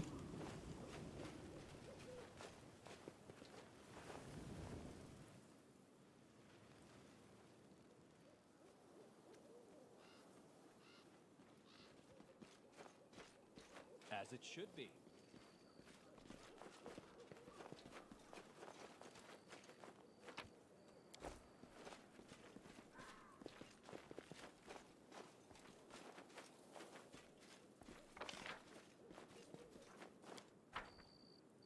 What?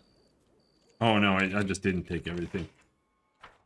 It was trash. Not far. Don't like trash.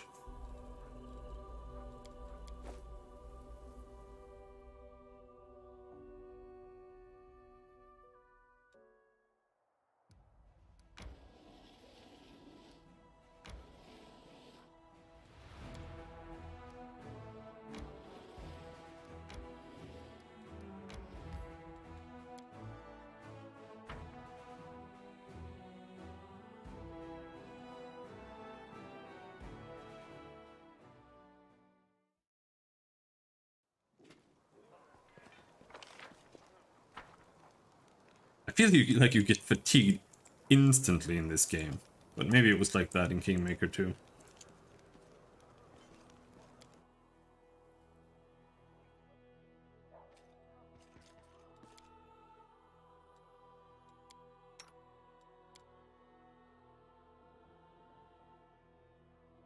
If I were a shaman, I would do something utterly unthinkable and then tell everyone the spirits put me up to it.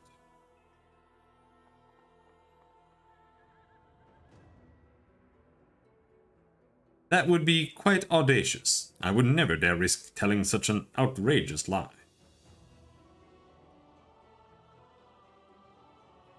Okay.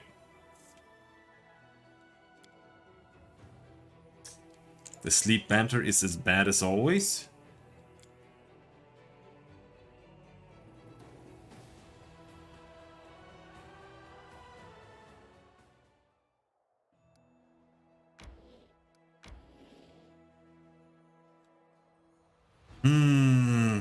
Now. Can you reach all the way? I would strongly doubt it.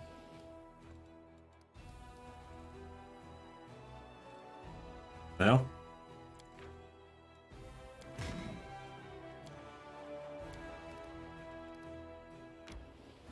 What the fuck?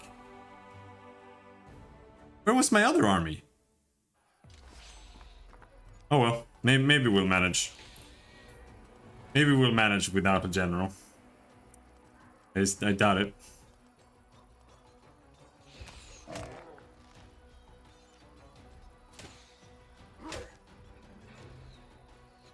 Did you just do 800 damage?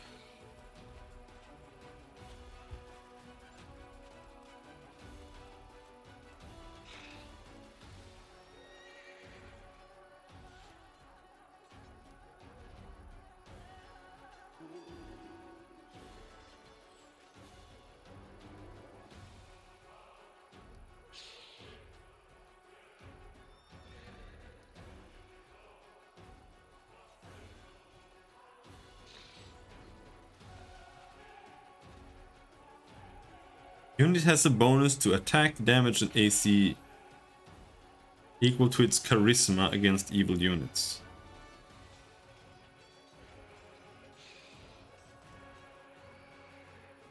Okay.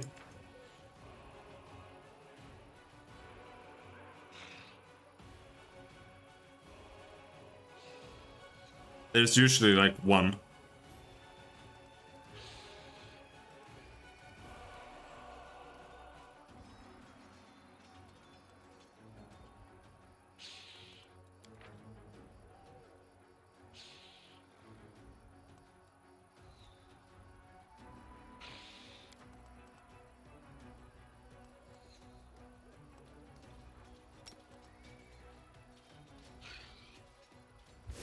Yes, this is extremely discount Heroes of Might and Magic.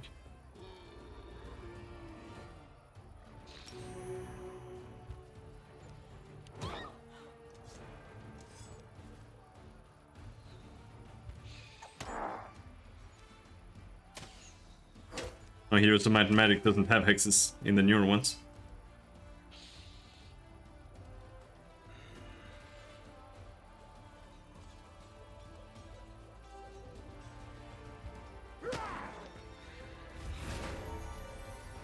They all suck.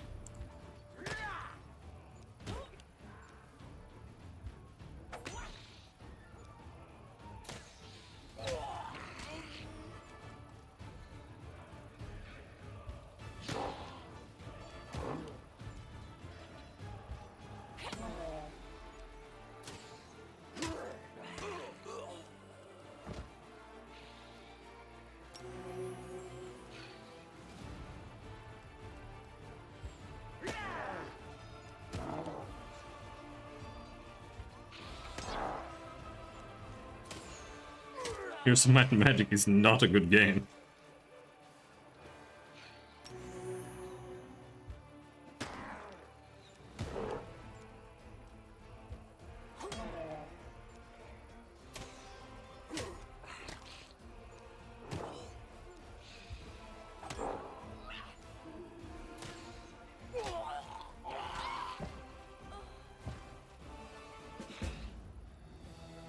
Nice.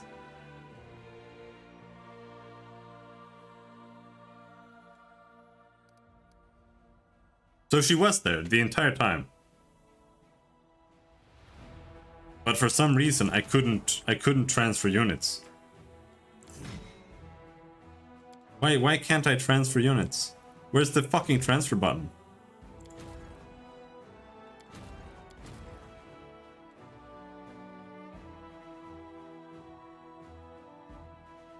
I don't fucking get it. They're not placeholder, they're the 3D models. The 3D models are terrible. So I walked on top of her, it stopped, but it like stopped on me, so I couldn't transfer units over.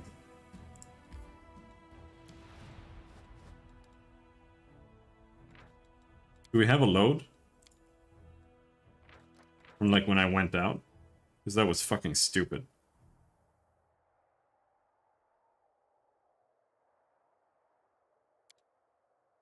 When is this? So it was right before that. Yeah.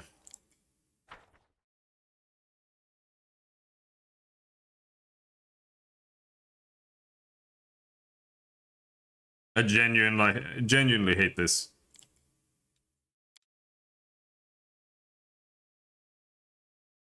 It is such a dog shit thing. Like, why did they put trash Heroes of Might and Magic in? Holy shit, so ass. Alright, can we please join forces this time? There, finally.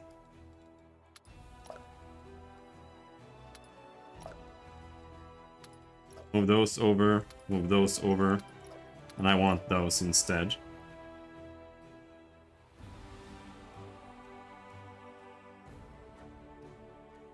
Would you like it more if you liked Home more in the first place? If I liked Home more in the first place, I would be a little soy face beta cuck and I would be soy facing all over this shit right now.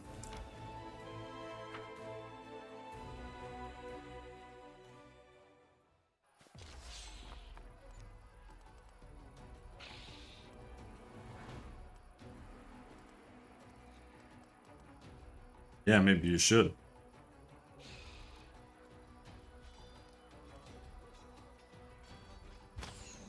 Oh, nope. Can't right click to check for stats there. That right click does something else sometimes. Damage reduction 1, okay. Damage reduction 3.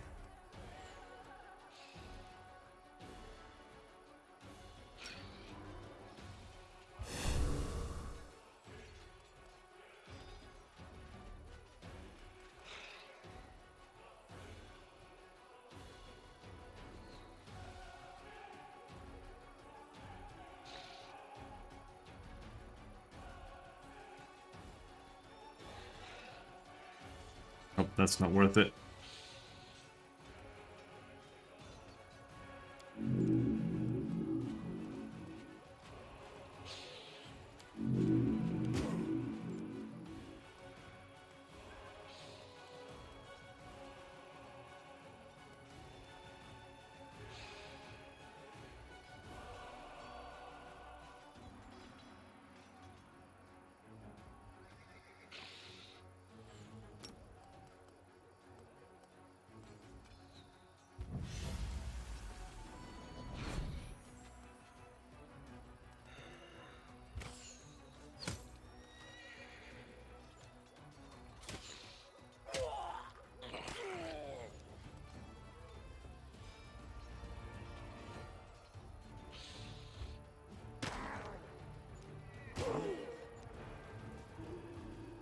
The damage difference between having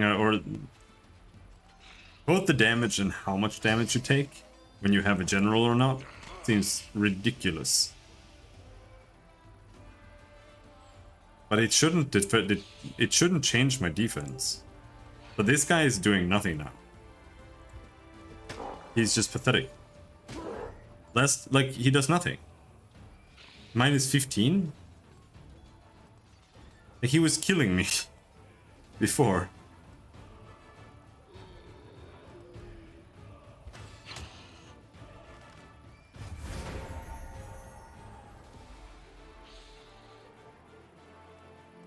Yeah, I know. They seem to have fixed this in this game to some degree. Either that or it's just because I have a 10 years newer CPU.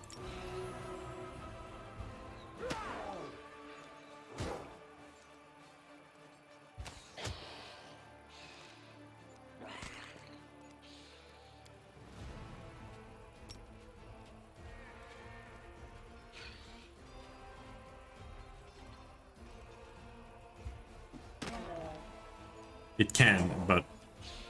well, no, not really. Because it's probably single-threaded and then my processor is literally worse at running our game than Robert's 10-year-old CPU.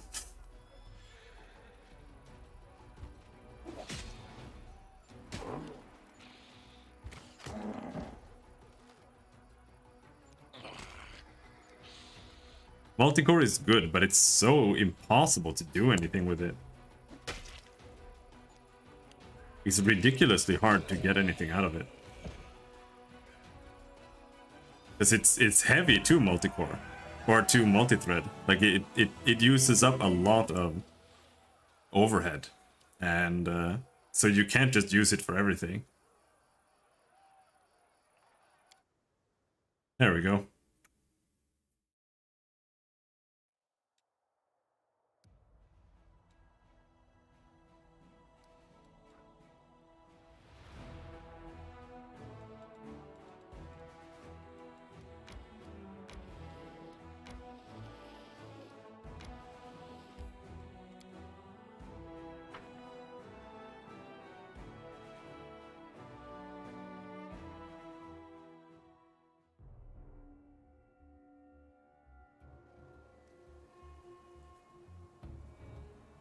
I'll go ahead. Looks like the Hell Knights continued to fight the gargoyle even from the air. They both fell to the rocks and perished.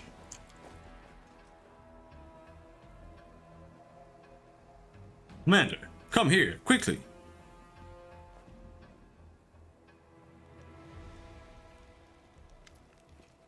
From the mountain you see a raided camp and two groups of warriors, one wearing white and yellow armor, the other in black.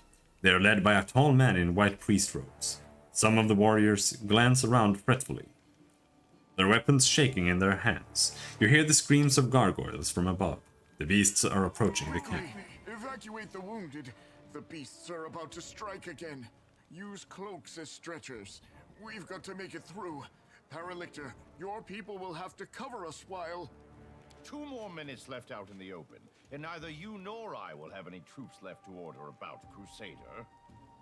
But the wounded...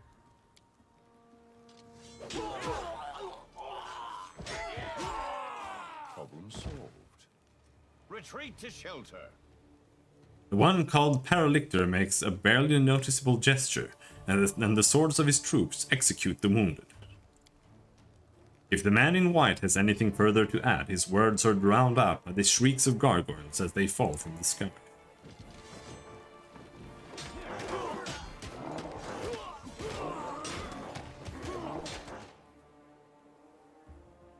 The Paralictor will lead the unit to shelter. We need to get through to them.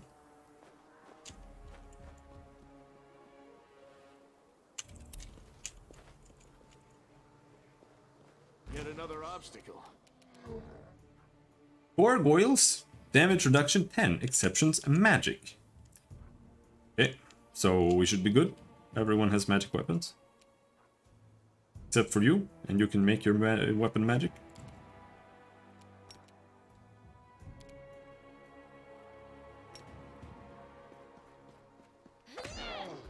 Yep.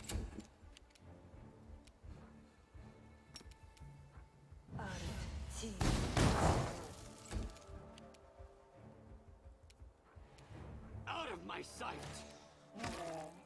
Oh, maybe I should have blessed there, but can charge too.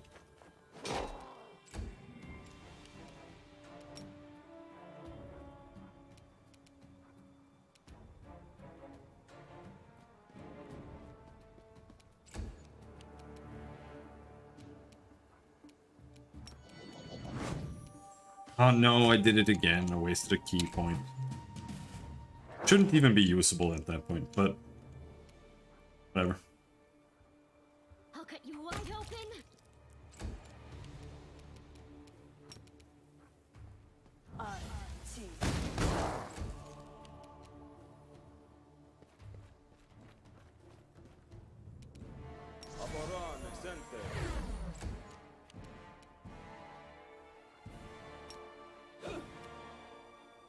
Come on.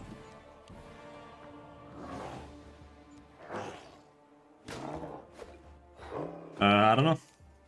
Probably not. Probably thinking of something else.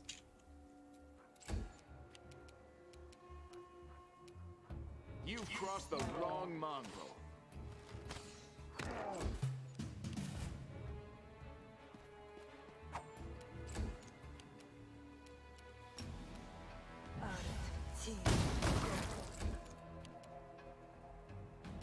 I will see to your demise.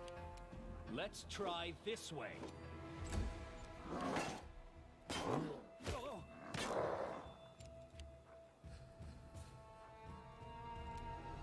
Into the fray!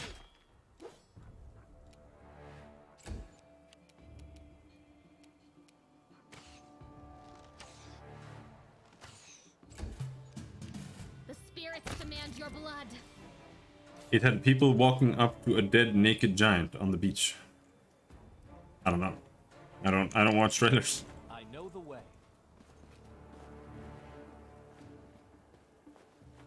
Did we find trouble? No, they did.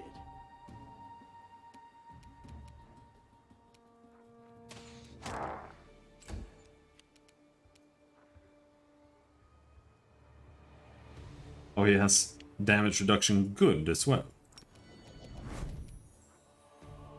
Pretty okay-ish AC. You won't survive me. It's pretty big. Another way to deal with damage reduction is power attack. Pretty simple. That's what it's for. But not everybody can use power attack. But there are other ways to do damage too. Arrows got deadly shot or whatever it's called here.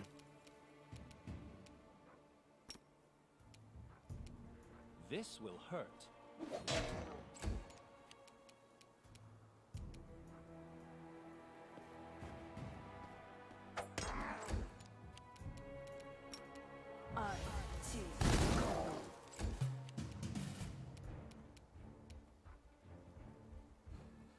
Chaotic, evil, monstrous humanoid. Right. Shoot him. And grace.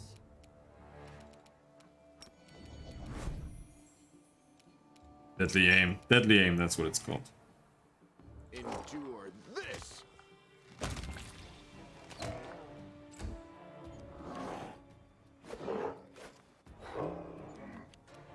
This is your punishment for watching video game trailers.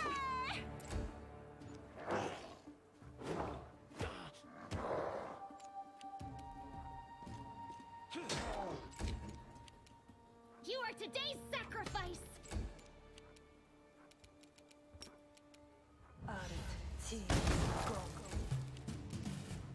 I'll make short work of this.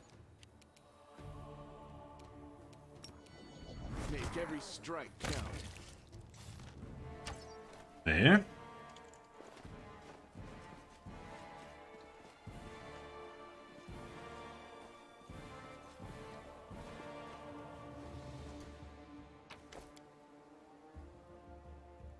The sight before you is at once macabre and picturesque. A lifeless couple, a man and a woman dressed in white and yellow priest robes, lie on the ground, surrounded by the bodies of dead gargoyles. They are tangled in death. The claws of the monsters are tearing at the human's clothes, and the largest gargoyle's talon has pierced the man's chest and punctured his heart. But before they died, he or his companion defeated the enemy. Suddenly, the woman opens her eyes. She doesn't look at you, but stares up at the world wound's horrific sky. Her pale lips open and she exhales abruptly. The sun will never rise again. There's only darkness above me. Even the sky here is cursed and we along with it. Jaeger walking in front steps over the man's body without looking. He turns around at the sound of the woman's voice.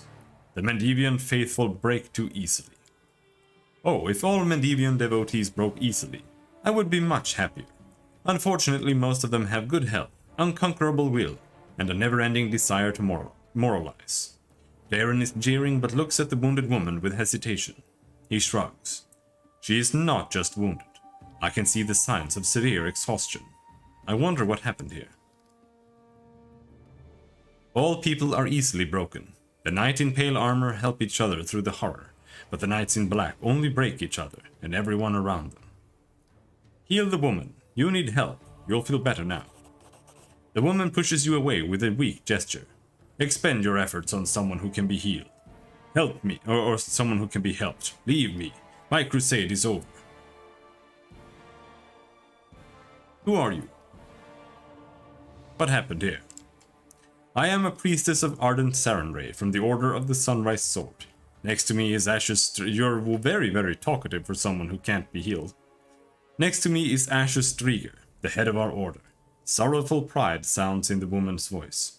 He has led our forces on raids to the World Wound many times, but this campaign, the gargoyles attacked a few nights ago. A vast number. We've never seen anything like it. Ashes organized our resistance with great skill, but while the monsters were distracting our fighters, a small group of them raided the camp and took our supplies. We were left without food and water in the middle of the World Wound, where it's nearly impossible to find provision. We shared the last crumbs of our supplies and set off back the way we came. Everyone was suffering from hunger and thirst.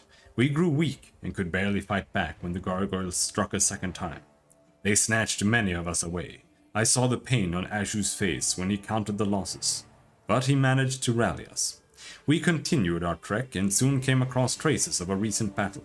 Someone had destroyed a troop of demon worshippers.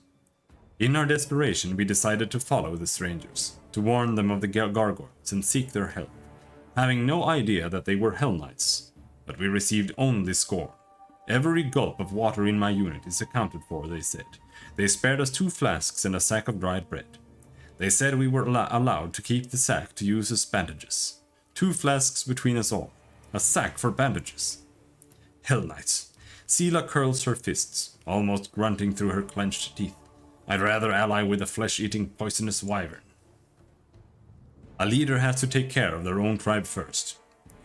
All the scandalized gasps. How could he do such a thing? They suddenly fall away when you're first faced with the hard choice. Are you going to take food out of your own child's mouth or feed a starving stranger? What happened after that? The gargoyles attacked. Despite how the Hell Knight Paralictor had treated us, Ashes endeavored to help them and had us carry their wounded. But that monster had them slaughtered. Ashes was beside himself. It's difficult to conceive of such evil.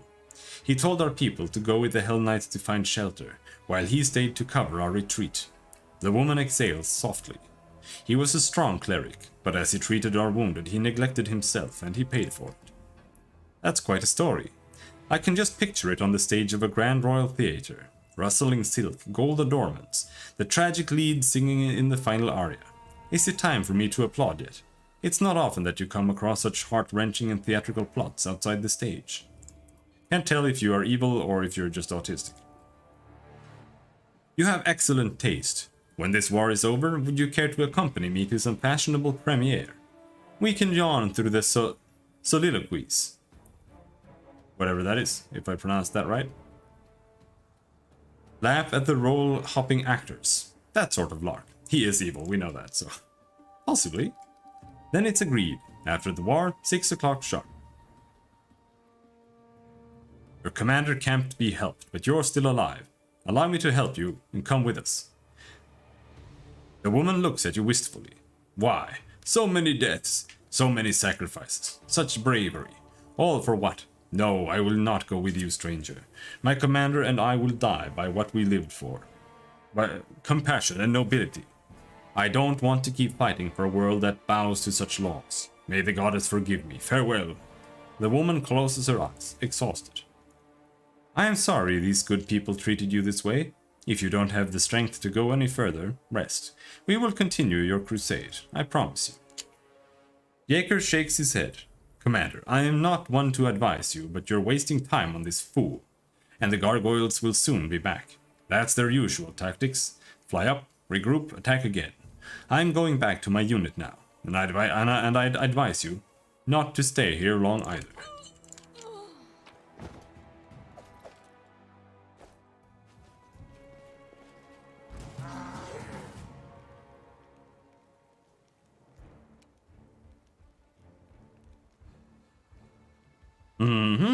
Alright, let's give him a big heal. Ow. Ow.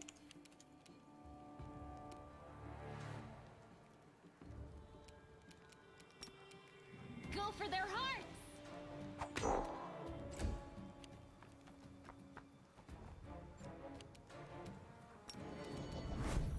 You've crossed the wrong mongrel. Whoa.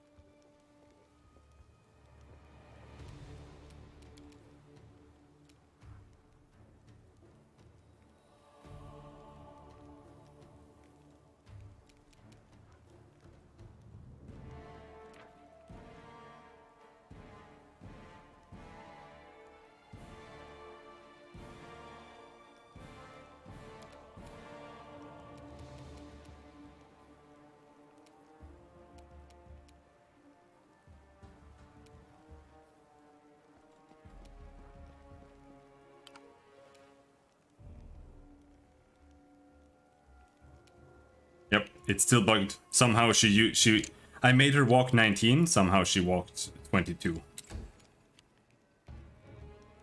Oh, they're such a bad company. Oh. Holy shit.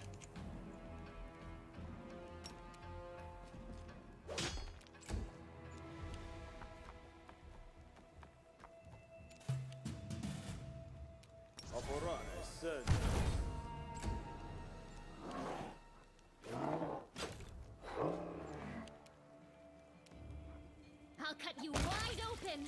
Nice.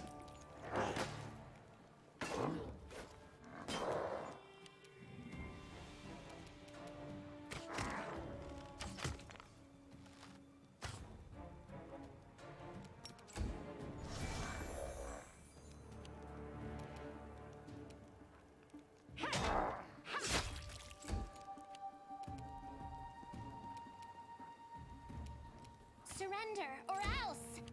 A calculated risk.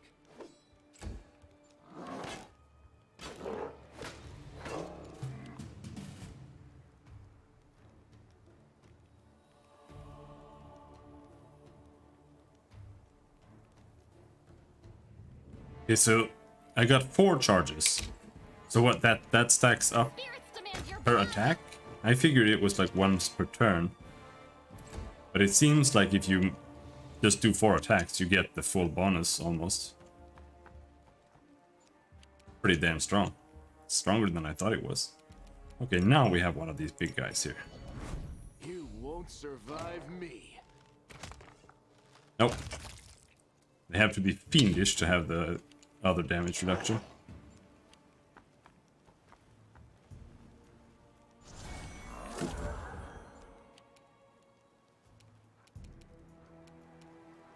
What the fuck is a half-fiend gargoyle?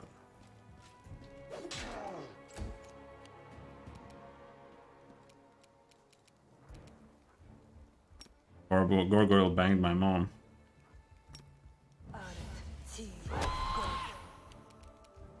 This should do it.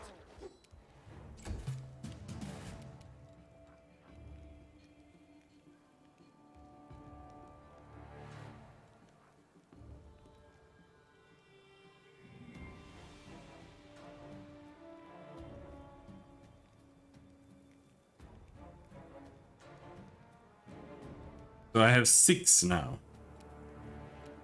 No, okay. So the charges is you get 1 damage per charge, and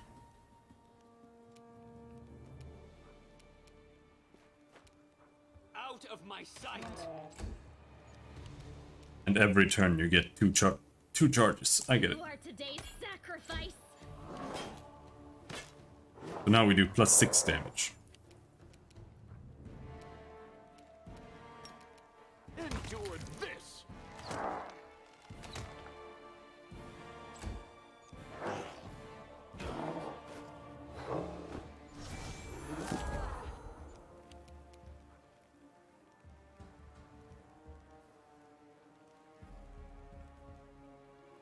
Now the question is that only in melee combat, or can I switch to bow and keep it? Say? Yeah, melee weapons, yeah.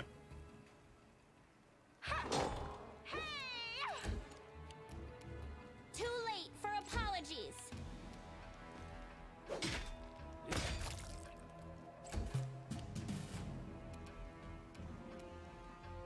It's Shrek'd, dude. I will see to your demise.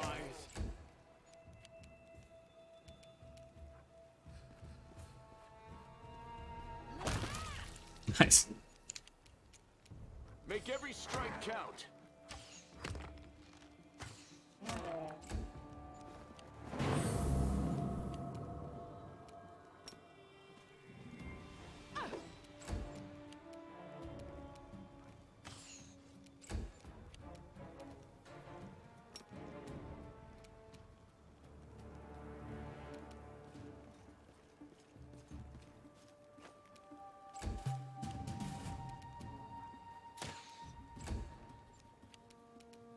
Go for their hearts. I kind of wish craft magic item was someone had made that for Rat.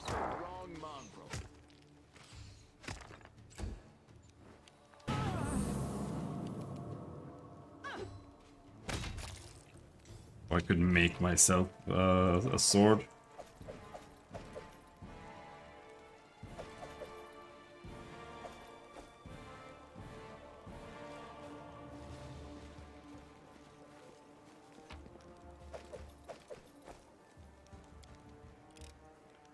I hope you appreciate this.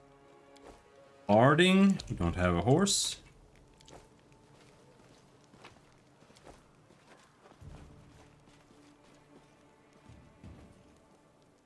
Can't loot that. Doesn't exist. Okay. Even after the attack, the tents at the Hell Knights camp are lined up neatly, looking like they are ready for a parade.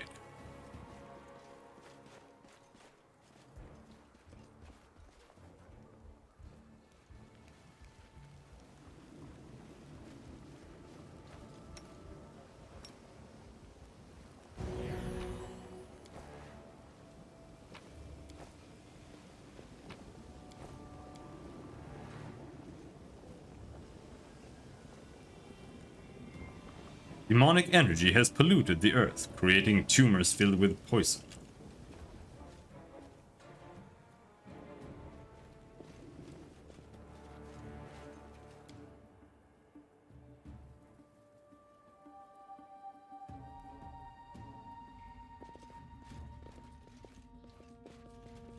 Knight Commander, I presume. Your glory precedes you. I am Reginald de Renge, Herelictor of the Order of the God Claw, and temporary officer of the Joint Unit of Hell Knights and the Order of the Sunrise Sword. You and your people should take positions. The gargoyles are regrouping. We expect they will attempt to break through in 5 to 6 minutes. The moment you step across the threshold, you're targeted with pale yellow eyes. A gnome with considerable gray hair, in his hair, dressed in black armor, lowers his head slightly. A Paralictor indeed. Impressive. Are you in command of this unit? Oh, no? Then step aside and let me discuss the matter with the commander.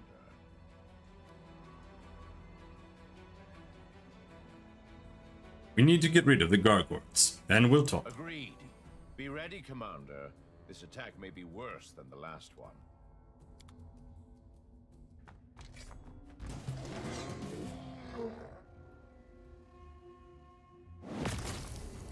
Think? Can they even fly in here? Hunter, level 5. Okay. I'll cut you wide open.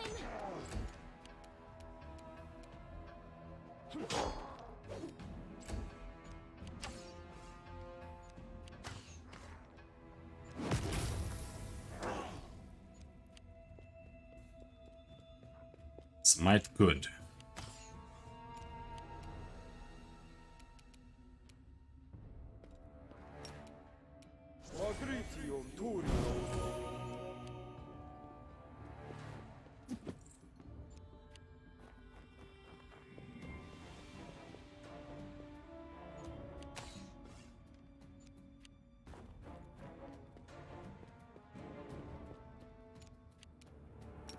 Think they can sleep?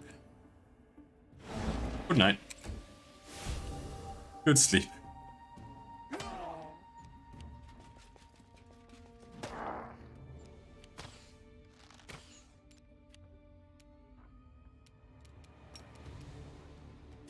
Light, take you!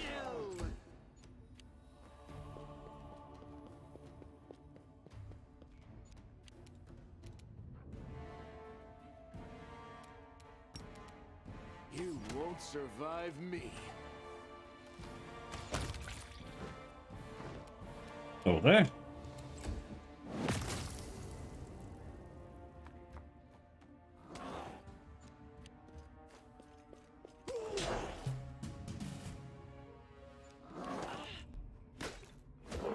This was not part of the plan. Maybe protection from evil would be prudent.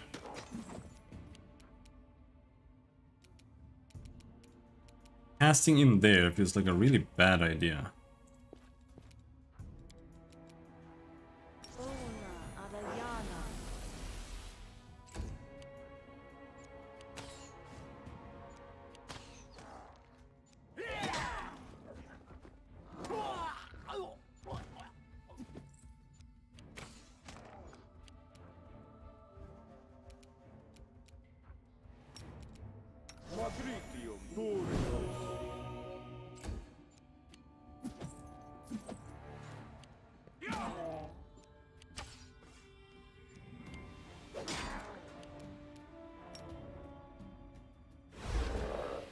Right?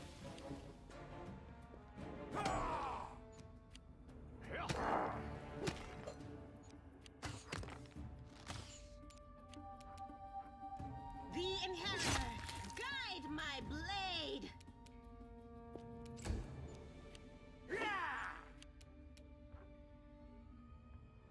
Endure this!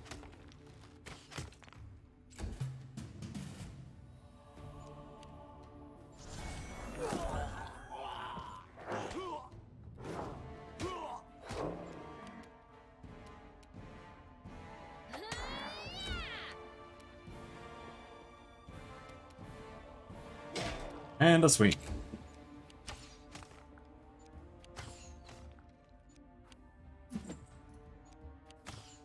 I don't think you can AoE heal your allies. No, only your party members.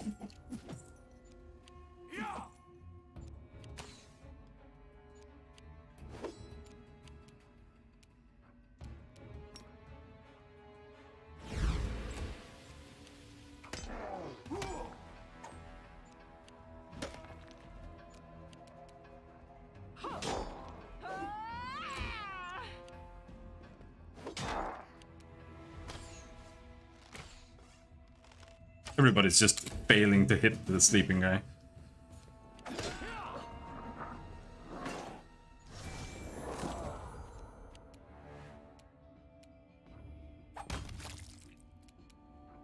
The spirits demand your blood.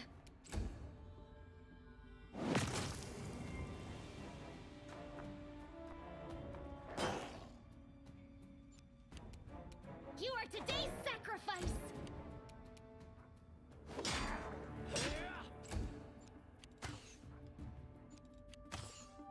Plus 6 damage. What is my AC anyway? 24. Well, that's not bad. Could be better though.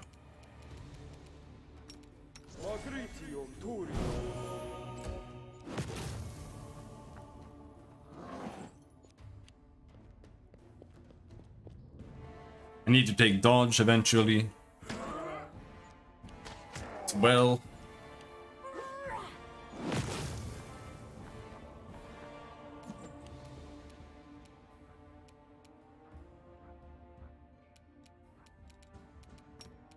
Leap.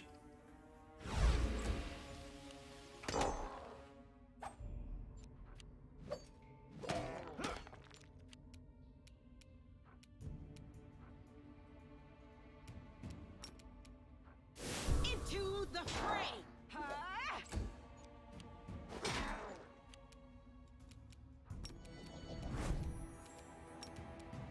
Make every strike count. That's how you overcome damage reduction. Just crit twice in a row. Very simple. This is gonna be a lot of XP, I hope.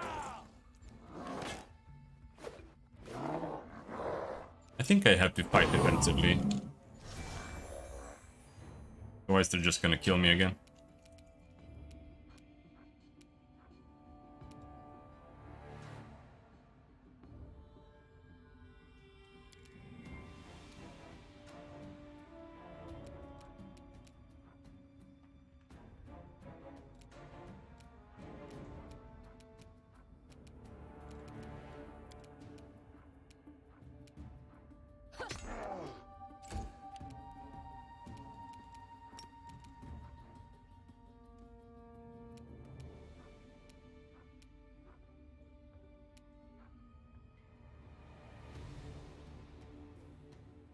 Let's try this way.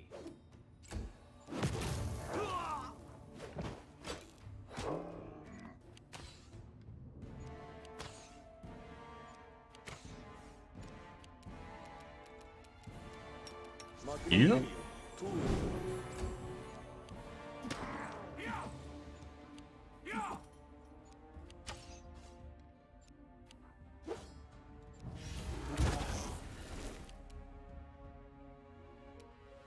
But we definitely need to get combat expertise.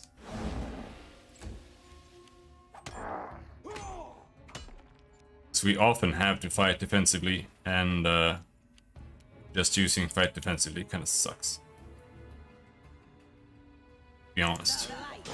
Take you.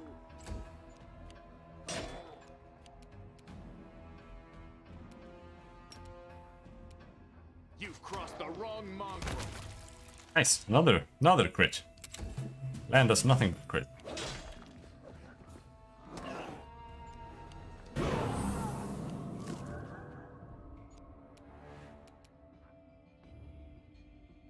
Go for their hearts.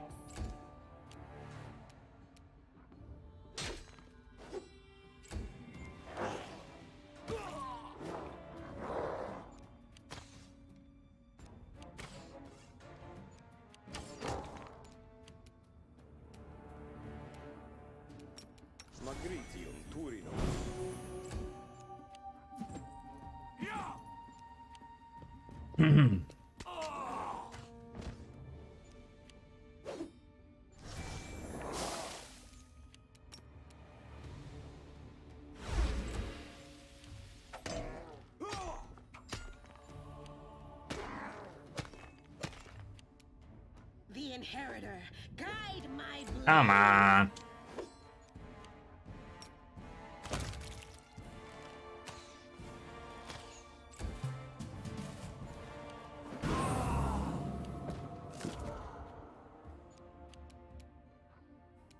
I'll cut you wide open.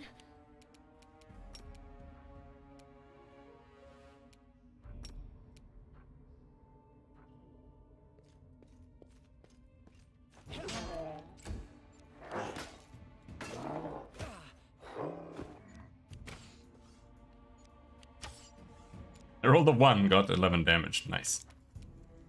With -1 strength.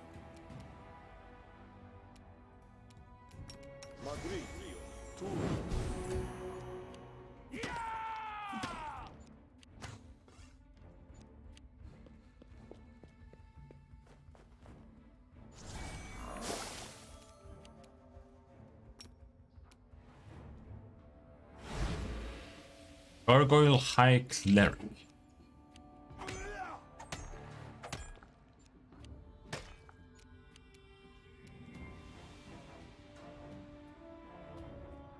You kill him? Nice job.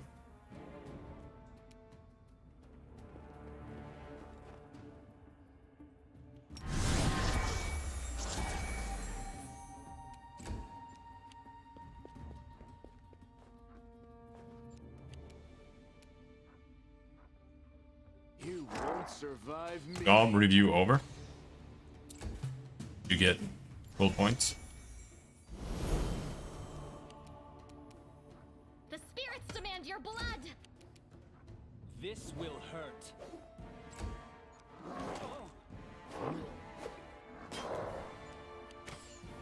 Nice.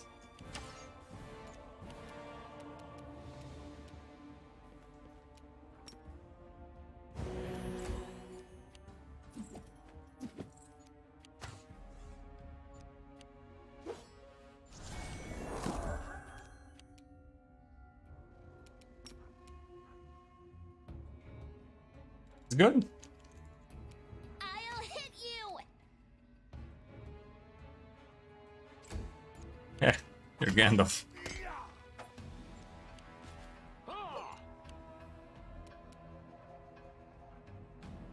Into the fray.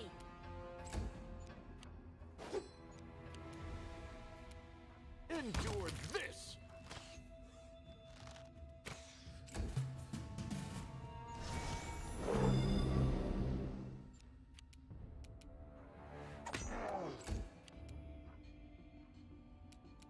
Let's turn off that. A calculated risk.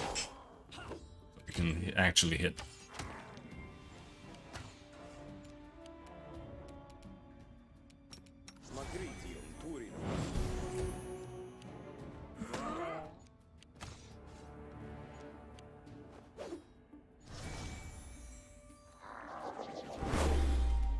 Don't curse me, bro.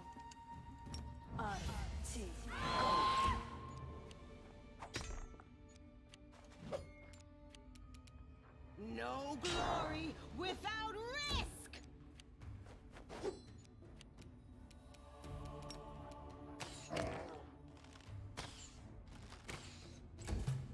Even her war shouts are so lame. God, I hate her. You are today's sacrifice. This should do it. Kill him! I keep rolling minimum damage, I think. I roll a 2.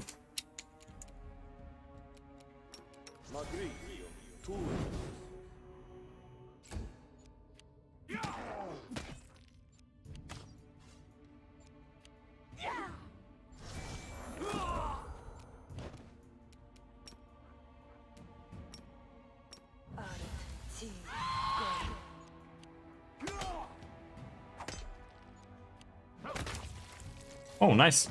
Crit. Level up.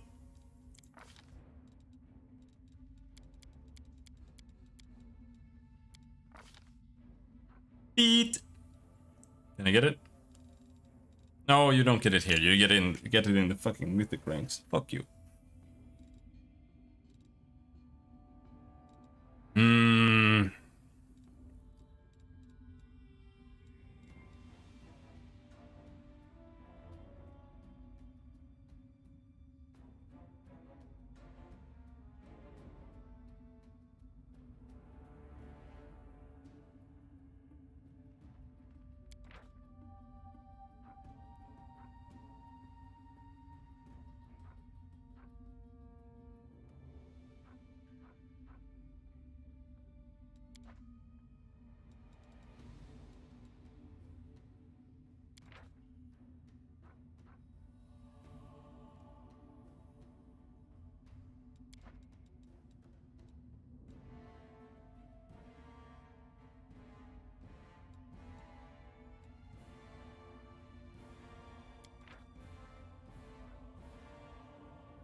These are pretty good though.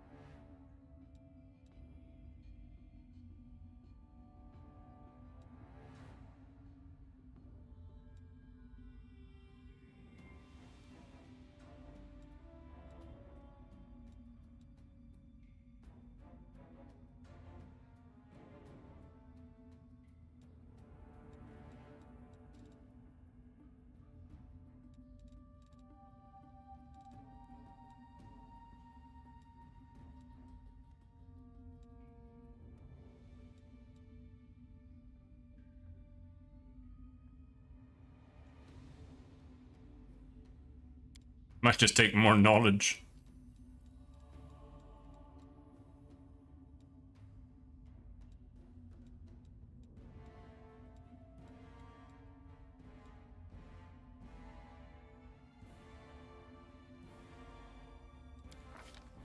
I'm gonna take more knowledge.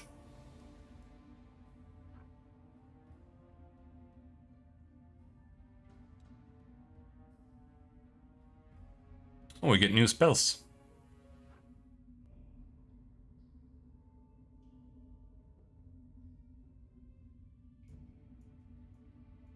Animal aspect, polymorph.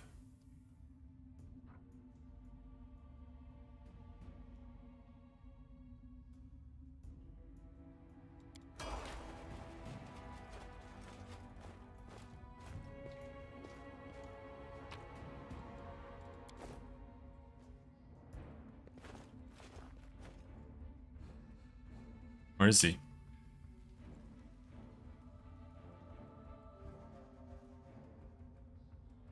Where is he? There.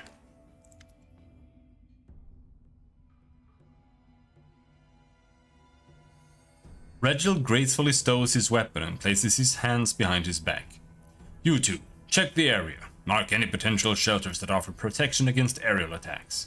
Quartermaster, inventory the remnants of the camp. I want to make sure that the gargoyles only abducted people and weren't interested in anything else. Send messengers immediately to our scout squads and order them to return to camp. And I need a full list of casualties. The sooner the better. He turns to you and nods slightly. Commander, your arrival was well timed. Now we can finally talk. I am quite interested in the events that occurred at the Grey Garrison, and I suppose you have questions for me as well.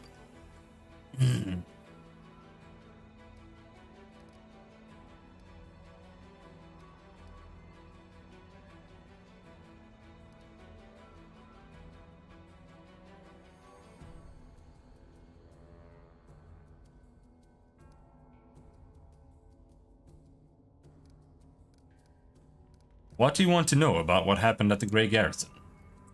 Any shift in the balance of power during this war has a direct impact on my mission.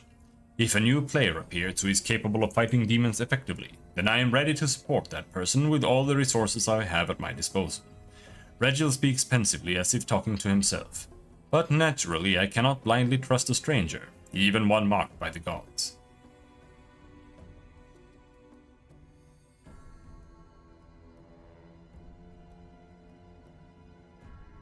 I don't care at all whether you believe me. Regil seems entirely unoffended by the harshness of your response. A perfectly reasonable position, and you are well within your rights, although if I were you, I wouldn't chase off potential allies so quickly. Is there anything you'd like to know before we move on to more serious issues?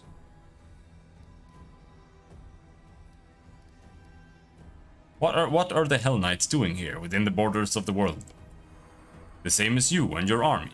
Fighting a war against the demons. The Hell Knights have always been a part of the Crusades from the very beginning. We don't answer to Queen Galfrey, and we act on our own authority, but we serve the common cause. The Scurry's spawn have no place in the world we want to build. Regil barks out the final words. Funny, isn't it? Knights clad in black armor have been fighting this war from the off, but most people don't even know it. The face of the Crusade is a Mendevian paladin, with the sword of Iomedae gleaming on their gilded armor. In that respect, my cousin Galfrey has a real flair for propaganda, I must say. For the Hell Knights, the World Wound is just one of several targets. They expend much greater efforts on book burning and suppressing slave uprisings. Yes, their order sent reinforcements here, but Mendev has always borne the brunt of this war. What are you going to do now after the gargoyle attack? I will wait for my remaining fighters to return. What you see here is only a small part of my forces. As for my long-term plans, that depends on the results of our conversation, Commander. Regil narrows his eyes. Before we move on to more serious subjects, I'd like to address an organizational issue regarding my unit. You may wish to be present. Jaeger steps forward and salutes with a clenched fist to his chest. Paralictor, permission to report. During the first gargoyle attack, I determined it necessary to leave my post. I swam over the river, found the commander's army and asked them to provide assistance. Regil nods. The reinforcements were much needed. You will earn a double salary for your resourcefulness, Jaeger, and 100 lashes for abandoning your post. The young knight grows a little pale but immediately salutes again. Yes, Paralictor. Say nothing. Regil, who has watched you closely through the entire conversation, nods to himself. Now, for a more delicate issue. You, Commander, were interested in our dispute with the Knights of the Order of the Sunrise Sword, correct? Their forces in Canabras suffered great losses in the demon attack, but now their leader has perished and his troops are in trouble. They are reeling with no command structure. their order will hardly be able to recover from the losses they've suffered. What are you getting at? These fighters aren't the finest material I've worked with, but if I assume formal command over them, I'll be able to reforge them into weapons of reasonable quality. 1 or 2 might even become true Hell Knights. The rest will be put to good use as well.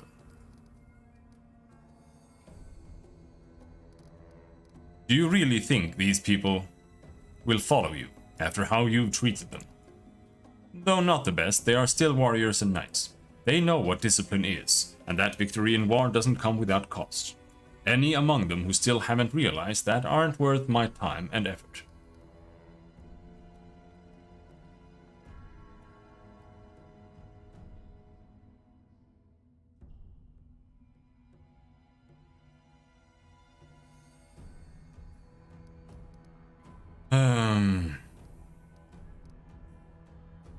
What does this have to do with me?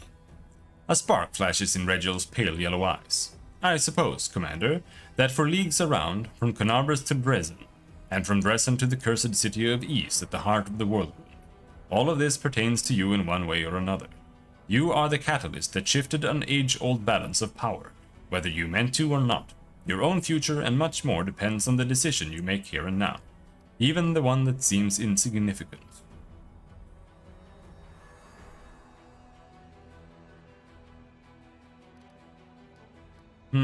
I'm gonna go chaotic here. No one but them has the right to decide their fate. Talk to them directly and get your answer. Regiel looks at the warriors in white and yellow, shifting cheerlessly from one foot to the other. Initiates of the Sunrise Sword, your leader is dead. The Order has suffered serious losses and will not be able to recover. You may return to Mendev to join another Crusader Order and hope that they don't meet the same fate as the Sunrise Sword. Or you may remain under my command. I will not promise that it will be easy, or that our war-making will be constricted by your principles. What I can promise is this: under my command you will never again feel like helpless mice in the talons of a ravenous raptor. Amelia scoffs. He's used to people following his orders. Then again, these sniveling cowards are used to humiliating treatment. They won't even consider testing him a little. What would you do in their position? Challenge the gnome in black to a duel and make him prove himself worthy of command? I would never end up in their position. Does that mean we've worked off the precious resources you spent on us? The water, medicine, and bandages? Yells one of the knights in white and yellow. I wouldn't make such an offer if I thought you were useless garbage. The initiates of the Sunrise Sword consult with each other for a time, and then one of them, a young woman in knight's armor, steps forward. Thank you for your trust, Paralictor. We will stay and are ready to obey your orders. Fine. In due course, I will review your troops and make any necessary decisions regarding your role in my unit. Regiel turns to you. And now, Commander, for the most important issue, cooperation between our forces. We do have a common enemy and a common battlefield.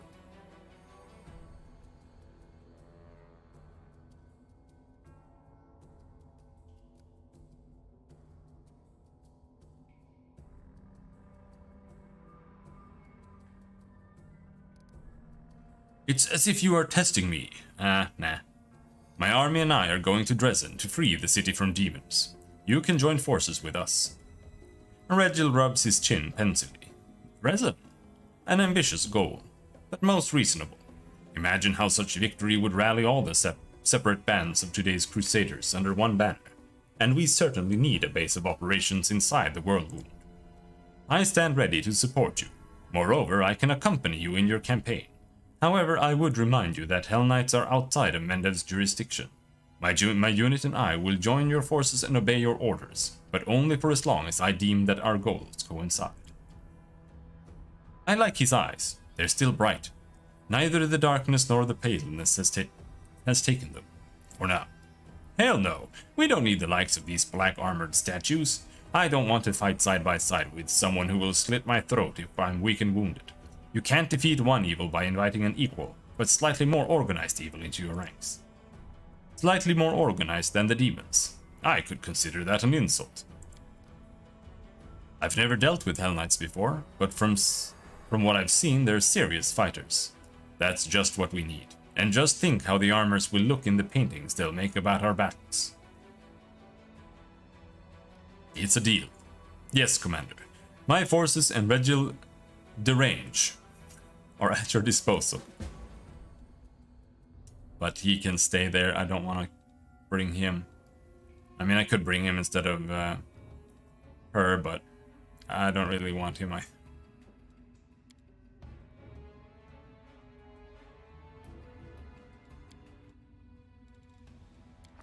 Zen Archer, level up. Clustered Shots. Clustered Shots is also really good, I think. Snapshot. While wielding a ranged weapon, you threaten squares within your melee reach. You can make attacks of opportunity with that ranged weapon. You do not provoke attacks of opportunity when making a ranged attack as an attack of opportunity. But it's improved Snapshot. You threaten an additional 5 feet with Snapshot. Well, that's pretty cool.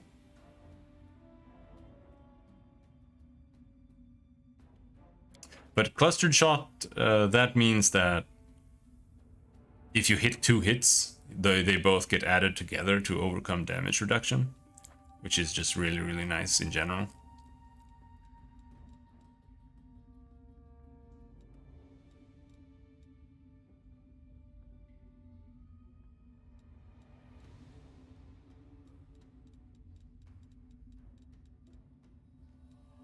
But, I don't know.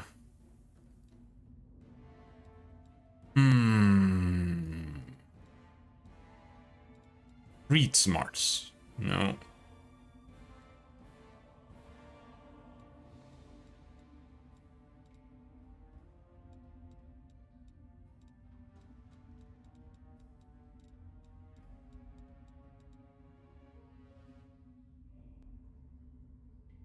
I am thinking skill focusing him on athletics and mobility.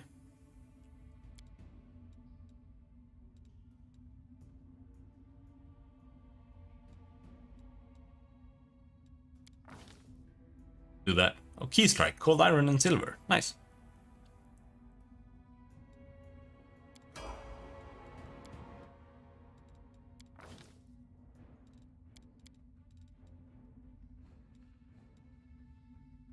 She has skill-focused trickery already. I wonder if there's something else we can get for her. But,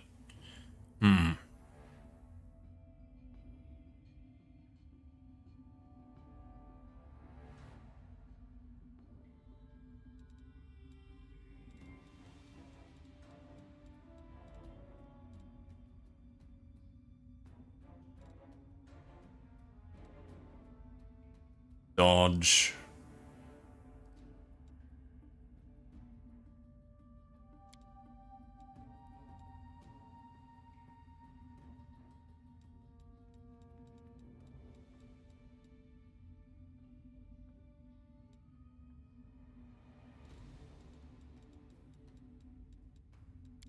Don't like the hexes.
I think she's too stupid for combat expertise as well, yeah.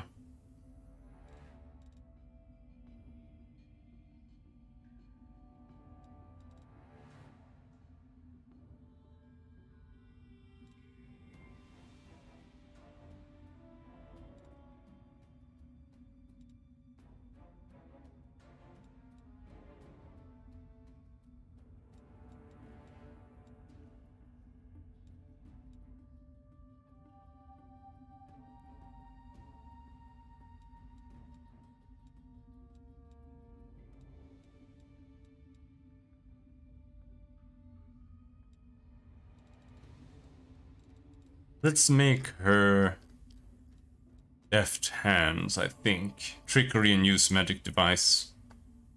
It's stronger.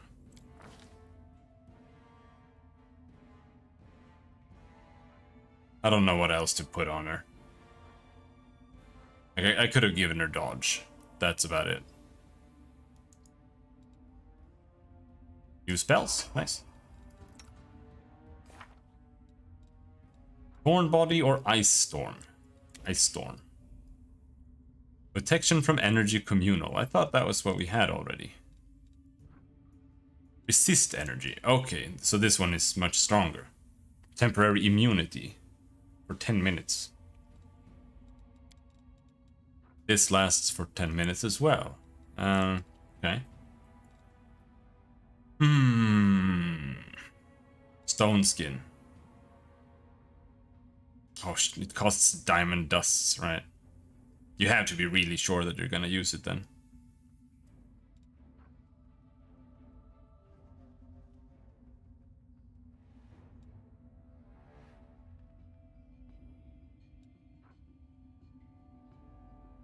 But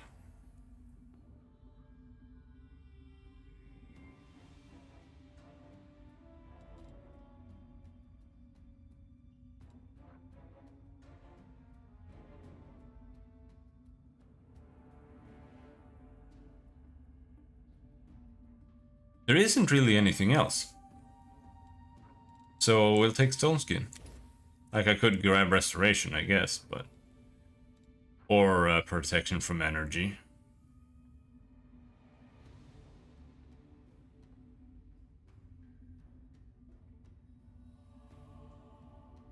Well, let's go with Stone Skin.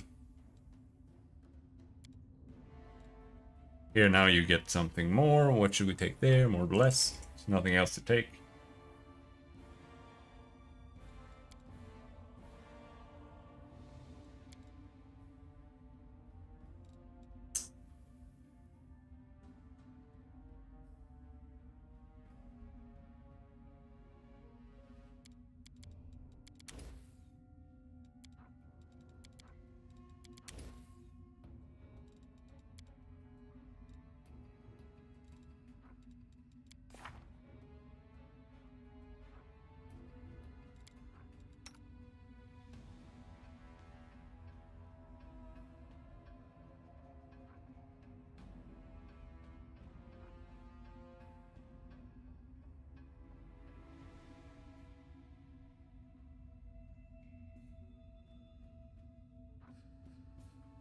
Gonna take a peek over here.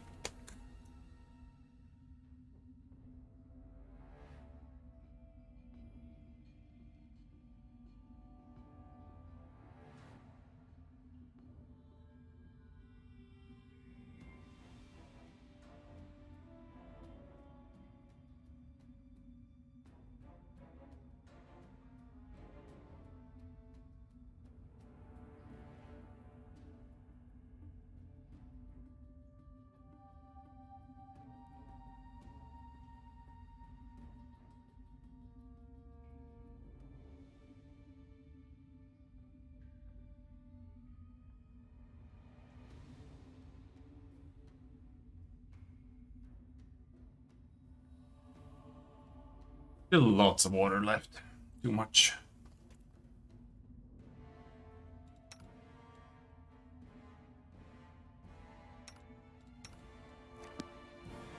I really like the mythic path.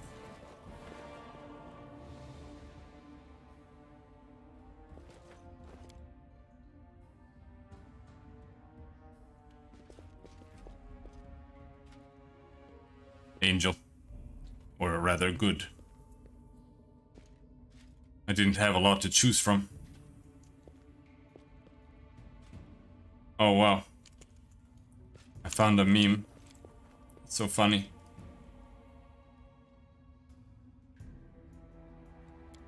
The skeleton of a man wearing armor from the time of the First Crusade. It's holding the skeleton of a child with strange proportions. An animal paws instead of its right arm and legs. You don't get it? You don't get what this guy is doing here? Look at him. We're still alive. Praise be Sarenrae. And then he poses.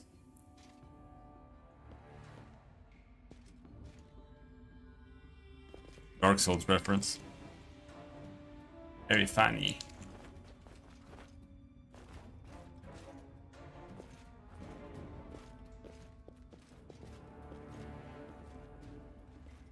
Make every strike count. Hello, Charles. Save the last one. This guy's been standing here the entire time.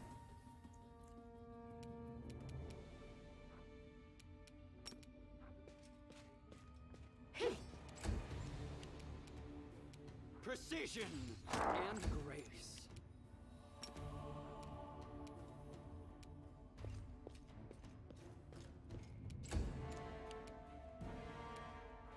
Go for their hearts. Yeah, you were downloading.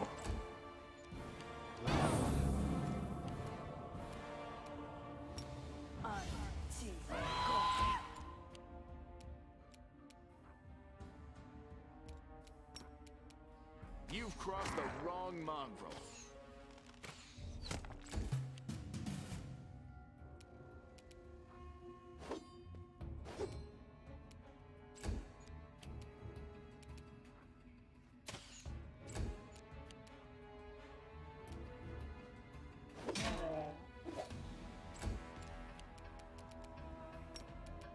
Why is it compiling shaders for an hour? That's a very good question.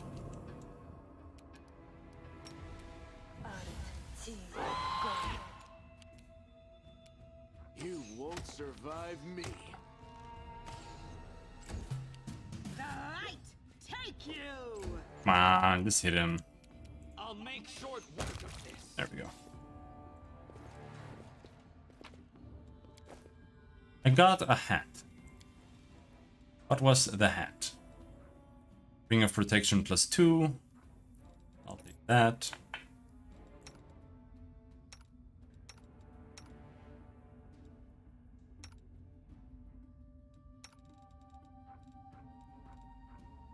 Headband of Inspired Wisdom +2. You can get that.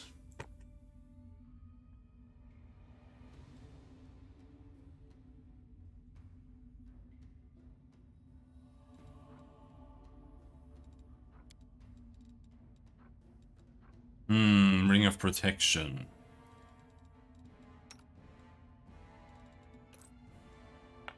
You can have that.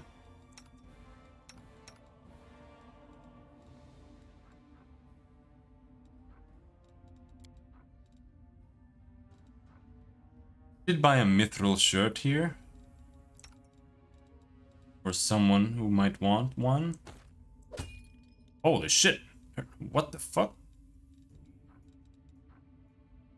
Oh, she had too much dex. Oh, well, her armor went up to 29, so now she's the best tank again.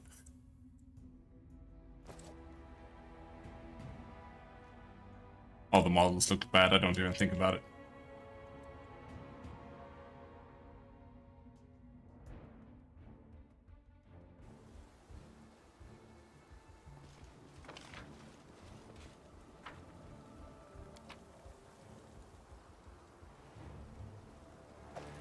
Oh, hello there. Bastard sword?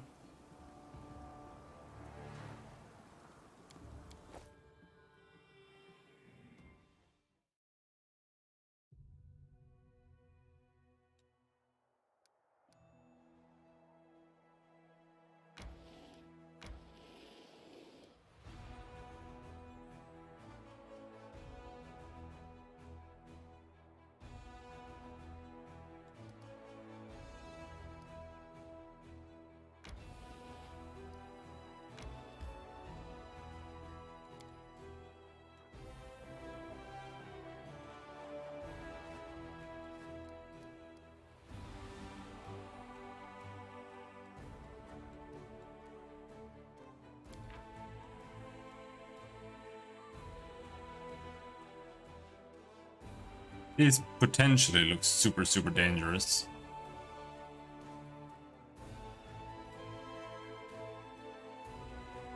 Not necessarily that dangerous.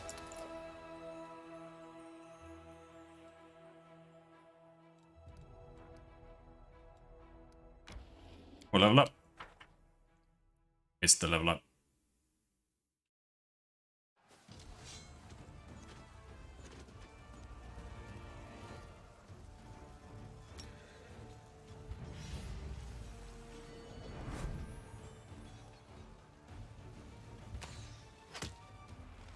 Alright, it's probably not that bad.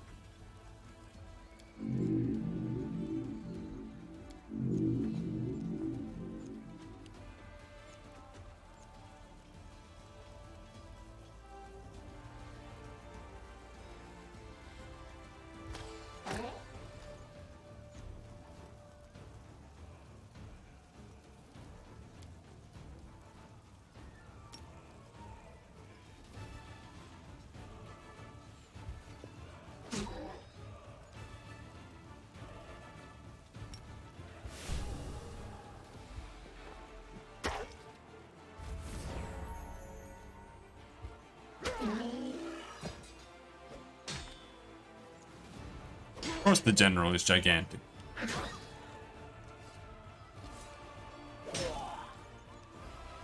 How else would you know that it's the general? Don't be silly.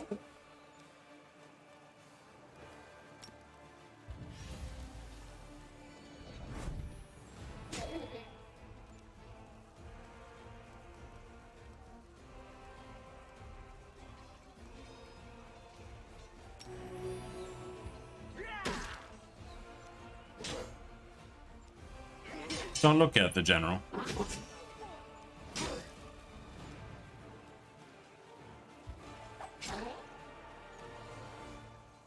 Problem solved.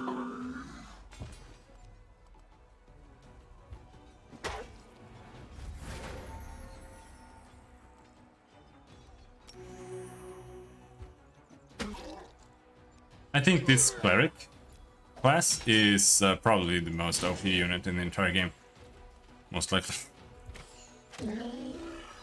Because the more you have of it, the more he can just heal himself. So he's just immortal. Pretty much.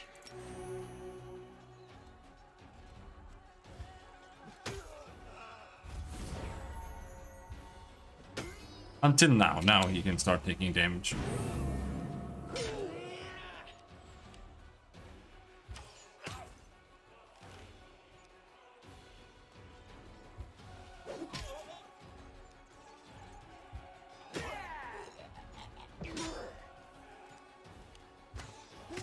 Walk.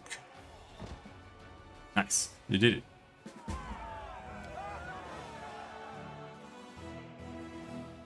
Can I get more units? After the battle, one of the soldiers noticed a half-effaced inscription on a nearby stone. What remained of the engraving led the Crusaders to a secluded cave where they found a stash of miscellaneous relics that some selflessly devoted clerics had managed to rescue from fallen Dresden. They also discovered flasks of sanctified oil and boxes of reagents for rituals and sacred masses. It would appear the brave priests hid their sacred artifacts in one final attempt to save them from the demonic threat. Material points and energy points. Nice. I don't know what energy points are. It's like this, I guess. Dispersal of forces. Penetrating strike. Offensive training. What do we get here? Master of Maneuver. The maximum size of the army by 1 unit per level of this feat. Okay. That's what we're taking.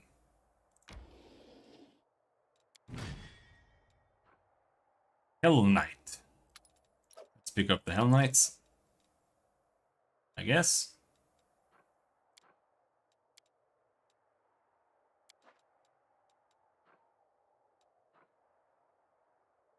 What is this number? It says 7. Does that just mean how strong it is? More or less, I guess.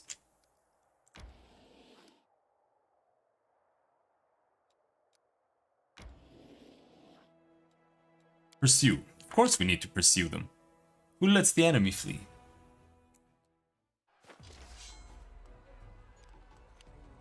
If nothing else, it's XP.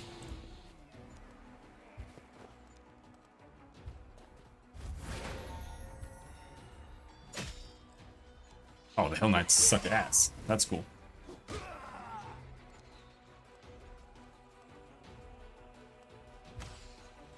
Oh no, these are zombies, that's why. They have insane damage reduction.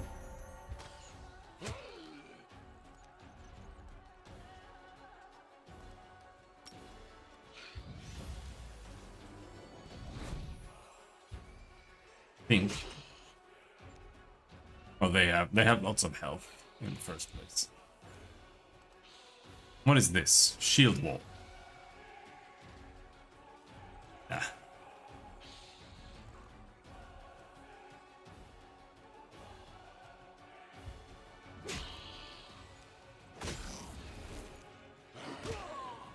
Well, they don't do any damage either, so.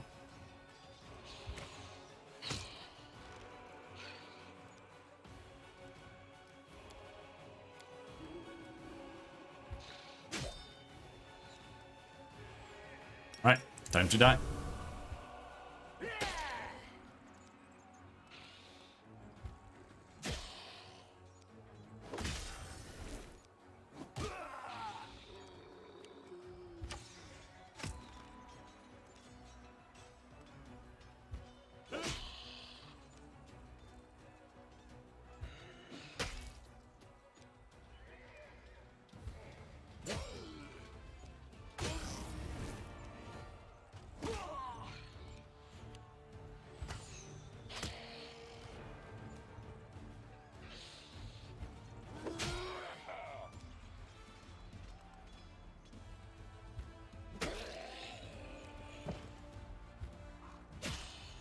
Is this debuff that they've got going?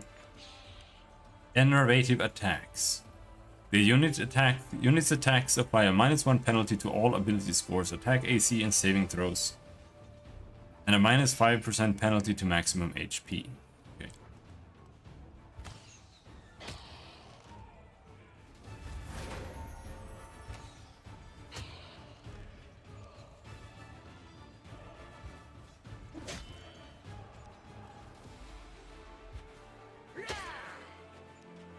This guy's just gonna be immortal.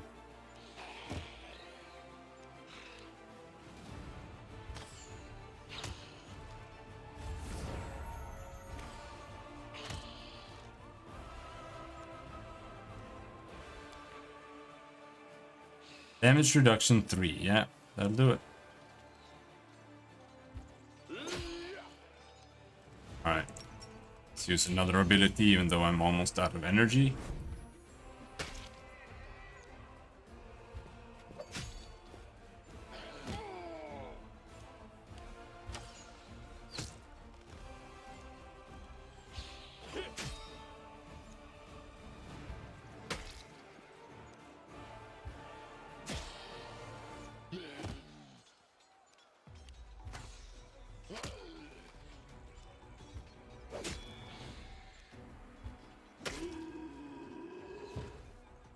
Nice.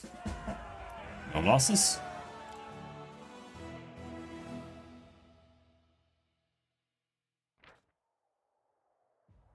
A corpse in a tattered scout's cape, bearing the emblem of the crusade, was leading the undead squad.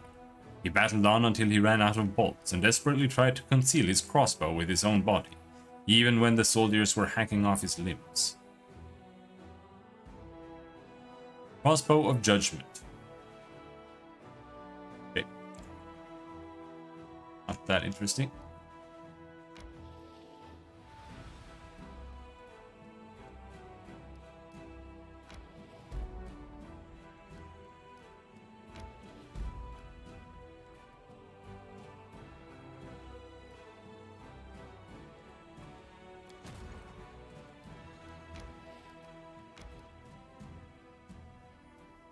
So, where is Dresden anyway?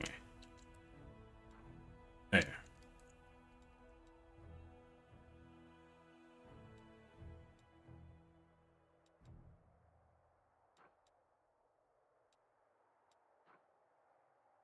Find the lost relic of the Crusaders.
Never mind then. No general. Our backup army for now.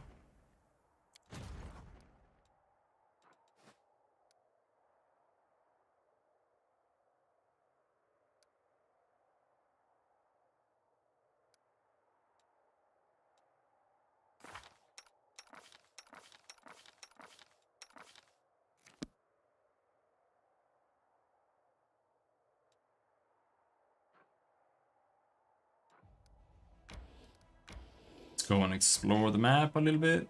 Okay, we're fatigued.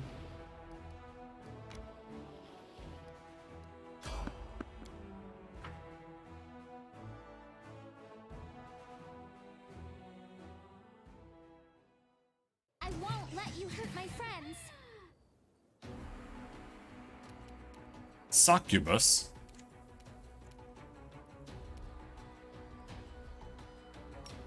I think we'll be fine.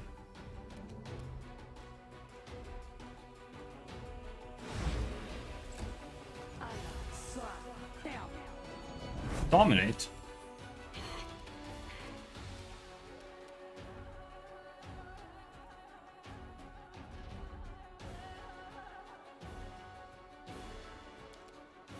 Yeah, she does take reduced damage. But exceptions good or cold iron, so I just need to smash her in the head. Now.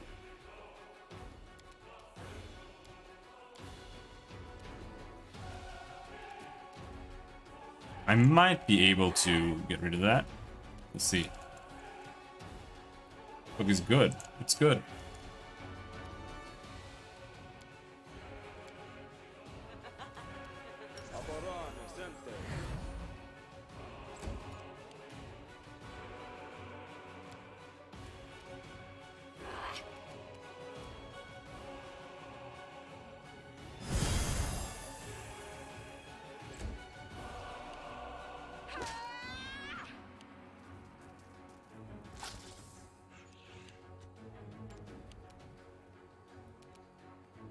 Turn on the cold iron ammunition.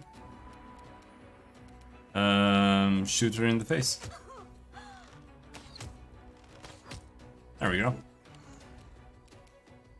Now, do I have Dispel? I do have Dispel. So, let's see if we can overcome her Dispel. Or her Dominate. I failed.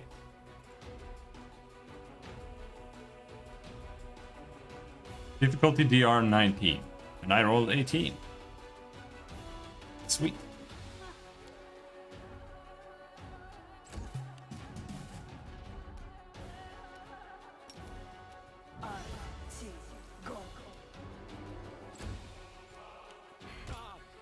No, it's not the video game. It is the Pathfinder system. This is how it works in tabletop too. It's fucking trash.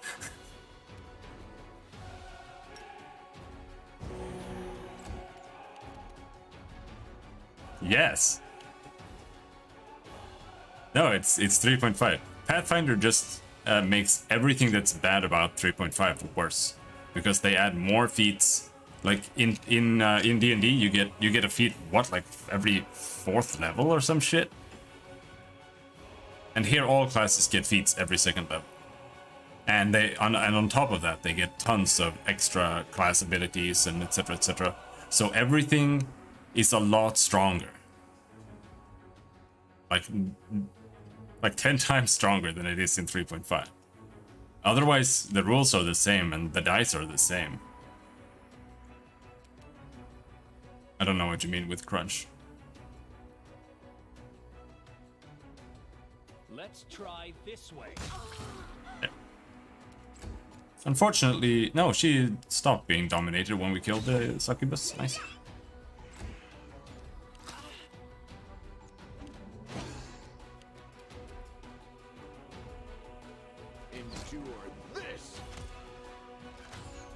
Pathfinder is more crunchy. I have no idea what that means.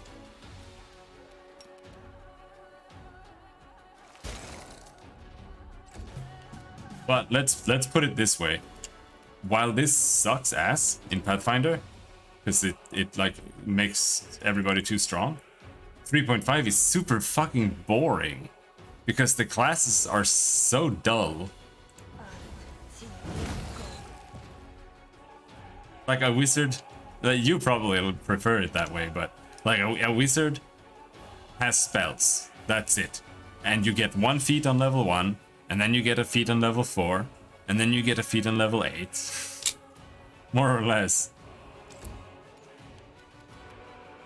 And on that feat, it's like you have to pick certain things. Like it's already too much. You have to pick this and that. But there it's 10 times worse because you don't get any choices. So it's like, okay, do I pick skill focus? Fuck no. I pick weapon focus. Like there's no choice. D&D is the worst RP system ever made. I am not exaggerating when I say that. I am not using hyperbole. I 100% believe that is the truth. It is the worst role-playing system ever made.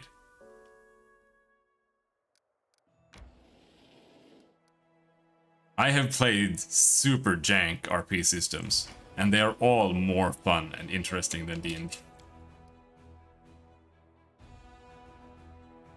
We need to rest, apparently.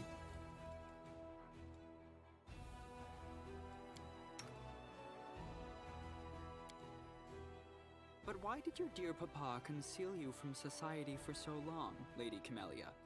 It's an outrage. Isn't it obvious, Count? He was protecting me from the likes of you. My father has always been wary of little boys who climb into other people's gardens. I can't really think of many others I would even consider being worse than D&D. Like, I don't like Vampire the Masquerade systems much at all, but it's still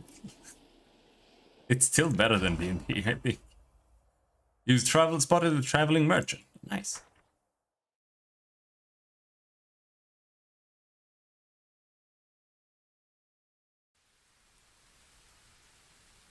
Trust in yourself. It's the skeleton man. A skeleton is walking across the wastes. He moves with pep in his step, humming a tune. His skull bobs in chorus with the humming, making the coins inside his head clink rhythmically. Next to him, nightmarish horses of flame and shadow draw a cart loaded with valuable-looking items. Upon seeing you, the skeleton offers a dramatic and hearty wave. Good evening to you there. Or is this what days look like in your world wound? Can't really tell, but no matter. Be it day or night, the skeletal salesman always has the best deals you can find anywhere. He proudly sweeps his bony hand over the goods in his cart. I'd like to offer you a free sample of my merchandise. A special offer for elven customers only. Well, fine. Give me your free sample. Here you go. May your life not just long, but also unmarred by any trouble with your health. Scroll of heal. Thank you. Show me your wares. Bracers of armor +4.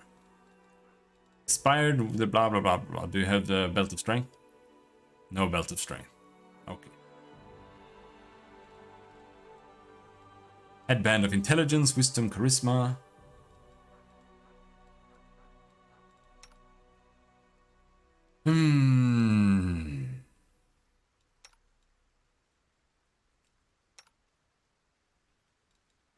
He already has charisma. What does she use? And I have to go out and check. She uses wisdom.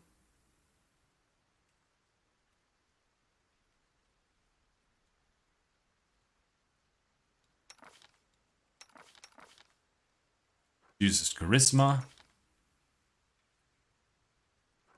I don't really use anything, but I could use a wisdom, I guess. No, I want int. Think?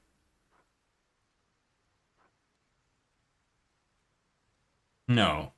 I want wisdom. Should there be alignment? No.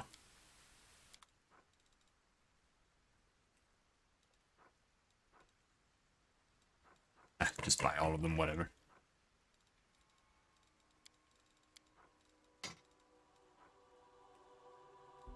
It doesn't provide anything. It's it's too complicated and it's too vague and ambiguous, because all it does is it forces people into like role-playing categories. It's supposed to be like a guideline kind of for how to roleplay your character, but all it does is make people like box themselves in autistically in like really weird ways. And their personalities just become alignment.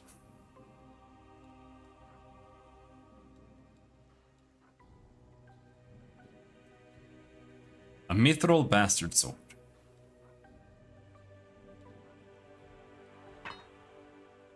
Wicked longbow.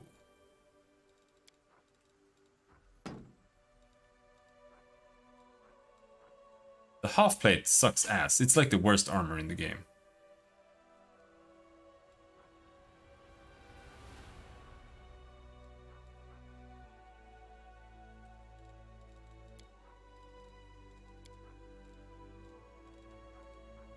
Okay, what else? Amulet of natural armor +2. Take that. Haramaki. Armor class 1. Light armor. This is just 3 armor with no check penalties or anything. Would be cool, I guess, but I can't afford it. Unless we sell something.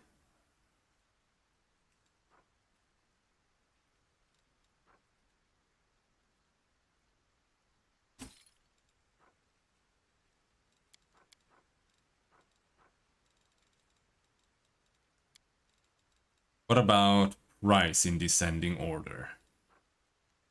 Muscle warmer, medium armor barding.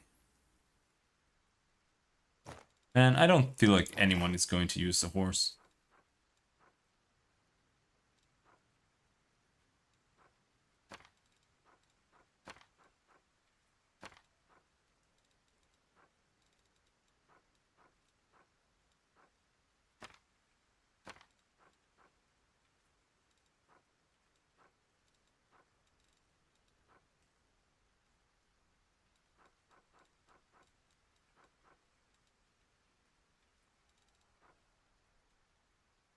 But the bane of any RP system is levels. They need to go. Bye-bye.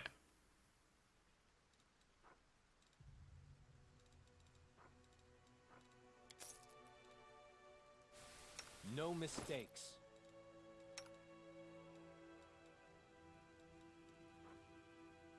What is the progression? Skill. Increase your rolls in your skills. We have plenty of systems that. How though?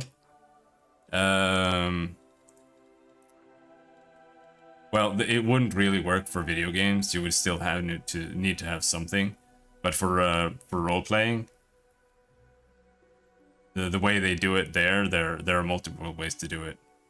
You can use XP and buy skill upgrades, but the way we did it was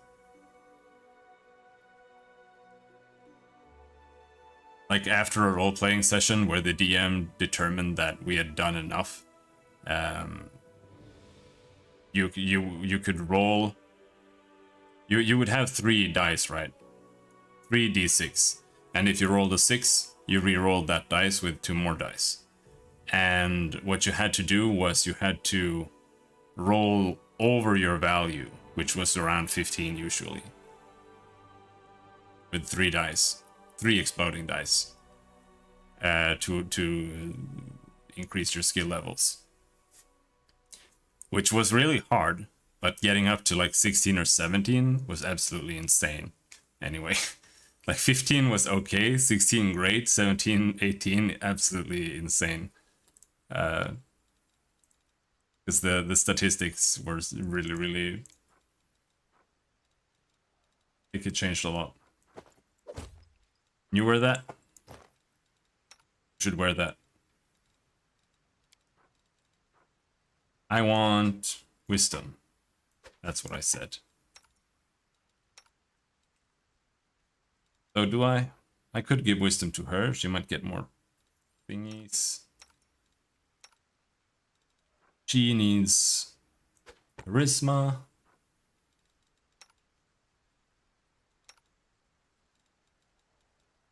Yeah, whatever. Just get more intelligence. And you get the wisdom. Natural armor bonus +2. Have that. You have +1. Lan gets more. No, he already has armor. You get armor.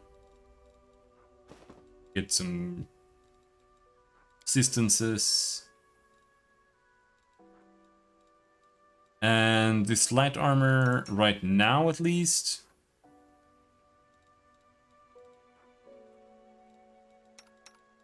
Maybe on you. The reason I bought this was because I expect to get like +12 dexterity at some point, and this armor might come in handy, just for 3 extra armor with no max limit to dex.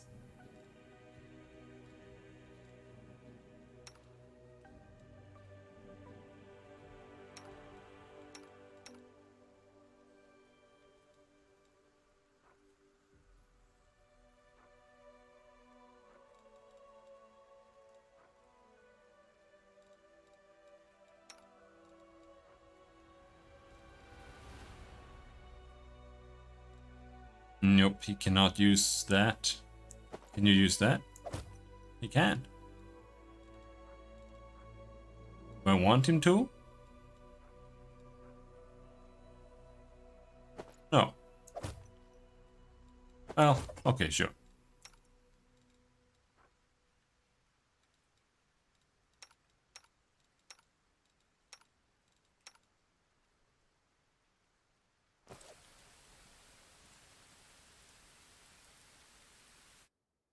Okay, Skelly Man, thank you for your time.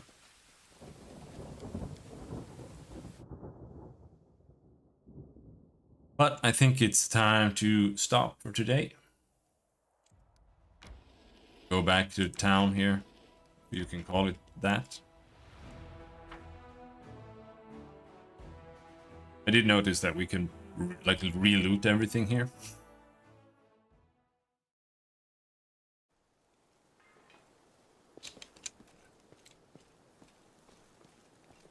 We might have new dialogues.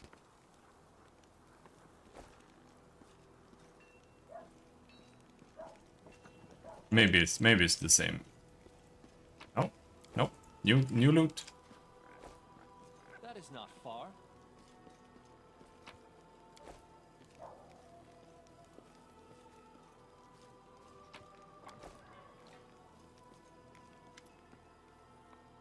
Hey, little one. They say you can do magic. An old silver-haired fighter sizes Ember up skeptically, apparently baffled to find such a young girl in the middle of the war. He's cradling his wounded arm, which has been hastily bandaged. Can you heal me? Yes. Of course. Ember whispers a spell and touches the bloody bandages. Thank you. That's so much better. The soldier rips off the blood-caked rags and strokes the healthy skin underneath them. How old are you? You're only a child. I have a granddaughter at home, just like you.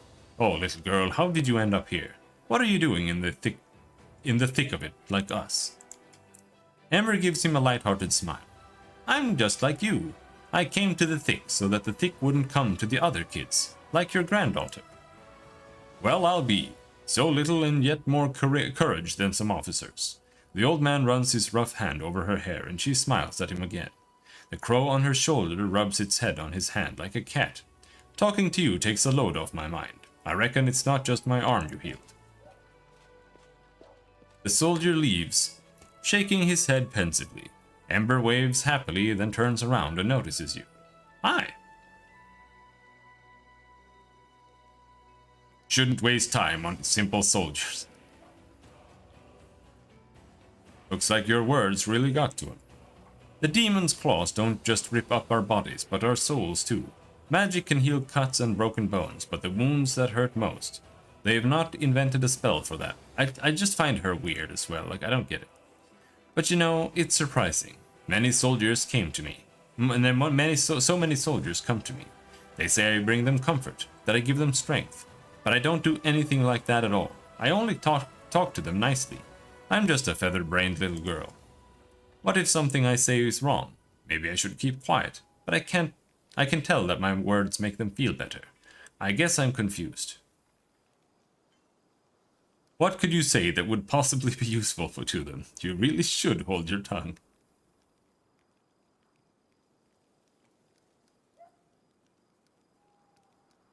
Don't second guess yourself, you're helping all of us, the soldiers, our companions, and me.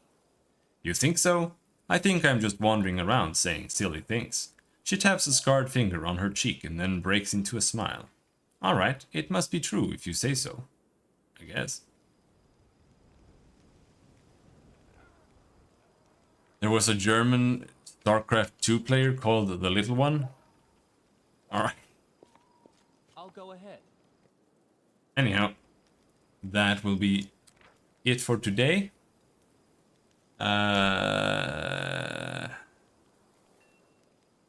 It's almost weekend. Hopefully I'm just gonna sit at the computer all weekend because I'm really tired for some reason. But until tomorrow, where we try programming more, thanks for hanging. Have a good night. Bye-bye.